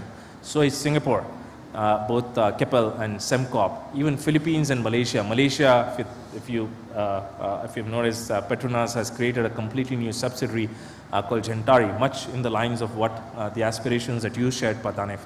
So there is real movement happening on hydrogen from our neighbors. And keeping that in mind, here are some of the thoughts for Indonesia. And it was quite inspiring, if you go to the next page, to see that the two largest industrial companies in the country are already thinking about this, already moving this direction, right? So the three thoughts that we had for Indonesia is, number one, how do we scale up our domestic hydrogen to meet the decarbonization demands for the country? Number two, how do we become the hydrogen export hub, including for not just for the hydrogen molecules and for ammonia, but also for the bunker fuel. And a lot of the stranded renewable capacity, if you think about it, instead of converting them into electrons and bringing them into the demand centers in the domestic countries, we could think about converting them into the green molecules and exporting them out. And the third is, how do we leverage these resources to go downstream and build more and more downstream use cases, including big industrial clusters that can manufacture green products or lower carbon intensity products that can be sold into the international market at a very competitive price. So not just competing on cost, but competing on carbon intensity can be a very interesting thing, and we are seeing a lot of countries trying to have a different level playing field on this dimension. Right. With that, I would like to pause and hand over to you, Paharul, on some of the thoughts from our side on opportunities for Indonesia on the hydrogen space. Thank you, Vishal. Today we have learned about, round of applause for Vishal from McKinsey. So today we have learned about hydrogen 101, 201, 301 in 1 hour, Vishal. So you've been very good in explaining to us, but too bad we are in the sunny Bali, so I think half of you just only got half of it, if you are lucky. The rest maybe just even quarter of it. But I'm sure this presentation is available for everybody, Vishal, for them to take away, for everyone of us to learn about this. Personally, I strongly believe that hydrogen is the future. The question is how to go there. What should we do? I think Vishal from McKinsey has given a serious thought about how to go there, what has to happen in order to make it economical, and what are the preconditions that the government has to do in order to make it happen. But before we continue on hydrogen, I would like to give the first question to Pak Wiluyo before everybody can prepare some questions, maybe together with Pak Danif, because both of them are talking about the same thing, about the biomass or biomethane, because both of them have also collaboration with PTPN3 for both on the biomass side or biomethane. Based on my understanding, Pak Wiluyo and Pak Danif, actually, obviously, everybody agrees that biomass is one of the largest renewable energy sources in Indonesia. But the question is, how come that there have not been so much of biomass power plant yet in Indonesia? I know one of the key issues was at the time when I was still at infrastructure market is actually about the logistic issues. I've seen a power plant for 15 megawatt which they use the palm kernel shells, and they need to transport the palm kernel shells from all palm plantation in one province in order to fuel only 15 megawatt power plant. So at the time, our advisor said it's impossible to have a logistic arrangement like that. So it's always been the challenge, how we can meet about the abundant renewable source biomass and the need of the electricity itself. So I don't know, I'm sure you are not prepared for this question, but I think it's for me, this is one of the burning questions, how to deal with the biomass power plant. So Pak Wiluyo, please Pak. Thank you Pak Arnold. Good question Pak. I think we already discussed it many producers Pak of biomass. I think the challenge is now is about price Pak. But price, you know, we have no regulation that state the price of the biomass Pak. We already discussed many times with the Ministry of Mineral and Resources, especially for the renewable, Pak Dirjen Renewable Pak, Energy, Pak Dadan, how to increase the price so the many producers can supply our power plant Pak. Because now we in PLN have a regulation, Pak, internal regulation, CAPDIR, that state the price of biomass should be same with the coal price Pak, with the around 70 Pak, with the DMO coal. With the DMO, but domestic market obligation or domestic market price around 70. I think the price not interest for the producer, but because you know you are right, Pak Arnold, transportation cost I think is a big issues, because we have a example in the Pekanbaru, Riau, we have a power plant in there, Tenayan, and the around of the Tenayan, PT PNC have some big area for the plantation of palm tree, but they cannot supply us because the price is not suitable with the economic cost of the PTPN tree, Pak. I think regulation should be issued by the government, Pak, so the producer interest to supply biomass to PLN power plant. Thank you, Pak. Okay, thank you, Pak. Pak Danif, you are in the biomethane. I used to learn about biomethane capturing ya, Pak ya. This POME ya, Pak. Please, Pak. Thank you, Pak Harold. Yeah, I think I second Pak Will. I think anything that in terms of supply feedstock that have competitions, right? Competition for other use. In this case, for Pertamina, we wants to increase the biofuel, right, from P20, P30, P40. If there is a competitions of that use of the feedstock, that eventually will have creating issue on the continuity of feedstock. Now, what we have been doing, and has been on the smaller scale, has been quite successful, is mostly on the waste side, Pak Harold. On the waste side is a little bit easier, because this is something that we're not competing with other usage, right? This is more how to use the waste. Right, but there are still challenges in terms of cyclicalities, right, seasonalities, to make sure the continuous supply of waste, in this case for biomethane, is we're using the waste from CPO, POME, right? Again, but to broader questions of biomass for power generations, or either for captive or even for co-firing, yeah, Pak Will, I think Pak Will has been eloquently I guess pointed out the root cause of it. Thank you, Pak. Thank you. Maybe one additional question for Pak Danif, because Pak Danif portfolio is quite diverse, not only on the biofuel, not only on the biomethane, but one thing that we would like to hear more actually about Pertamina's view on electric vehicle, Pak.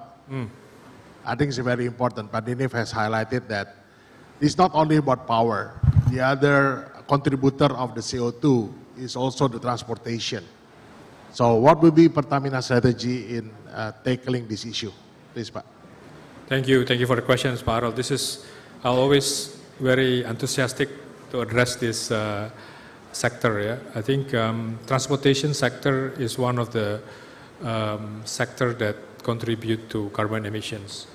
And for electric vehicles, four-wheelers, two-wheelers, or commercial vehicles, I think this is already in the money, right? How to electrify transportations, in this case for mostly passengers, two-wheelers, right? And the value chains is quite varies as well. Not only about OEM manufacturing, but they're also, particularly for two-wheelers, business infrastructure, supporting infrastructure such as charging stations, swapping stations, battery rental, financing, also the IoT related to all these things to create an ecosystem. This one is already in the money, meaning basically there should be a business model that any business unit or business entity can make money. Again, the market is big, is there, right? To be addressed. Indonesia is the third largest motor vehicles market in the world.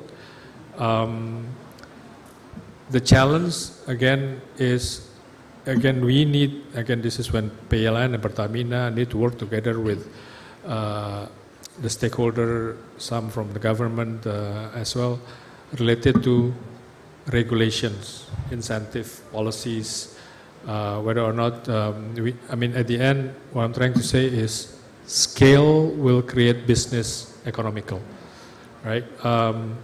So again, we've seen in other markets, in India, in China, even in Taiwan, which is a smaller market, how the ecosystem can be developed, right? Either incentive, supply side, demand side, there's regulations, standardizations, right? Obviously, we are together as shareholder in IBC, huge opportunity for Indonesia to take the lead in providing the NMC battery, right? I think it's in the making. And for domestic market, standardization of technology, standardization of battery size, densities, the head to charge, all those things is still, I think we need to, together we need to advocate and develop to make sure the acceleration of acceptance or accelerations of the EV adoptions will be much faster, right? So those are always something that I think MSOE has been doing a good job by creating a platform for it. Thank you, Bapak. Thank you, Pak Danif.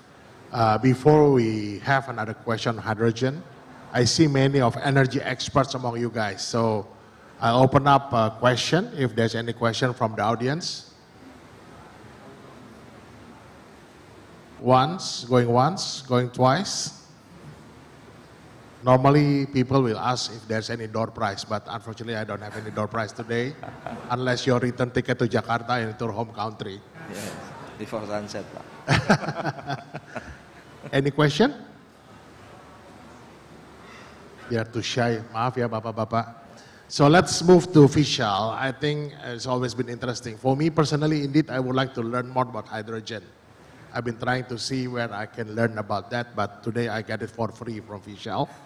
But again, Vishal, I've always been wondering, is there any country that has been so advanced where we can say that we can learn from them?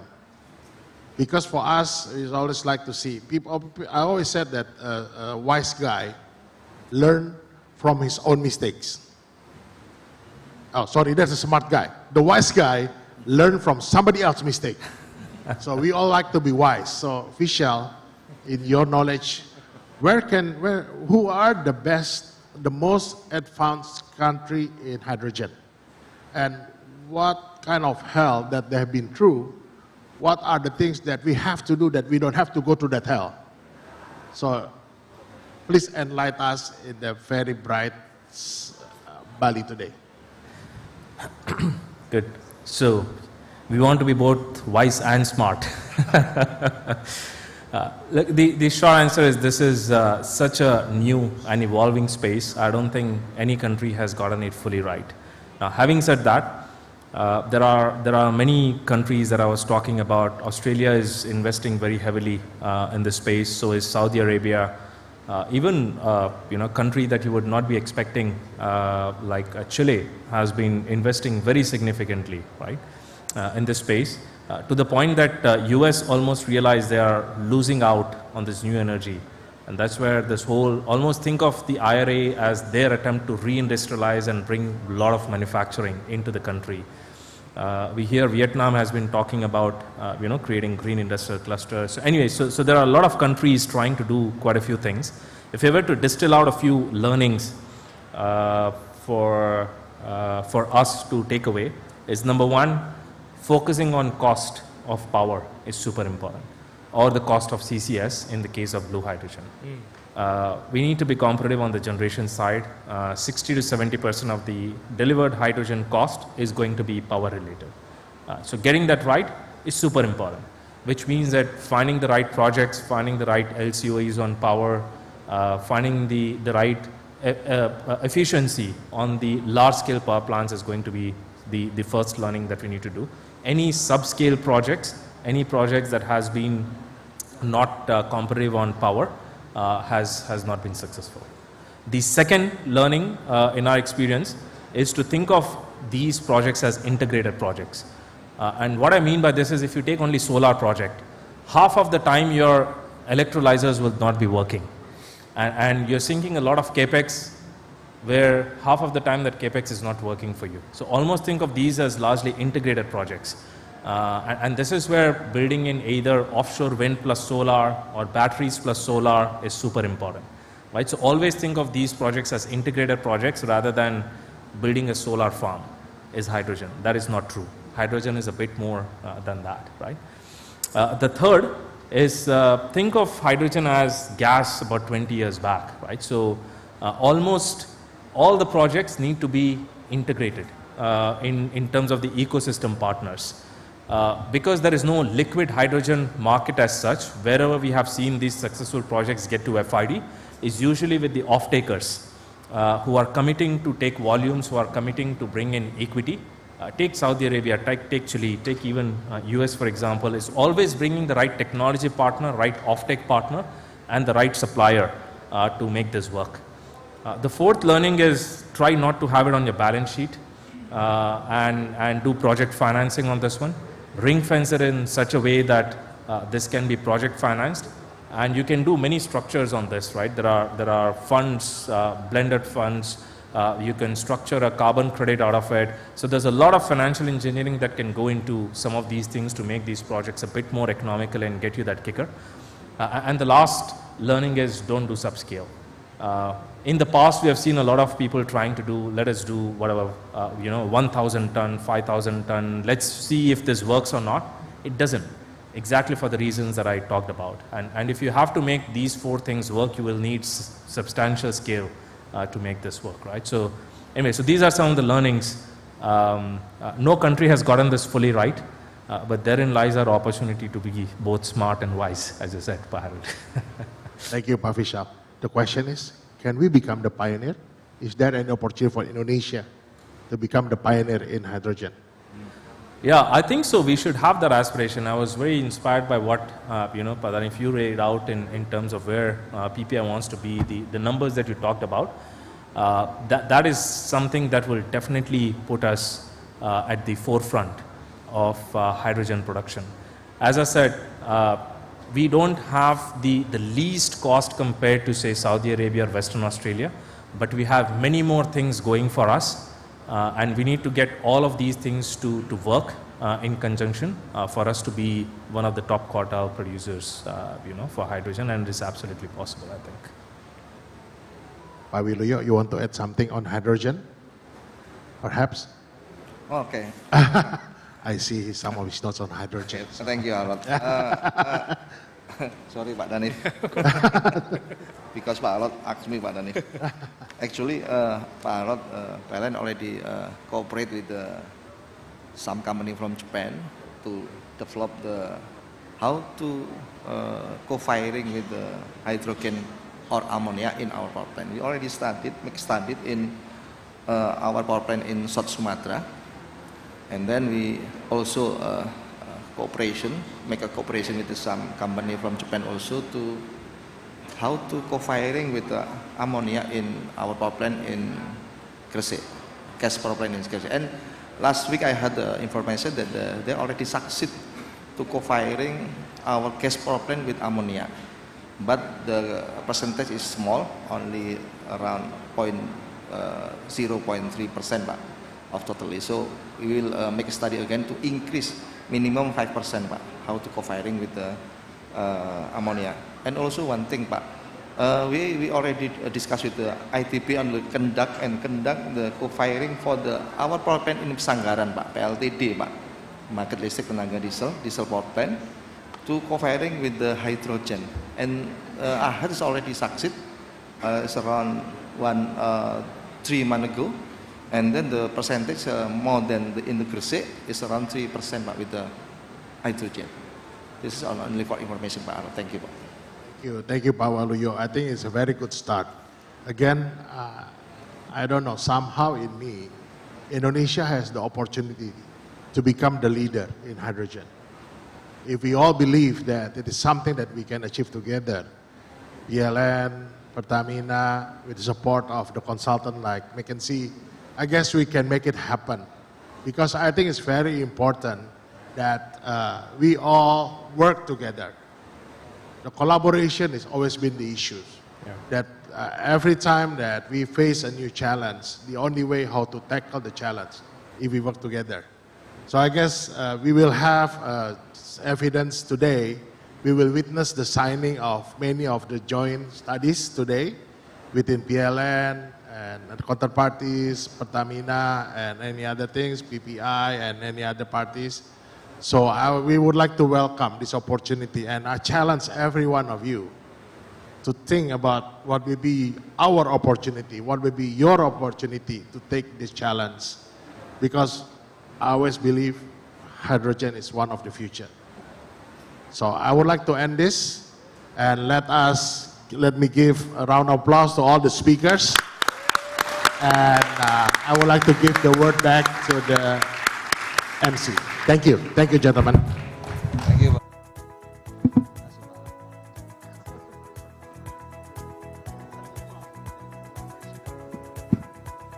Thank you very much to our dear moderator, Bapak Harold, as well as all of our speakers for sharing with us your insights.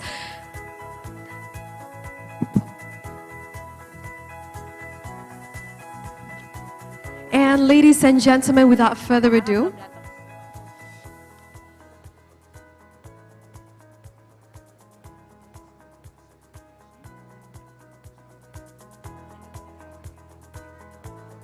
so ladies and gentlemen, there we have it with Mr. Harold Ciptajaya, our Managing Director of Mandiri Sekuritas. We talked about the surrounding topics of the great realms of new energy. And next, ladies and gentlemen, we're going to get down to more business under the MOU signings. And for that, I'd like to once again thank everyone for your participation and for your attendance here today.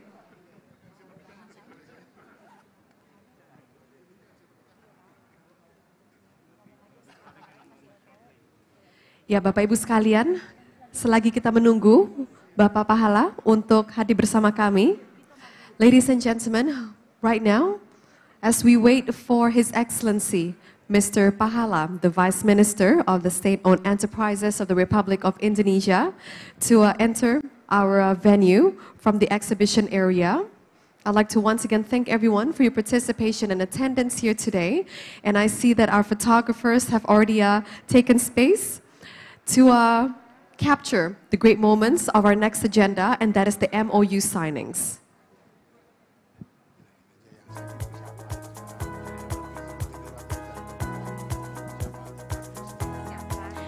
And ladies and gentlemen, so this next Memorandums of Understanding, or the MOU signing, we're going to have those from PLN in collaboration with those from PT Medco Energy International. intends to conduct a joint study by utilizing the expertise and the capability and authority of PLN and MEDCO. And next, we'd also have an MOU signing between PLN and Sumitomo. Ladies and gentlemen, the MOU signing on this one between PLN and Sumitomo, it will be regarding the cooperation in the study of renewable energy power generation, as well as the transmission of business development, and the great support of accelerating the energy transition between PLN and Sumitomo Corporation. And then afterwards, we'll also have an MOU signing of the heads of agreements on the development of biomethane production facilities. And that one would be on between the heads of agreements of a development of biomethane production facilities between PT Pertamina Power Indonesia as well as PT Perkebunan Nusantara III Persero. And next, it is on the cooperation of agreements on compressed renewable gas sales. This great agreement, the heads of agreements on compressed renewable gas sales agreements, is between PT Pertamina Power Indonesia and PT Pertagas Niaga. And afterwards, it is to be followed by a joint study agreement on blue and green hydrogen and new and renewable energy developments at Krakatau Steel Industrial Clusters between PT Pertamina Power Indonesia, PT Krakatau Steel Persero Tbk, and Ignis Energy Holdings.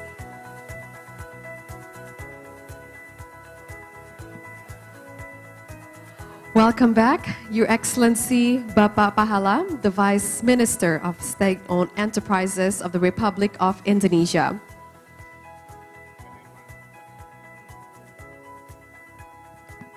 Thank you, Your Excellency, for joining us. We sure missed you, Bapak Pahala.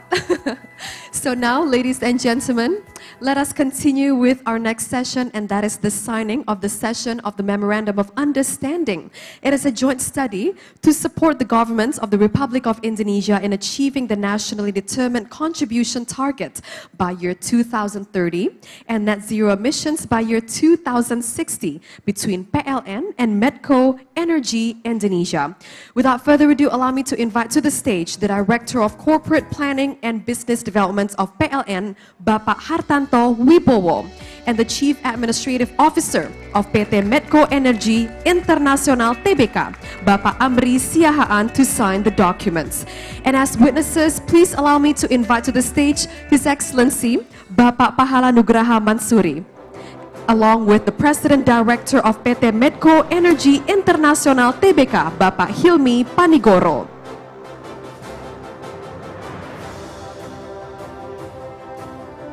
Gentlemen, you may sign the documents.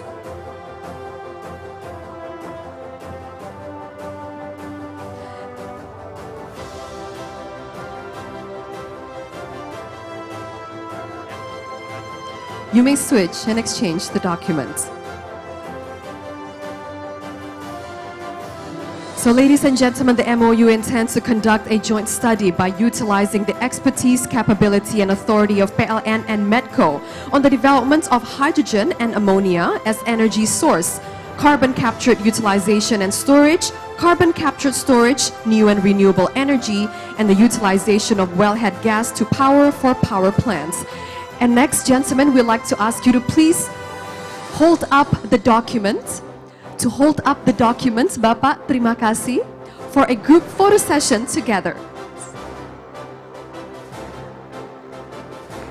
Ladies and gentlemen, let's give a big round of applause and celebrate the collaboration between PLN and MEDCO Energy Indonesia.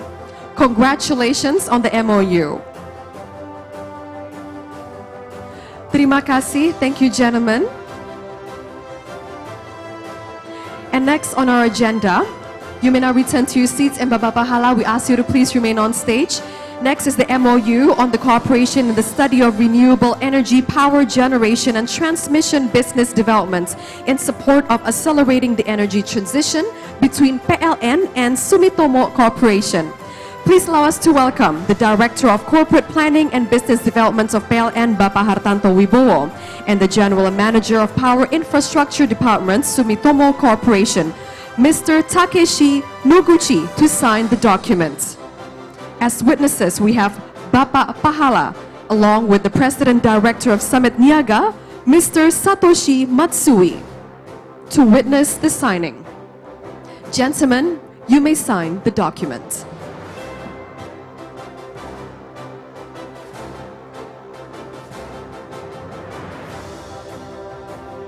Welcome you to please switch the documents. And ladies and gentlemen, the MOU intends to conduct joint studies in developing business schemes cooperation between PLN and Sumitomo, such as cooperation schemes for the development of electricity systems in the regions that are still supported by diesel power plants in an effort to support the de-dieselization program, transmission lines, and the effort to support inter-island interconnections and wind power plants. And gentlemen, next I'd like to have you to please hold up the documents for a group photo session together. Congratulations on the great partnership. Ladies and gentlemen, once again, let's give them a big round of applause. Congratulations to PLN and Sumitomo.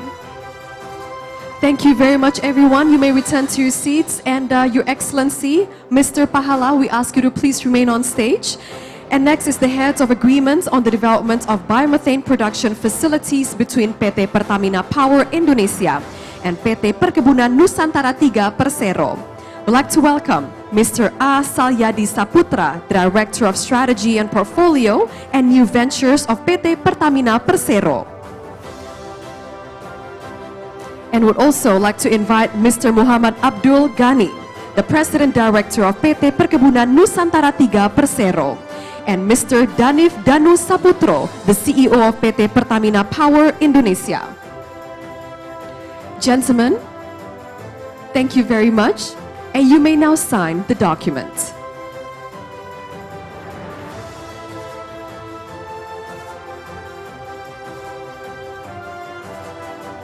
You may switch the document.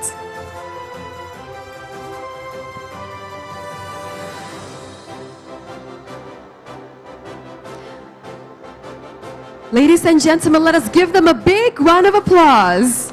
Congratulations, everyone, on marking this great partnership. Thank you, and Bapak Pahala, Bapak Salyadi, Bapak Danif, we ask you to please remain on stage. Terima kasih. And next, ladies and gentlemen, it is on the heads of agreements of compressed renewable gas sales agreements between PT Pertamina Power Indonesia and PT Pertagas Niaga. I would like to invite Mr. Aminuddin, the President Director of PT Pertagas Niaga.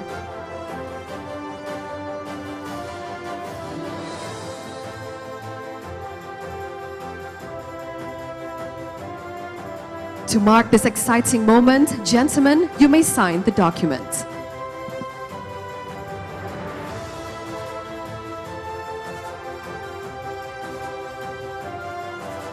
This is it, ladies and gentlemen, on the heads of agreements on the compressed renewable gas sales between PT Pertamina Power Indonesia dan PT Pertagas Niaga. Let's give them a big round of applause. Terima kasih, Pak Pahala, Bapak Salyadi, and Bapak Danif. We ask you to please remain on stage. And Bapak Aminuddin, thank you very much. You may return to your seats. And next is on the joint study agreements on blue and green hydrogen and new and renewable energy developments at Krakatau Steel Industrial Clusters between PT Pertamina Power Indonesia, PT Krakatau Steel Persero Tbk, and Ignis Energy Holdings. Allow us to present and welcome the signatories. Presenting the President Director of PT Krakatau Steel Persero Tbk, let us welcome Mr. Purwono Widodo, the Business Development Director of PT Krakatau Steel Persero Tbk, and Mr. Antonio Sierra, the CEO and Managing Director of Ignis Energy Holdings.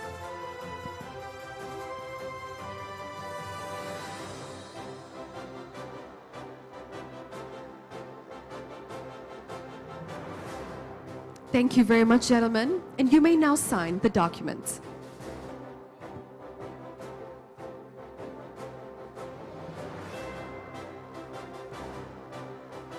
And you may now switch the documents.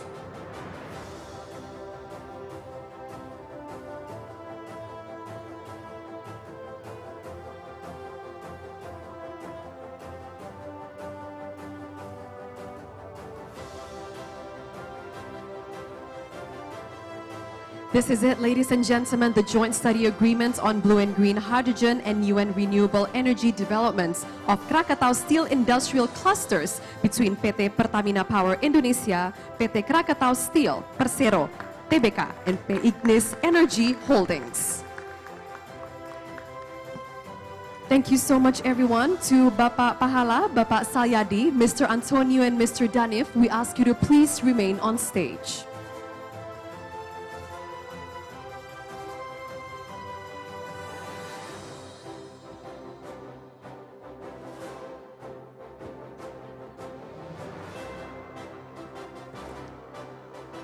Bapak Purwono Widodo, thank you very much. You may now return to your seats. Thank you. And next, ladies and gentlemen, on the joint study agreements on commercial scale developments of clean hydrogen production between PT Pertamina Power Indonesia, Ignis Energy Holdings, and PT Sepcorp Energy Indonesia. Allow me to invite to the stage Mrs. Jen Tan, the President Director of PT Sepcorp Energy Indonesia. Let's give her a big round of applause.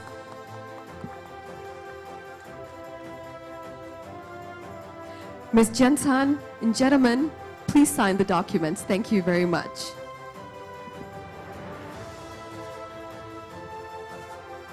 Upon completion, everyone, you may switch the documents.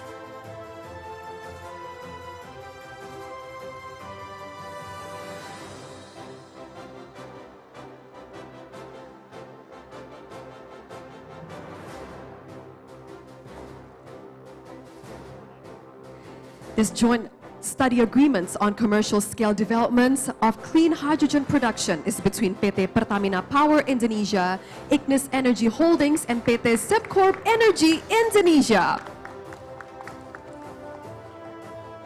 Thank you so much, everyone.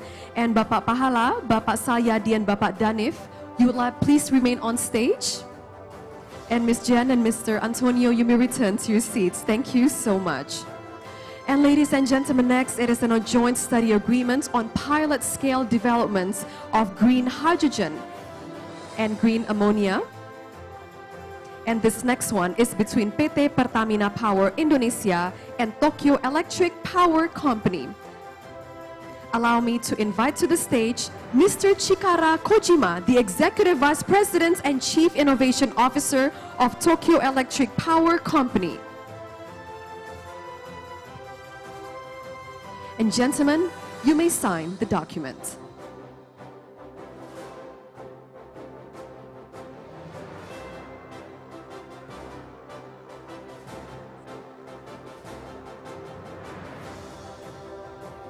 You may switch the document.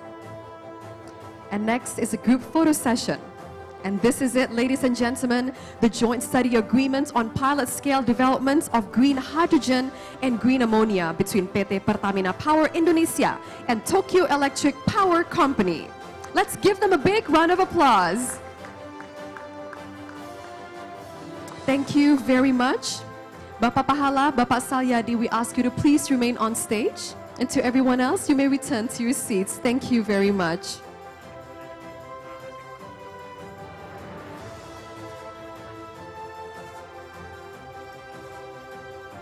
And next, ladies and gentlemen, is the Memorandum of Understanding of Biomethane Developments between PT PGN TBK and PT KIS Biofuels Indonesia.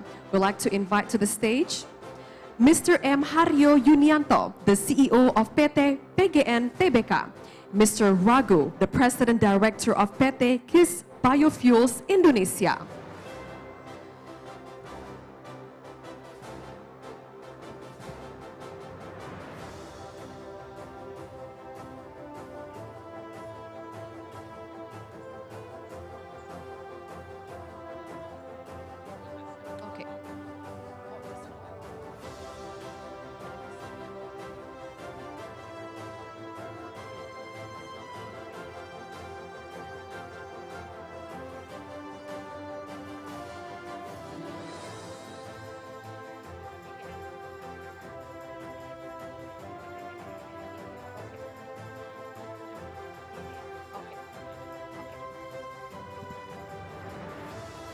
Thank you very much, everyone. This is the MOU of biomethane development between PT PGN Tbk and PT KIS Biofuels Indonesia. Mari kita beri tepuk tangan yang meriah. What a celebratory moment, ladies and gentlemen. Quite the collaboration. Thank you so much, everyone. And Bapak Pahala and Bapak Salyadi, we ask you to please remain on stage. And everyone else, you may return to your seats. Thank you. And next is the Memorandum of Understanding concerning the joint study for the developments of the geothermal power plants of PT Pertamina Geothermal Energy with PT Ormat Geothermal Indonesia. Allow me to welcome on stage Mr. Ahmad Yuniarto, the President Director of PT Pertamina Geothermal Energy, and Mr. Dion Murdiono, the President Director of PT Ormat Geothermal Indonesia. And to witness, we'd also like to invite Bapak Danif to please join on stage to witness this ceremony. And gentlemen, you may sign the document.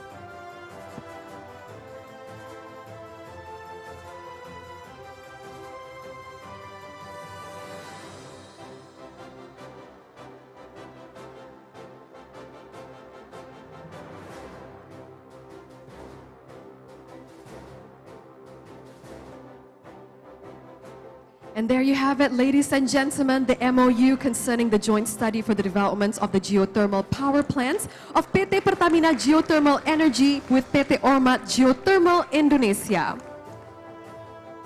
Thank you so much, everyone. You may return to your seats.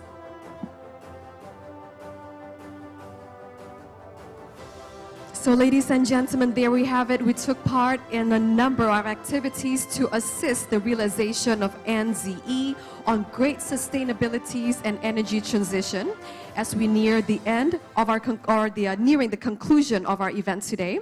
With these efforts being put forward for future businesses, it is a great honor for me to also welcome you to celebrate this great moment, and that is the Business Collaboration Agreement of strategic partnership between PT Pertamina Persero, PT Pertamina PDV Indonesia, PT Pertamina International Shipping, and Nippon Yusen Kaisha. But first of all, ladies and gentlemen, allow me to tell you a little bit about PT Pertamina International Shipping. So PIS, as subholding integrated marine logistics of PT Pertamina Persero, has prepared plans and steps that are in line with the implementation of net zero emissions roadmap in the Pertamina Group, as well as the roadmap and net zero emission target by year 2060 or faster, hopefully, from the government. And PIS now focuses on investing in gas carriers and other vessels types to transport greener and healthier cargoes, along with PIS's commitments to develop new business lines that are more environmentally friendly. And starting today, PIS and NYK will establish business collaborations to together manage several LNG transportation business opportunities, both domestic and on an international market. As a top 2 gas carrier owner in the world, NYK has expertise and a very long experience in the LNG transportation sector.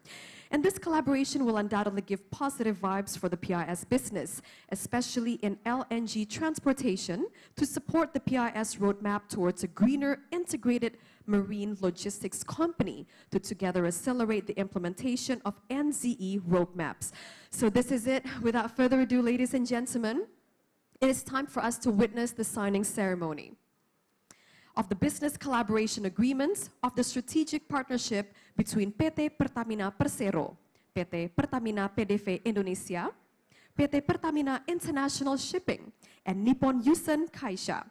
It is with the greatest honor and pleasure that I shall welcome on stage Mr. Salyadi Saputra, the Director of Strategy, Portfolio and New Ventures of PT Pertamina Persero, along with Mrs. Rahmi Amini, the CEO of Pertamina PDV Indonesia, Mr. Yoki Firnandi, the CEO of PT Pertamina International Shipping, and Mr. Kaisha Yuji Nishijima, the Executive Officer of Nippon Yusen Kaisha.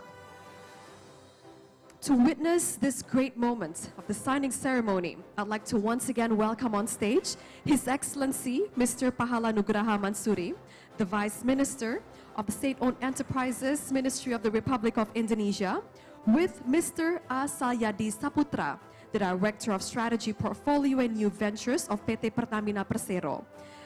Mr. Pahala and Mr. Asayadi, we welcome you on stage to witness this great moment. Ibu, Bapak, this is it, the great moment. You may now sign the document.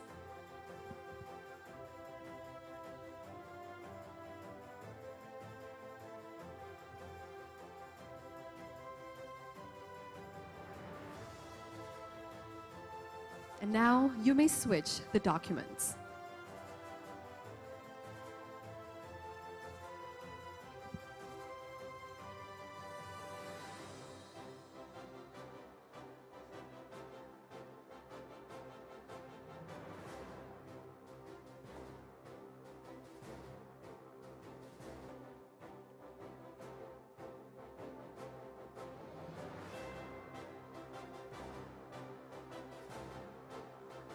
And one last signing. And ladies and gentlemen, upon the completion of all the signings, let us mark the celebration of the Business Collaboration Agreement of Strategic Partnership between PT Pertamina Persero, PT Pertamina PDV Indonesia, PT Pertamina International Shipping, and Nippon Yusen Kaisha. And now, Ibu Bapak, you may hold up the documents for a group photo session together.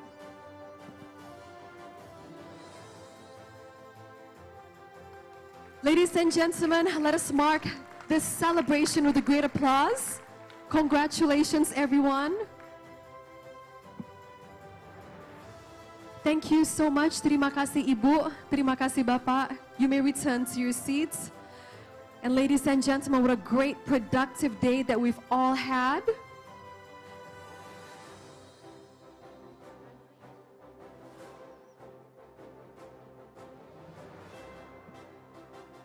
And ladies and gentlemen, as we celebrate the last agreement that's been signed, sealed, and delivered, we're so very happy and so very honored to be here to witness this incredible moment. What a celebration on these great cooperations and collaborations. May they continue to always be fruitful, successful, and everlasting. And we'd like to once again extend our profound gratitude to those involved.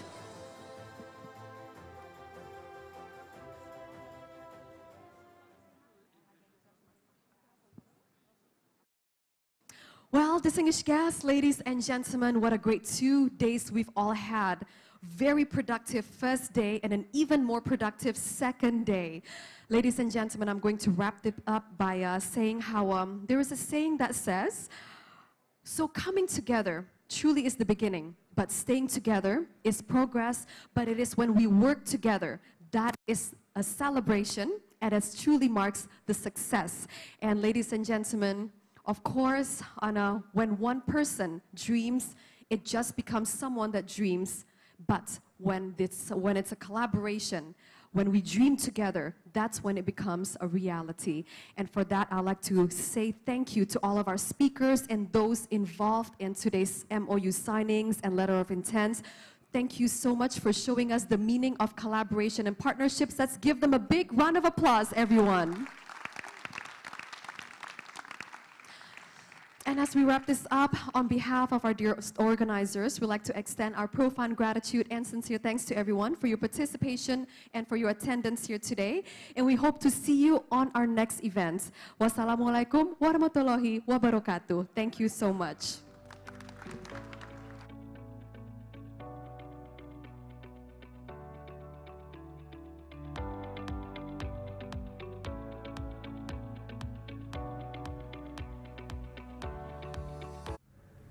Assalamualaikum warahmatullahi wabarakatuh.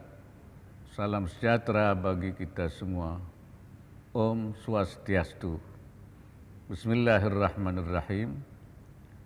Yang saya hormati mantan Perdana Menteri Inggris, Mr. Tony Blair, Menteri Perdagangan, Menteri BUMN, para narasumber dari mancanegara, para peserta dan hadirin yang berbahagia. Pertama-tama marilah kita panjatkan puji syukur kehadirat Allah Subhanahu wa taala, Tuhan Yang Maha Esa atas limpahan nikmat dan karunia-Nya sehingga kita dapat hadir pada acara yang penting ini sebagai rangkaian dari agenda Road to G20 dalam kelompok kerja sektor perdagangan, investasi, dan industri. Bapak Presiden menyampaikan permohonan maaf karena tidak dapat hadir secara langsung pada kesempatan ini dan menyampaikan salam hangat serta meminta saya untuk mewakili beliau. Merupakan kehormatan bagi Indonesia yang terpilih menjadi presidensi G20 tahun 2022 ini memanfaatkan momentum ini. Hari ini kita akan bersama-sama menyaksikan peluncuran suatu terobosan pemerintah Indonesia dalam percepatan pemerataan layanan air bersih, yaitu melalui Indonesia Water Fund, IWF. Hadirin sekalian, Konstitusi Indonesia mengakui dan menjamin hak atas air sebagai pengejawantahan dari pemenuhan hak asasi masyarakat Indonesia, sekaligus sebagai bentuk hak asasi sosial di mana peran dan keterlibatan pemerintah menjadi suatu kebutuhan. Untuk itu pengelolaan air sebagai kekayaan nasional sekaligus kebutuhan rakyat tak lain adalah untuk mewujudkan kesejahteraan dan keadilan bagi seluruh rakyat Indonesia.